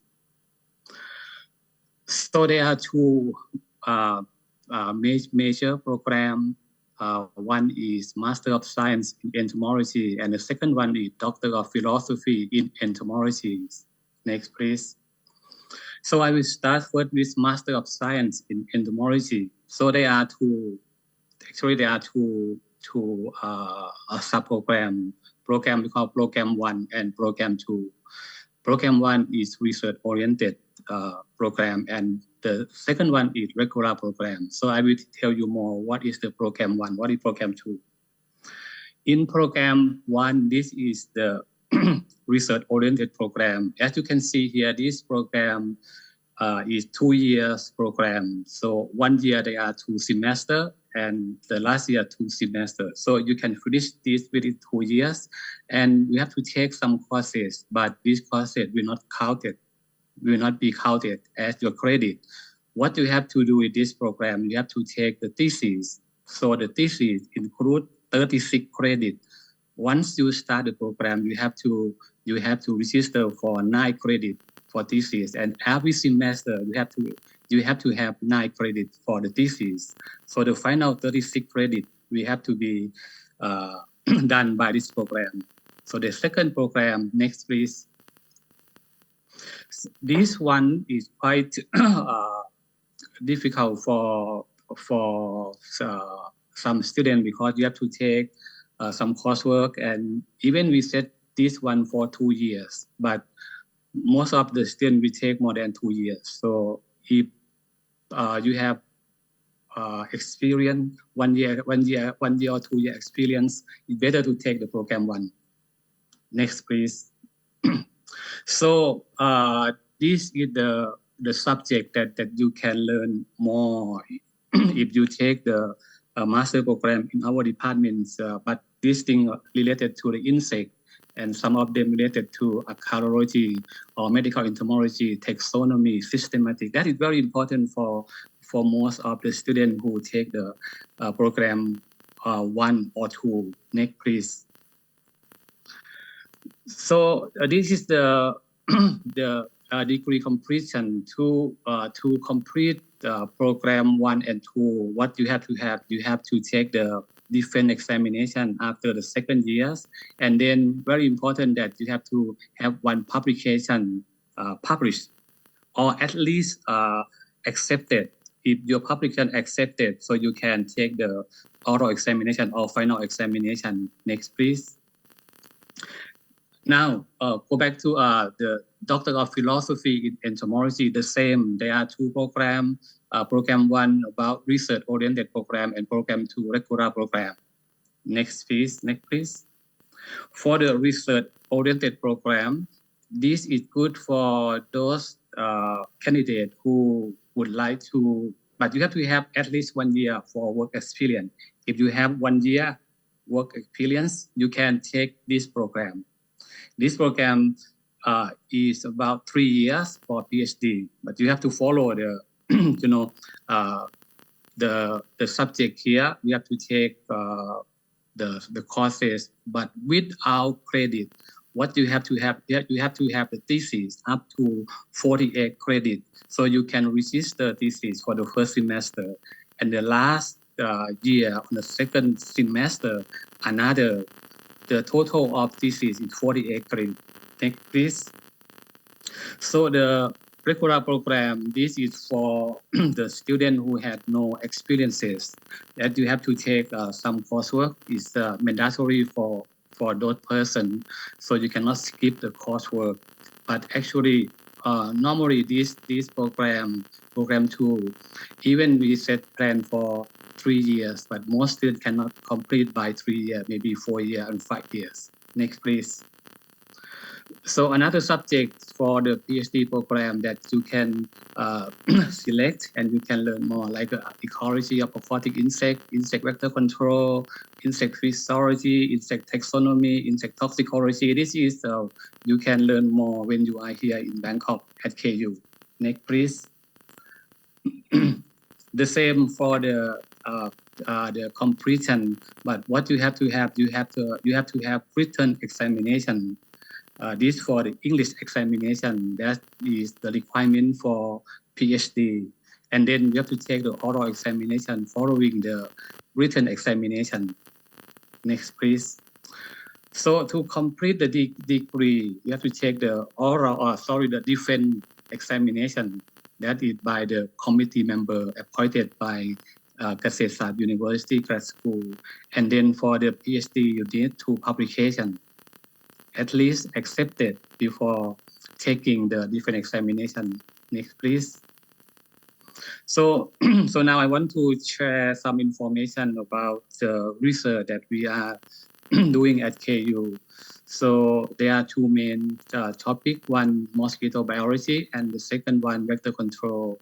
For mosquito biology, you see this is very important before you jump to vector control. You have to study more and understand biology of mosquito. Each species, there are different story. So this is you will learn like a genetics, like a ecology, like a species complex, and then vector control. Because vector control is very important, that you have to understand everything, and then you have to find something that can be practical for the control of mosquito. So next, please. So this is the the equipment that we do have at KU that you can use when you are student at KU. For example, we do have the heat assay, excitoreparency system. These 2 systems can be used to identify the chemical action, mostly used in the laboratory. And then we do have the arm intakes. This is for the that you can find the protection charm when you use the product or the mosquito product to when you swear, like when you use the repellents. Next, please.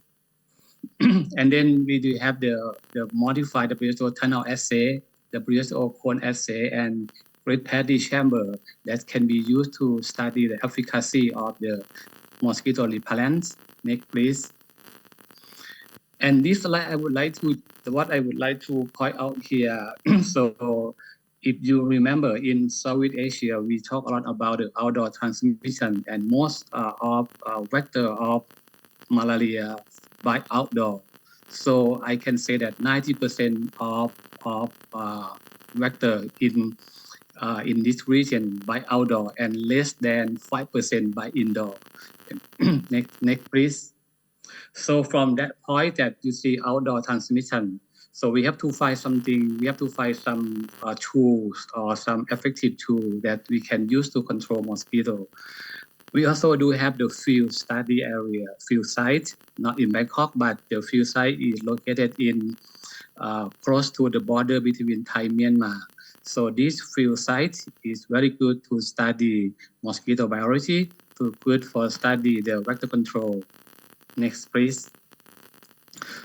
As I mentioned about the outdoor transmission, this is very good example that people mostly do the outdoor activity like the rubber tapper, the tourists, or even the ranger. This is exposed to the mosquito. So that's why we have a big problem that for the people who stay in the forest or go to the some place that we call tourists. Next, please. This is the semi-field greenhouse system that we do have in the field station. This semi-field greenhouse system comprise four chambers: room A, room 2, room B, room C, and room D. This is very good that if we want to study about mosquito repellents or even traps. Next, please. So this is the field station. If you would like to read more, you can go to the website and you can see I have prepared very the information on the scientific achievement that what we have done in this area. So this picture in the semi-fields is about 40 meters by 4 meter and 4 meter height. So these semi-fields, we use quite many for study of the mosquito repellents and for the study of the traps. Next, please. So this is the publication that we have done using the semi-field. This is starting from 2021 until 2023. So this is all info. So you can go and check from the online website. Next, please. Also, we do have the hut. We call it experimental hut, equipped with the exit and entrance traps. It's very good to study natural behavior of mosquito, and it's good to study for the treated repellents. When you release mosquito inside and when you release mosquito outside, and you can count mosquito by from the traps. Next, please. So that we have generated a few publications from the hut studies. This is very good work from my students. So you can read more from the online. Next, please. So during between the year 2000 up to 2023, so we have trained 44 students. We have 44 students, 35 are Thai and 9 from overseas. Next, please. And this is, I think it's very important for everyone here. If you're looking for the scholarship, Kasetsart University offered actually 3 scholarships for these coming years. 2 Master of Science. This is 2-year program, like I just mentioned, program 1, and 1 PhD. This is a 3-year program. But what we interested, I think our topic is related to repellent and trapping or vector of assignment malaria or other related topics about vector or vector species complex. Next, please. So that's all for my presentation.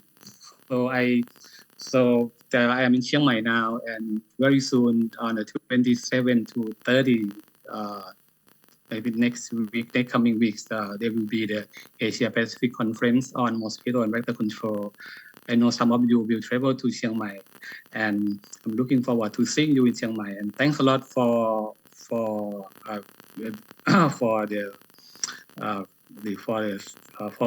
today. And if you have any question, you can write me. I have the email address in the former slide. Thank you.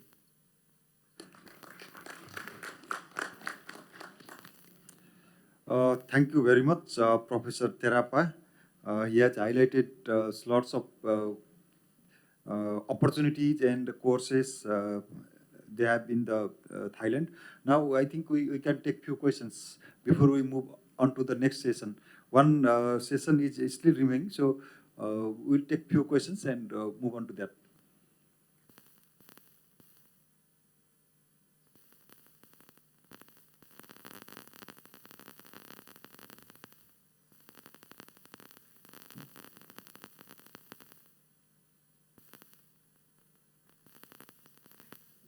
If there is no questions, I would like to no problem. Yeah.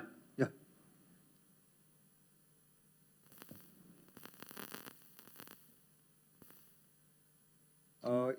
If there is no questions, I would like to thank Professor Terapa on behalf of APMEN, Vector Control Working Group, as well as the this chair of this session. Thank you very much, Professor Terapa. And I would like to call upon Leo Martica. He is highlighting upon the malaria status of Papua New Guinea, current status, hospital challenges and effectiveness. Leo Martica, are you there? He's joining online.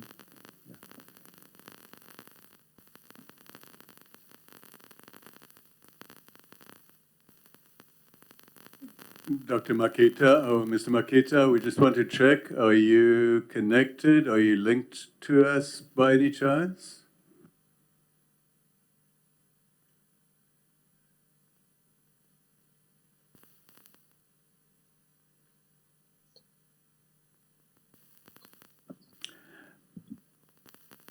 Okay, it looks like we may have lost Mr. Makita again.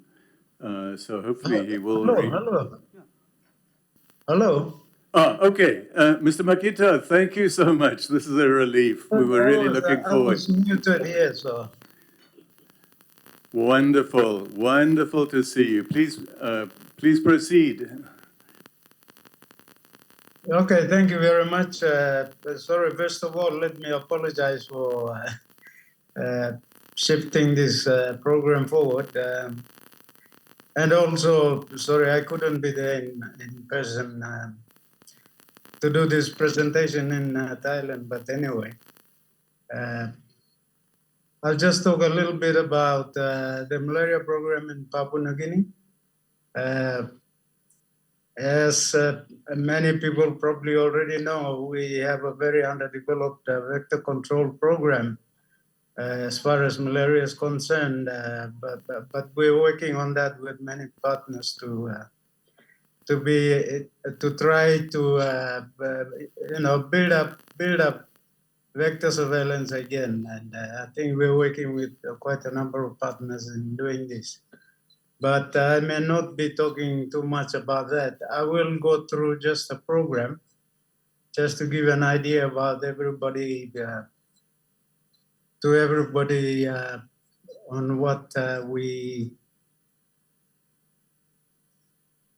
have in Papua New Guinea. I don't know whether my slides can be seen from your side. Not yet. I'm not sure if you're trying to share screen. We don't see it yet. Okay, let me see. Share screen. screen. Yeah, that's on.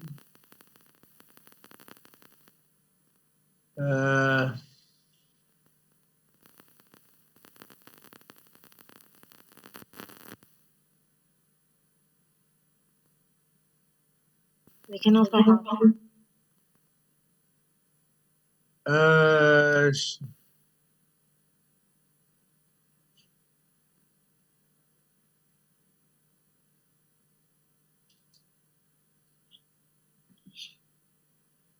I don't know, I'm having a problem sharing the screen.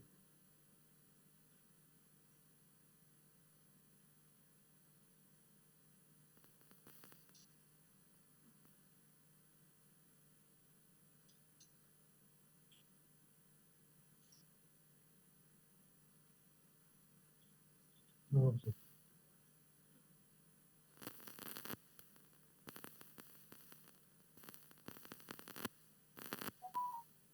Sorry about this.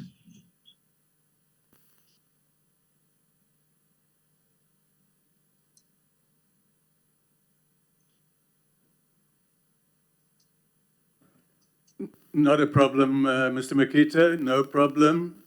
APMEN to the rescue. Our technical backup staff are busy pulling up the backup copy. So give us 1 minute and we should be able to help you from this side. So, Okay, thanks. Thank you.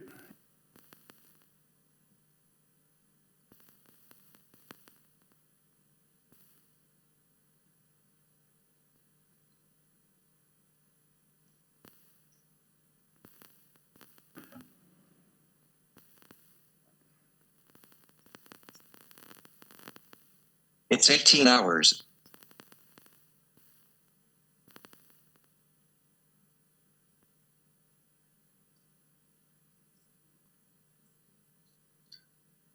Okay, I can see the screen now.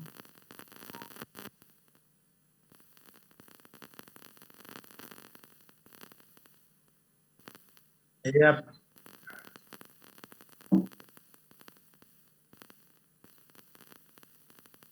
Is that the screen on now? Yeah, that one. We are hearing you. Yeah, you can say. Yeah, you can proceed. Dr. Makita. Sorry? Yeah, you can proceed. Yeah, we are able to see. Okay, thank you. Yeah. Thank you very much. Okay, just from the outset, I wanted to give you a picture of what the populations are like in PNG, how they live. If you look at it, at altitudes of about over 16,000, there isn't too many people.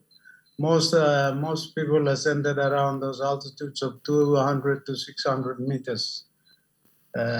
Just to show you a picture about how transmission occurs in PNG. Next. I think as for PNG, about 90% of our 10 million plus population is at risk of malaria. It's probably one of the highest outpatient attendances, and also some inpatients and deaths as well. Currently, we see about 1 to 1.5 million malaria cases reported annually, which is a total of clinical cases and confirmed cases. And the deaths, those confirmed about 88 per 100,000, and those unconfirmed cases is about 192. Next. And as for the species, we have all four species of malaria in PNG, falciparum being the highest percentage, followed by vivax. Next. Now, the vectors, we do have the punctulatus group, which consists of variety punctulatus coliensis. But next, I think we have from studies done by IMR, I think we do have about a few more other subspecies, which totals up to about 9 known ones, but there could be more than that or less than that. So this is why the transmission patterns are probably very, very complex. Next. So if you look at the vectors, some of these figures may be, maybe a little bit outdated, but as for punctulatus and coliensis, they're anthropophilic. They feed mostly indoor after midnight. And Ferrauti, of course, is an indiscriminate feeder. It feeds indoors and outdoors. So it's everywhere feeder. Okay, next. Now, our epidemiology of malaria is quite complicated. It's not homogeneous throughout the whole country. Different areas have got different patterns of transmission. So you have the islands and coastal areas, which were usually holo-endemic, with unstable malaria up in the highlands, where there was hardly any malaria during those times. Okay, next.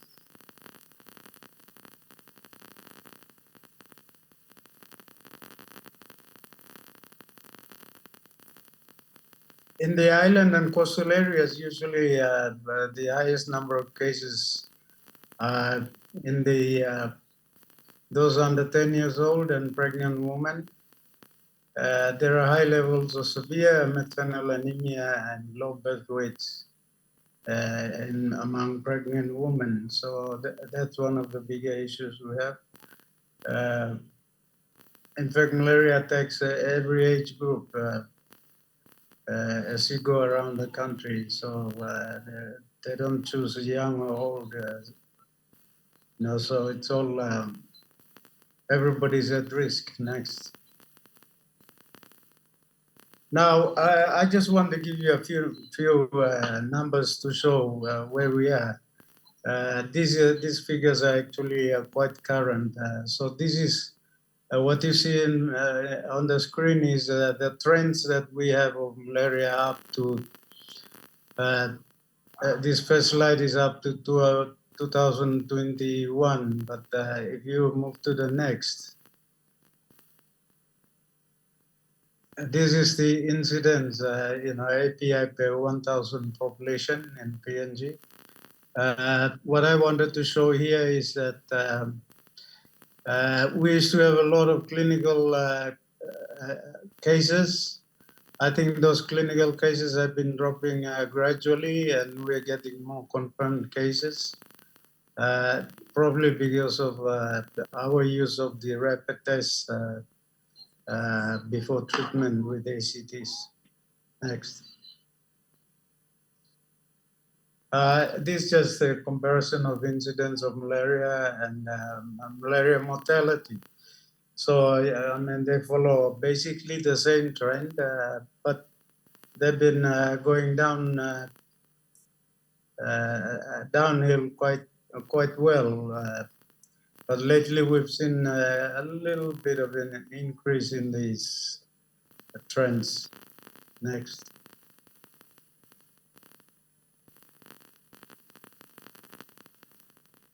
Yeah, this almost shows the same thing about the deaths and the deaths by provinces as well. The slide is probably too small for us to see at this stage, but you can see what deaths are like in the various provinces around the country. Some provinces being very, very high and others being low. Next. Now, I was talking about the reported cases of malaria, and we've been struggling very hard to to get people to diagnose and confirm a malaria case before treatment. So what you see in blue is total clinically diagnosed cases. So if you look at the first towards the right, you see that there are lots of cases that were clinically diagnosed. And then the orange is total confirmed cases. So basically, we sort of dropping all the clinically diagnosed cases, and now we are doing a little bit more confirmed cases, especially with the use of rapid tests. So microscopy is not very well developed in the country as yet also. Next.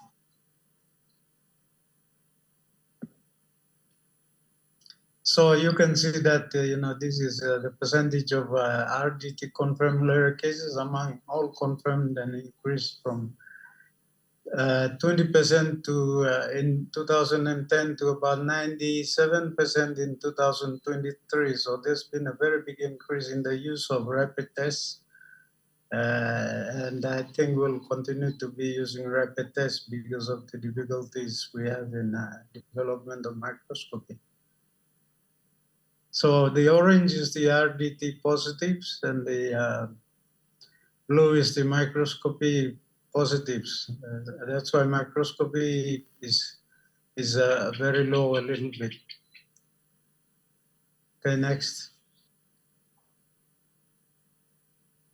Now, if we look at the species, on your left is microscopy positive, and on your right is RDT positive. So with microscopy, you see a majority of the cases being falciparum, and on your RDTs, most of the cases are what they call mixed. It's probably the way that kind of a test we are using that gives this kind of results, because we are using the APMEN rapid test. So we do know that many of those mixed cases could be Vivex or could be, falciparum alone. But we're not so sure about that. So we're still doing some work to try to come up with answers as to what we can do to differentiate this.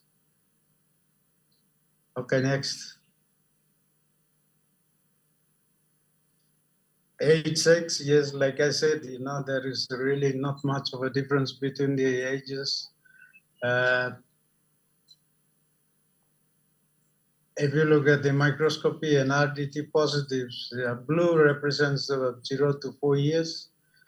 The red represents 5 to 14 years, and the gray represents the higher population group. And this is probably expected in many situations.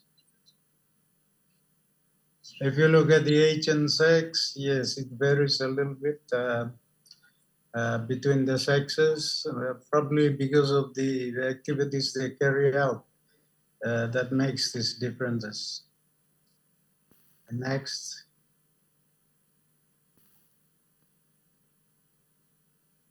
Yeah, this tries to show a number of reported confirmed malaria from 2016 to 2023. But the graph is such that we probably won't be able to see very clearly. But this is by provinces.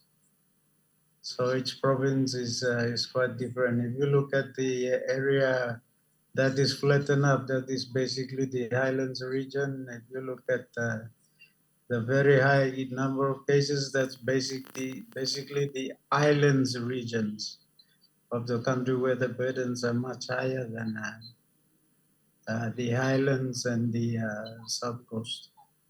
Next. Yeah, that's incidence of confirmed malaria cases. We can move on to the next one.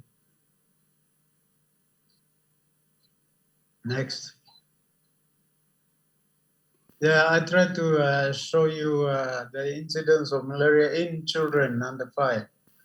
5 years per 1,000 population from 2017 to 22. So here we start with 2017, and the picture tells its own story. And then you have the 2018, 19, 20, 21 and 22. So this is the kind of picture we see among children under 5s. And still there are high number of cases. Next. Yeah, I think we can pass this. Just to mention on the right side, like I said earlier on, that area which looks like there is no cases, that is basically the highlands region of Papua New Guinea. If you look at your left, that is the south coast.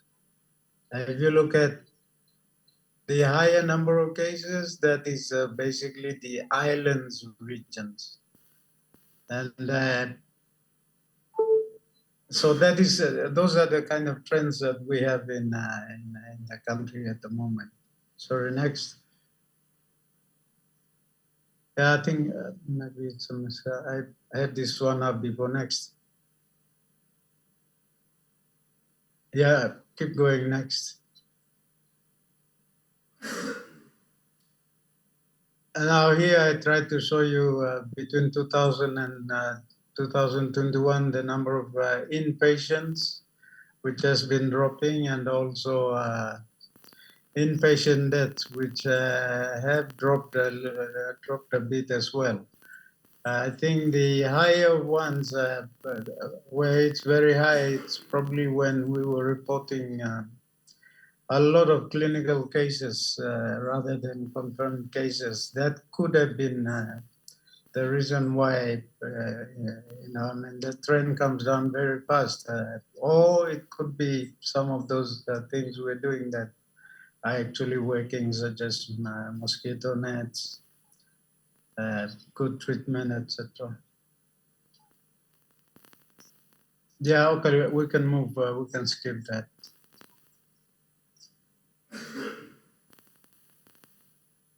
Again, this is by province. I think the slides are repeating itself. Okay, let's move.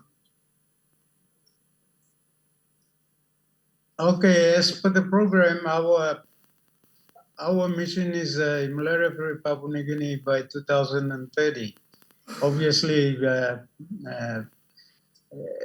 when you look at our figures, this may not be possible, but we could even say a reduced burden of malaria in Papua New Guinea. So that is our main vision we have for the program.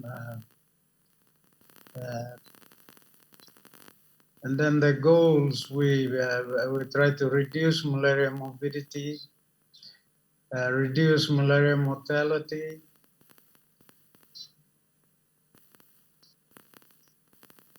and eliminate malaria in autonomous region of Bougainville. That is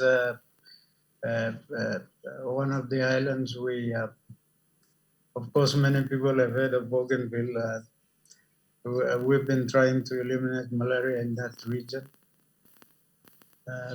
So those are some of the goals that the program has. Next. And of course, our objectives is vector control, case management, behavior change, communication, surveillance and response, and then an enabling environment. So basically, we have, we try to fit many of our programs within these areas. Next. Yeah, what is shown there is what we were dreaming about.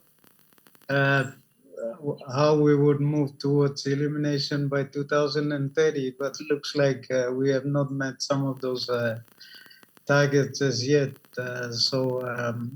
Anyway, we'll continue to keep them so that it reminds us of what we had intended to do, and if we can be able to do something about trying to reach that. Okay, next. When we're doing budgeting and issues like that, especially in terms of global fund budgeting, this just gives you a picture about how we, divide up our expenditures. The blue is basically vector control, which in most cases amounts to the distribution and use of mosquito nets. And the red is, sorry, what happened? Can you go back? Yeah, the red is case management. The green there is health promotion. The purple is surveillance and response. And then you have supportive environment, cost salaries and technical assistance. So this is the way we try to make use of those funds that we're able to get our hands on, especially the global funds. Okay, next. Other than the major challenges we have, I thought I'll just name a few of them. But the main one is sustainable resourcing. It is not so easy to get sustainable resourcing in places like Papua New Guinea, so we struggle with resources to be able to implement our programs. Most of the time we're depending on donors, which is not probably a sustainable way to do it, but at the moment we cannot do anything else. Capacity at implementation level, I put this one there because our country is divided into 22 provinces, and each province is more or less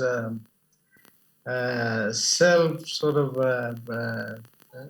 determining or governing, and so all implementation funds and everything is directed towards the provincial level rather than the national level. So when the resources get there, those people do not have the capacity to know what they're doing. So it is very difficult for them to do anything. And of course, program management, you need good managers to manage programs properly.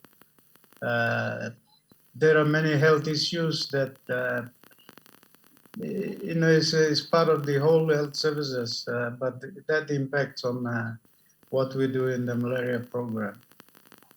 Of course, we continue to look at new tools. As I mentioned, human resource is an issue at the national level as well as provincial level and district levels. So one thing we really need to do is, have a lot of partners and try to maintain all these partners so that they assist us to do what we are supposed to do. Okay, next. I'll leave that. This is for provincial support. So let's move on to the next. Yeah, thank you very much. I think in short, that is the program in Papua New Guinea.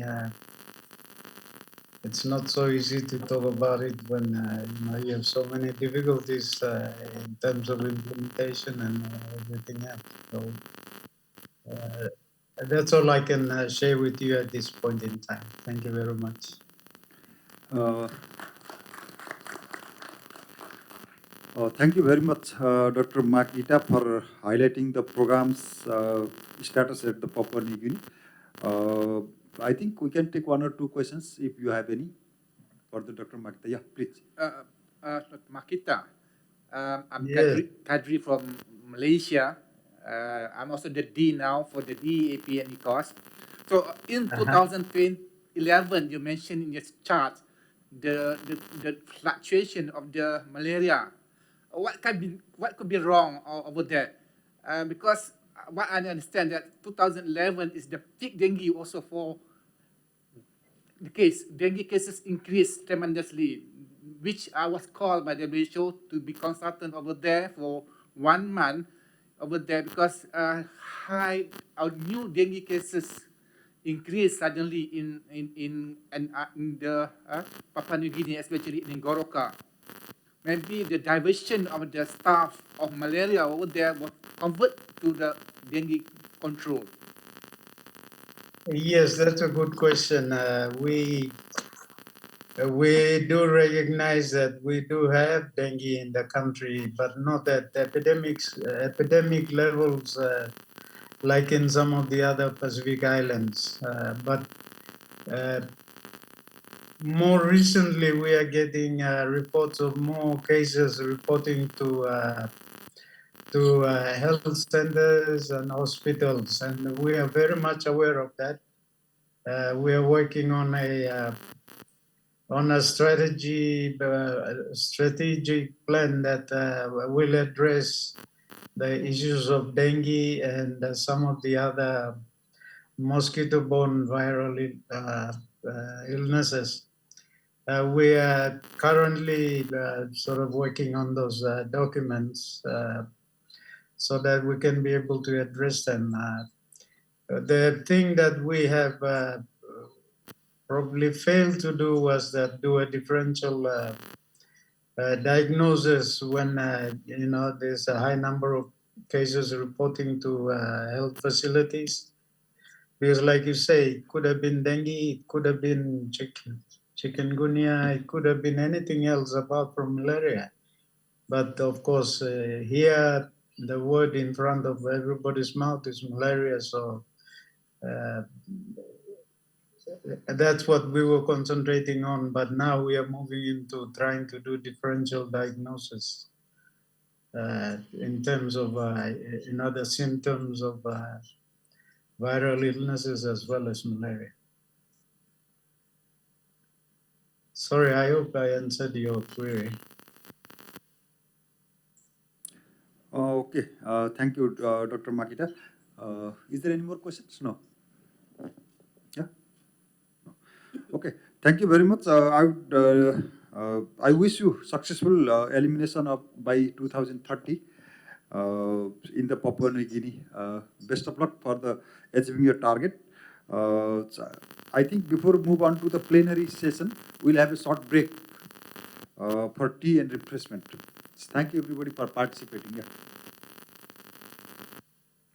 Yeah, thank you. It would have been made more sense to have finish the plenary discussion, have tea, and then everybody can go. But unfortunately, the hotel staff, tea is ready now. So we have to go and drink our tea now. And then, let's come back for a nice, unpressured, continued discussion around entomological needs and so on.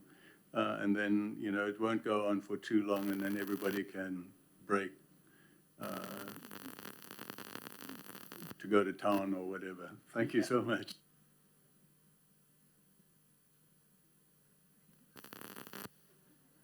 Everyone, Recording in progress.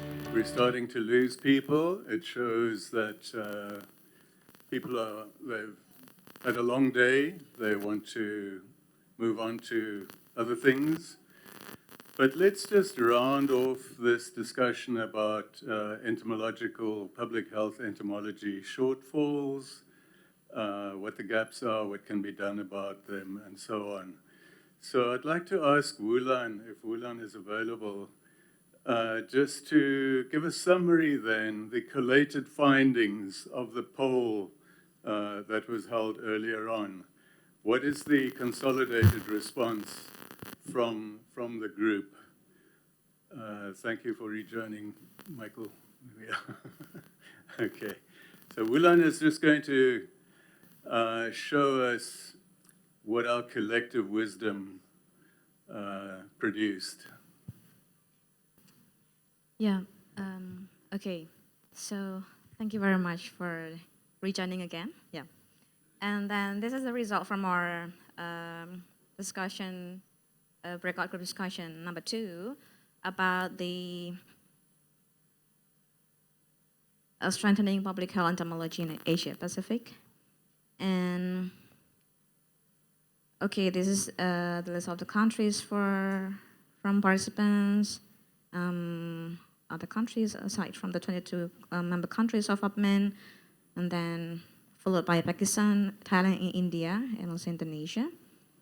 Okay, then next question. Wulan, can I just ask, the top right, 45 in this case, does that tell us how many respondents there were? Yeah, sorry, I forgot Okay, about so that.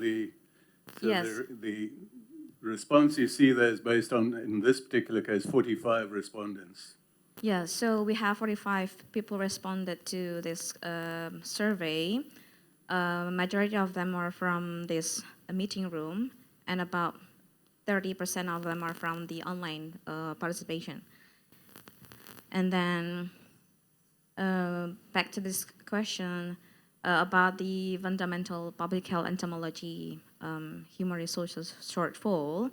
And then the result is people poll majority for because the fundamental public health entomology shortfall is because of too few field level entomology support staff, and then followed by because it is too few basic degree level graduates, and then too few qualified PhD level graduates.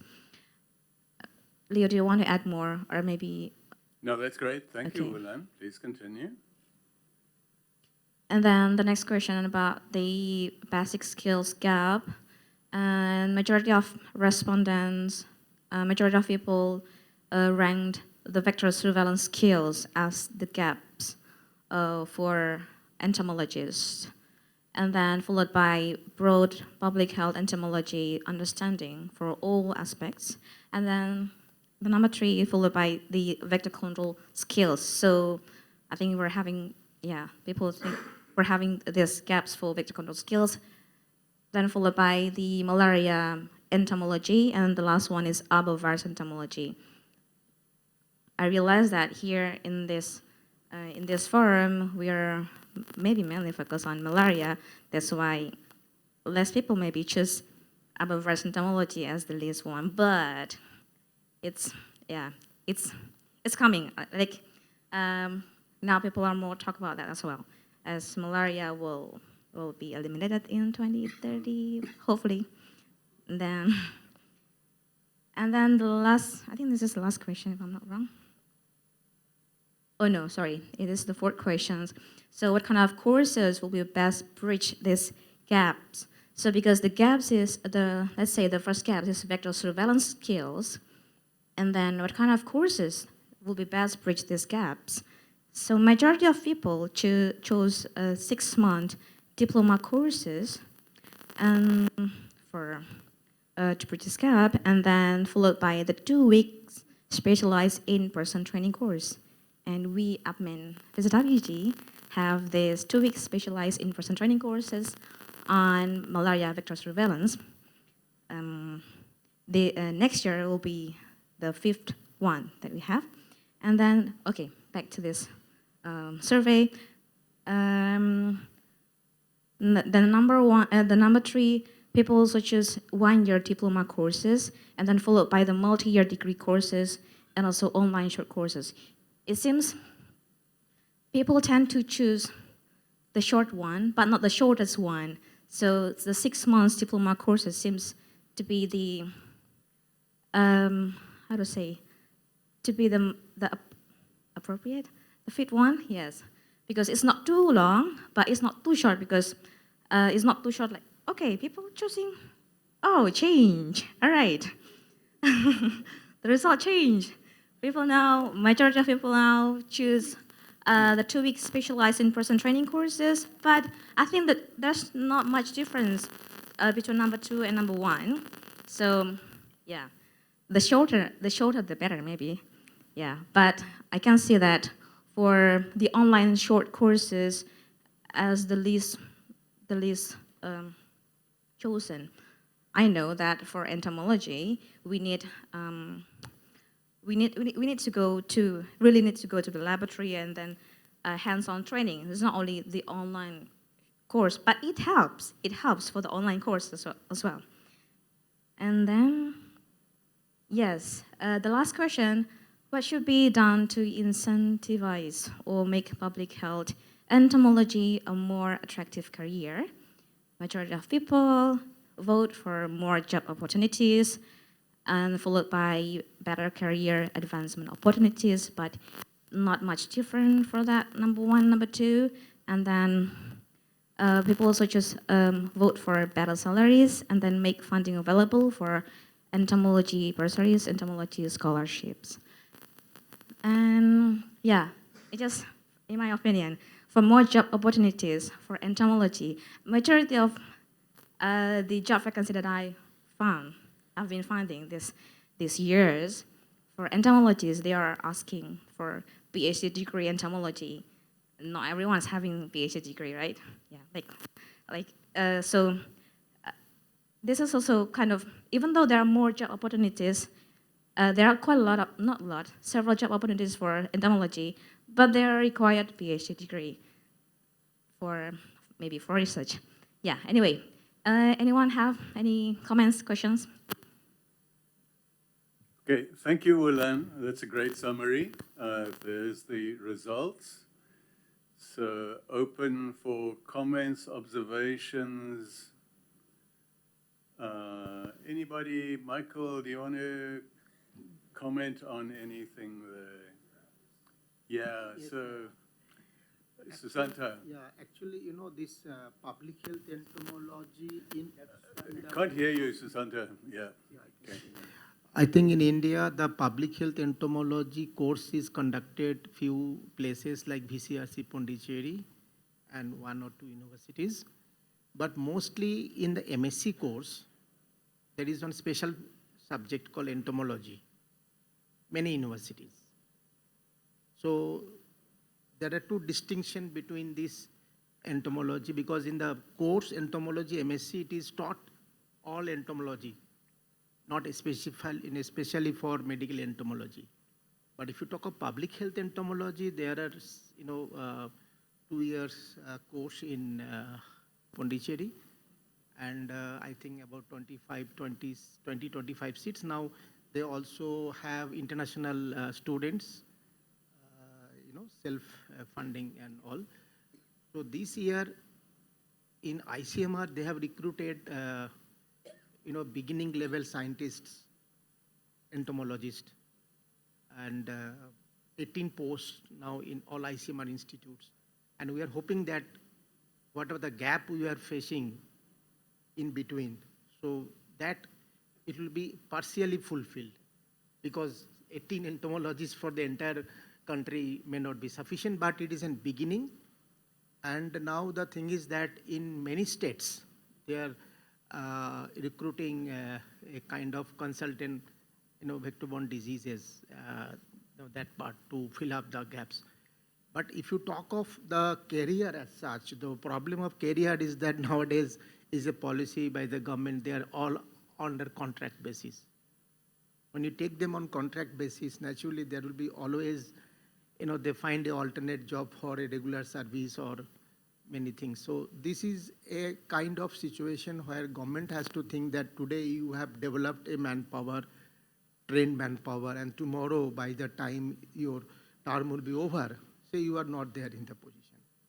So that means it is a wastage of time and energy, because all the staff, they undergo training in different platforms. So that is the policy matter to decide the government. I think this is the situation everywhere, since it is a many representation from the government is coming here, national policy to support, and best part would be that we select, some of them are best, but the question is that the best, if we cannot hold with us, it is a big problem, this challenge, as a career perspective. El Haji. I think this is a very interesting discussion, and the fact that Michael makes sure that it took us from medical entomology to public health entomology. I think that's the point, actually. And one thing that we've tried in PAMCA was, first of all, to do kind of survey to see what are the gap in terms of human resources at different level of the health pyramid. We've done this through our surveillance program, and we come up with a result showing that, for instance, at the central level at the NMCP, sometimes we find that there are some skills that lack. I'll take one example, which is in Burkina Faso. We have the greatest, I would say, medical entomologists in the continent. But you go to the NMCP, the one leading the vector control team is not a medical entomologist. Of course, he may not need to be a medical entomologist, but he needs those background and skill to be able really to talk to those researchers and those partners. And what we've done was, through that children's program, since it's someone that is already working in the NMCP, we suggested some short courses, and also if he wanted really to do more, to do a master's degree, but very specific on public health. And the other finding was also looking at the gender. We've seen, and probably tomorrow I'll be having some slide on that. Gender balance was not really respected. We've seen a lot of, it's kind of all we know, man-dominated area. And one of the programs that we had in PAMCA is the Women in Vector Control program, trying really to strengthen the capacity and looking at some specific skill that we needed to develop as a program to make sure that we fill those gaps. And the other program also was, when we look at that survey, we found that at the subnational level, there was lacking capacity, lack of skill to be specifically able to really implement operational activities. And to solve that out, we also developed a program that is called the District Entomology Training, where we went to the national level and identify people that work on the health structure, and with some kind of 10 days or 2 weeks of training, much more focusing on practical aspect, not requiring all this theory, to develop those skills to be able to do entomological surveillance. I'll be sharing tomorrow some of the example and good, I would say, cases from Burkina Faso. Just back to the question, how we need to attract people in this area is, of course, if you want to be a researcher, you have to go for a long time or long-term study with PhD and all those stuff. But most of the people may not want to do all those long study. They want to be able to have skill and be able to work. And those are the kind of things that we try now in PAMCA to support people in our program, Women in Vector Control, Young in Medical Entomology, and District Entomology Training, for those people to be able to really have the skill and just go and work with the NMCP. And some of the initiatives that also we have in PAMCA is what we call the Wake Rider Initiative, which is a convening for the NMCP. And some of the things that we suggest to NMCP is to have a kind of internship in the program, where we would actually give the opportunity to those people that can actually go to the NMCP and do some research, operational research, support the NMCP for data collection, quick data analysis, and monitoring and evaluation of intervention. I think those are the kind of thinking we need to have to make sure that we fill the gap, we provide solution to specific and tailored needs. Over. Yeah, LIG, thank you so much for that. If I can just very quickly comment on your comment. I mean, you touched on a number of different things there, but if I understood you correctly, because I'm trying to make sense of the responses that we got from the audience here, but the responses to the four questions seem to reinforce each other, which is gratifying. So regarding entomological shortfalls, our vector control community gave consistent practical advice, you know, not idealistic. These are our problems. These are our challenges, you know. Yes, I know there's a problem at a higher level about incoming supply of well-qualified broad entomology people and so on. But our immediate critical need is we have too few field-level entomologists. And then basic skills gap, vector surveillance skills. They need more field-level staff to do basic vector surveillance skills. And what kinds of courses do we need to address these shortfalls? 2-week training courses. So those three responses reinforce each other. It tells you this is a real need. So, and it seems to be that, if I read you correctly, LIG, that you are saying the same situation exists in at least parts of Africa. So that's very interesting. It's very helpful to have this kind of feedback, to go to donors and say, look, this is the Asia Pacific community that identifies, it's not me, it's not little me, you know, this comes from an entire region. So thank you for your comments, LIG. Michael? I have a question, and I don't mean to put APMEN on the spot, but this is civil... Can I ask you to take the microphone and speak with the microphone? Wait, here, let me just move closer. Okay. I don't mean to put APMEN on the spot, but this is civil service reform. Heads of state signed agreements about eliminating malaria. Have the heads of state taken up civil service reform about this issue of jobs for entomologists? I mean, it's a government, you know, yeah. If the president said we need more medical entomologists, well, golly bee, I think there would be some jobs out there. Reality doesn't always agree with logic. Anyway, just a question of, in terms of advocacy from the very highest policy levels. Yeah. What's been the discussion around this? Yeah. So Richard had a hand raised. Sorry, it wasn't an answer to that question. It was just to highlight one of the strengths of Asia Pacific is the community health worker networks, which every country is now talking about how to keep them going and how to integrate them. Just wondering about strengthening those networks and their contribution to vector control, even surveillance, is a way forward to help with this problem. Any other? Yeah, Wulan, could I ask you to hand over the, because I'm struggling to hear with these things. The chairman.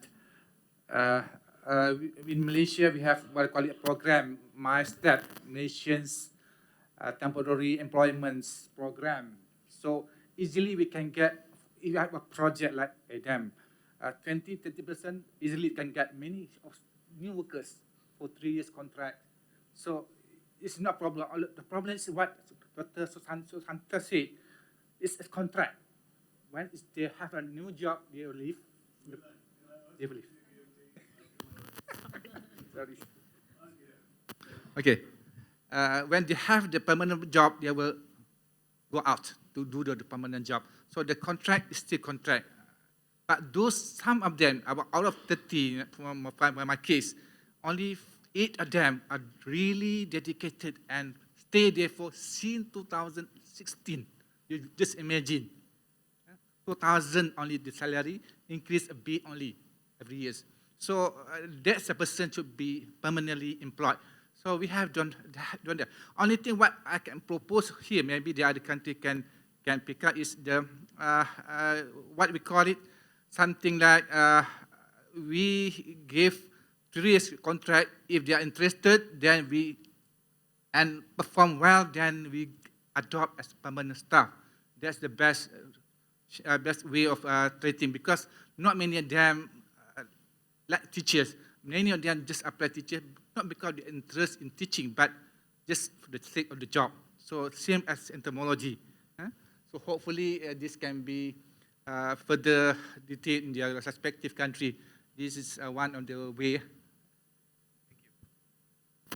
Thank you for that. Prof. Jetsamon, words of wisdom from you, please. Let me see if I want this. I can use this one. I think everyone here, right? Okay. I just want to prove that that system is fine. It's the protocol how to use it. So as a academic that really work in the field, I totally agree that a certain thing you can also train to specific health volunteer. We do that in Thailand. In one of my studies that funded by NIH now, we train two villagers to do the survey, to monitor the insecticide resistance, because it's too expensive to send a team from Bangkok and stay along Thai-Myanmar border all year round. So specific can be done. But at the same time, I hear Michael complain a lot of the entomology, salary and everything. In Thailand, it's opposite. It's very hard for me to identify any entomologist, any level when we offer the job. And also the same, Dr. Piti from MOPH can confirm.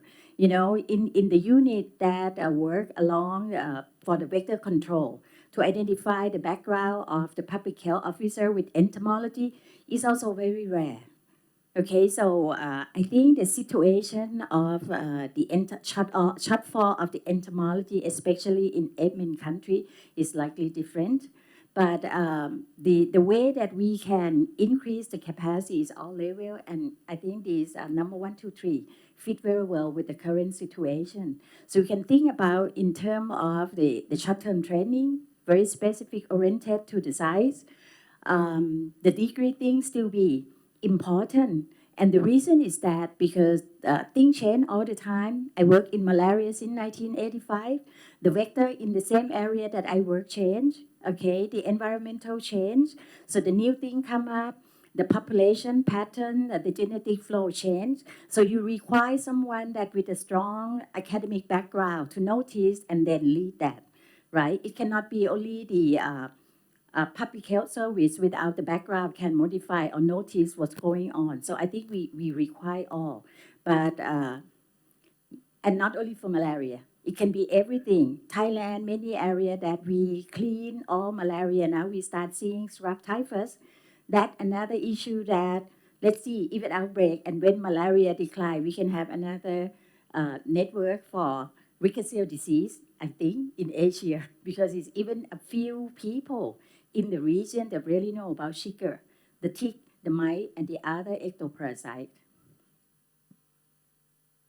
Yes, no, thank you, Jetsamon. True words of wisdom. I agree with you, but, the National Malaria Control Programs have spoken and given us their critical priority needs.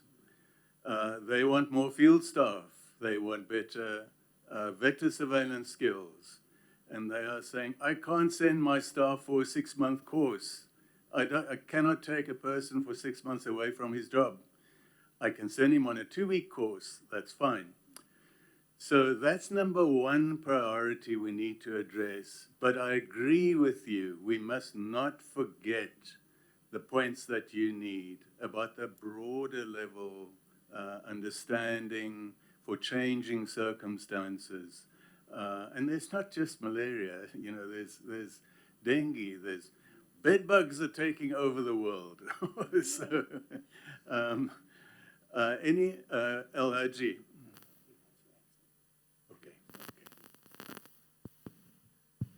one addition, because what I tend to do is when we look at the health pyramid, it's broad in the basis and narrow at the top. There is a reason why. Decision makers and those doing those operational, I would say, researches, asking those questions, which then we can translate in the field. They can be at the top, and we don't need a huge number of those people. But at the end of the day, it's only in the field that malaria or any vector-borne disease would be actually found. You need to have more people in the field which can have the capacity to do the surveillance, implement intervention, and be able to monitor those interventions.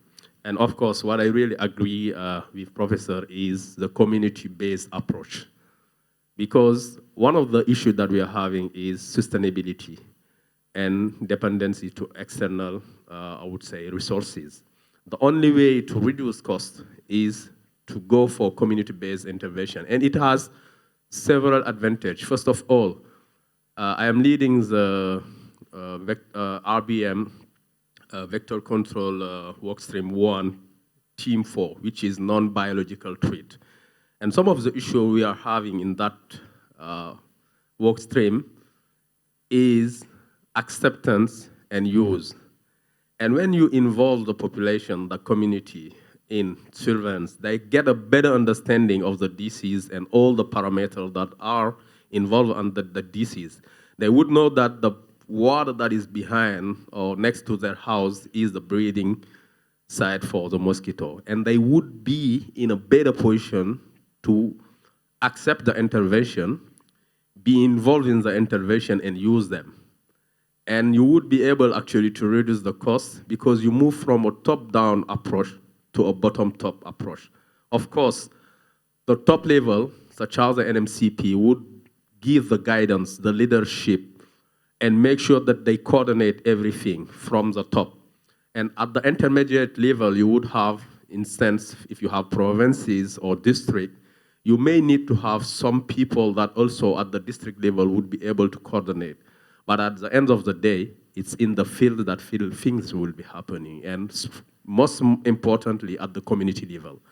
And these are the things that we're also trying to do in PAMCA, which is, he's right, sometimes when you train some specific people, they would use that training opportunity to go for another job. But what we are requiring from our countries is when we decide to support them for district entomology training, is to identify people that are already in the health system, already in the field, doing the work or some other work, and then we capacite them on entomological surveillance and all those stuff. They remain in the system. They have more capacity to prove themselves and potentially increase their salary, but they won't be actually moving. And then some of them probably would move up because they develop the capacity and the willingness to do more. Over.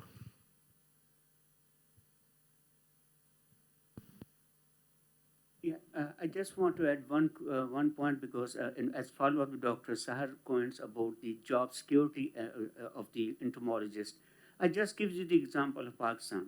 When dengue was on a rising trend in country, particularly in 2012, there was a huge students which were recruited by the provincial government as entomologists, who were still students, but they were recruited, but on the contractual basis. You know that when a person is on contract basis, first 6 months, he tried to understand what is his job. And for next 6 months, he tried to thinking that whether I will be continue next year or not. Yeah, this is the reality. Then for last 3 years, all the provincial government in Pakistan, they shifted their entire staff to the regular side. Regular staff mean our national term, which means that now they are permanent regular employee of government of Pakistan. That's why now there is sustainability for these people. So this is the example that when you have the job security, career structure for these young entomologists, you will not lose these people because you have invested for those people who are on contract for 1 year or 2 years, but after 1 or 2 years, they will leave if they find some good job. When they are the regular staff by the government, then you can sustain those people. So this job security is a very important issue, job security and career structure for these particular young people who are at the early stage of their career in this field. So if we want, as a national program, if we want to keep these people on service, we have to make some job security for those people. Otherwise, we will get the people trained for 1 year or 2 years. After the 2 or 3 years, they will get another job. So this is my point, and an example from Pakistan. Thank you. Yeah, exactly. So I agreed with Dr. Mukhtar. In our country, Nepal, we have very few entomologists, and we do not have universities with formal courses. Only one university, agriculture university, formal course of entomology. But in our public health system, we have so many vector control inspectors. Vector control inspector, and these are the people who are trained in entomology, and these are public health officers and trained in entomology and recruited in the as a permanent staff in the districts. And we have so many vector control assistants, and they are in the palikas, in the villages. So these people are working in the village and the districts, vector control inspector and the vector control assistant. And what we used to do is, we used to conduct a refresher training yearly. And by conducting the refresher training, in the changing scenario of disease like dengue control, scrub typhus, malaria, yearly we used to conduct the refresher training, and that works very effectively. So my suggestions and my experience is also, we have to create the permanent post, as well as and we have to go to the community, and so many people working on the community as a public health officer, as well as training of the vector control. Yeah, that's what I want to add. Thank you very much. That's a very good point. Thank you so much, Dr. Marasini. Thank you for that. Good points. We apparently have an online participant on the Zoom platform. Wulan, would you like to raise the question that the person would like to, or give opportunity for the person to speak? I'm not sure if we can hear the person, though.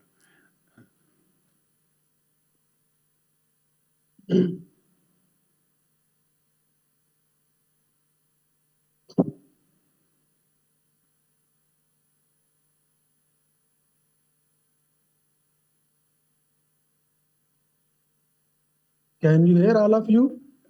Zia, very clearly, please proceed. Welcome. Nice to have your question. Thank you. Thank you. I am Ziaul Hassan. I am working as a medical entomologist in Punjab province from Pakistan. And I have many thanks and congratulations to all of you who presenting or attending in a physical in conference, and also many congratulations to APMEN panel, and exclusively many congratulations to Dr. Mohammad Mukhtar, who presenting the presentation and malaria situation of Pakistan. Thank you, all of you. This is a great discussion in the conference, in the physical participants regarding the job opportunities for medical entomologist. I have agreed and endorsed this discussion regarding the job opportunities of medical entomologist, as no doubt APMEN working great and doing well regarding the vector-borne diseases and collaborate the many countries in Southeast Asia. My question is that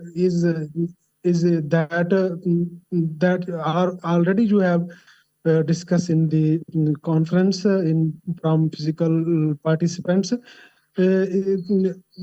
Kindly submit your inputs to APMEN executive board that for job opportunities of medical entomologists, although we are as a registered partner from the APMEN, please submit your submission or request for the opportunities of a medical entomologist from the APMEN. Thank you. Please. Zia, thank you so much for your comments there. Well noted. Thank you very much indeed. We'll work on that. I'm not sure I caught all of it. I'll check with Wulan later on. Does anybody want to follow up with any responses to that or other questions, comments, observations, discourses?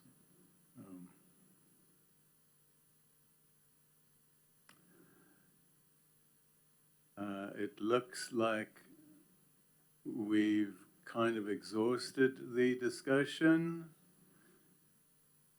in which case it's an appropriate time to say sincere thank you to everyone, except for one last thing, which is it was brought to my attention that we actually have a very small little token of thank you for our various speakers. So I'm going to read, as best I can remember, who's present and who's online, the list of speakers, and then Wulan will hand out this very small gesture of appreciation to our respective speakers. Is that okay, Wulan? Sure. So, our very first speaker was myself. So but I will defer for a later occasion. Thank you, Wulan. Then there was Kevin Kobolinsky, but he's sitting in the Gambia at the moment. Dr. Stefan Karl gave an excellent presentation on building capacity for evaluation, Wara Wara Wara in Papua New Guinea. So, Stefan, thank you for your time putting it. Always takes time to put together a presentation. So, there's a lot of time invested in preparing for these talks. Sincere thank you. Next, they're going to want to ask for a photo to be taken. Here we go.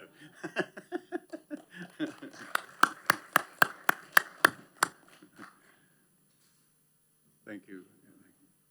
Excellent.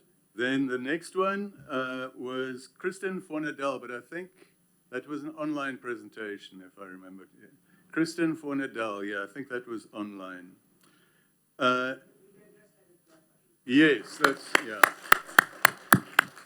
I'm so glad you're chairman. You come up with these brilliant ideas. Dr. Takeo Mezawa on the Vectron presentation, which we thoroughly enjoyed and learned from. I certainly benefited from that presentation. Thank you so much, Dr. Takeo. Dr. Prasad Paradkar enlightened us, educated us about gene drive. What many of us think is a futuristic intervention, it's not. It's on the horizon. So Dr. Prasad may not be present right now, but we'll keep it for him. We'll keep it for him, yeah. Molly Shiel gave us an online presentation. Dr. Mohammed Mukhtar, I believe, is present. So I think Dr. Fon is going to hand it over to you. And Wulan will take a photo.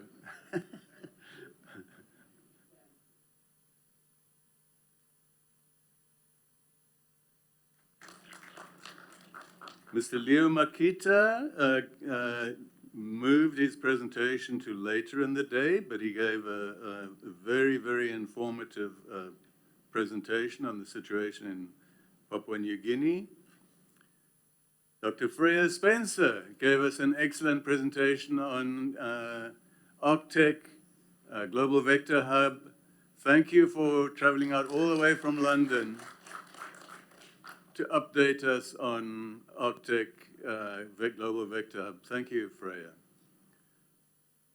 Dr. Kadri Sahar gave us what an impressive facility you have in Selangor.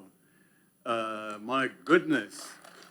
I would like to ask for an honorary post-retirement position in your marvelous institute. Thank you, Dr. Sahar. Professor Tirapap, Charyan Viryapap, he gave us an outline of training in entomology at Kasetsart University.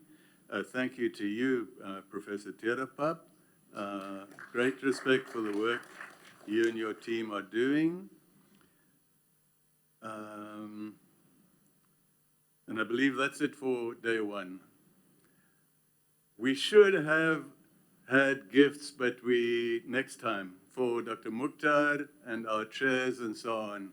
Please accept our gratitude for the services you rendered.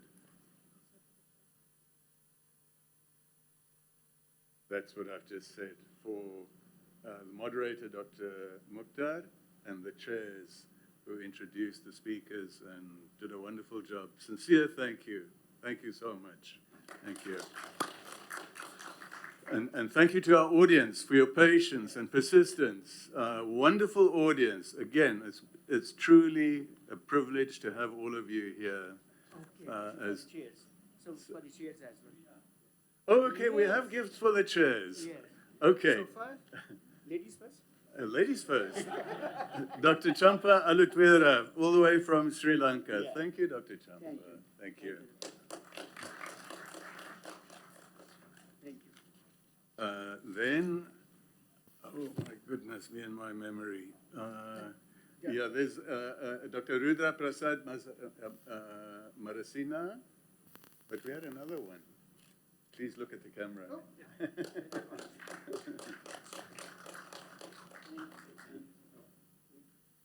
There was another one, isn't there? No? No? Okay, tomorrow. Okay. Yeah. Thank you, everyone. We'll continue tomorrow morning and look forward to that. Thank you so much. Thank you. Willan would like to make an announcement.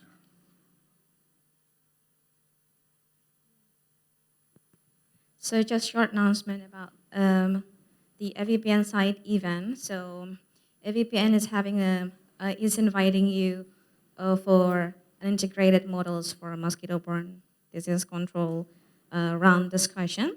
So it will be tomorrow after the APMEN FWG meeting.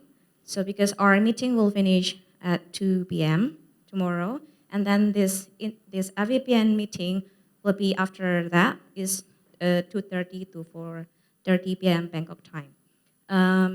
You can register by scanning the QR code. You can join either online or in person. So just indicate your availability if you are interested to join the meeting. And maybe I should mention about the objective of the meeting, or the round discussion meeting. So the site event is designed to convene key stakeholders with the following objectives. First, to gain insight into the disproportionate impact of vector-borne diseases in tropical and subtropical regions, with a specific emphasis on vulnerable populations. And then to stress the vital need for comprehensive strategies that integrate a spectrum of tools and interventions to address the evolving nature of disease vectors in changing environments. And then the last objective of the meeting is to appreciate the pivotal role of collaboration in ensuring effective access to these advanced interventions. So if you're interested to join the APMEN site meeting, please register yourself by scanning the QR code. Thank you. Thank you very much. Willan, can Dr. Mukhtar would just like confirmation. Is it 2:30 to 4:30? It's a 2-hour event, is it? Yes, it is. And where is it? Is it in this room? No. Okay, sorry.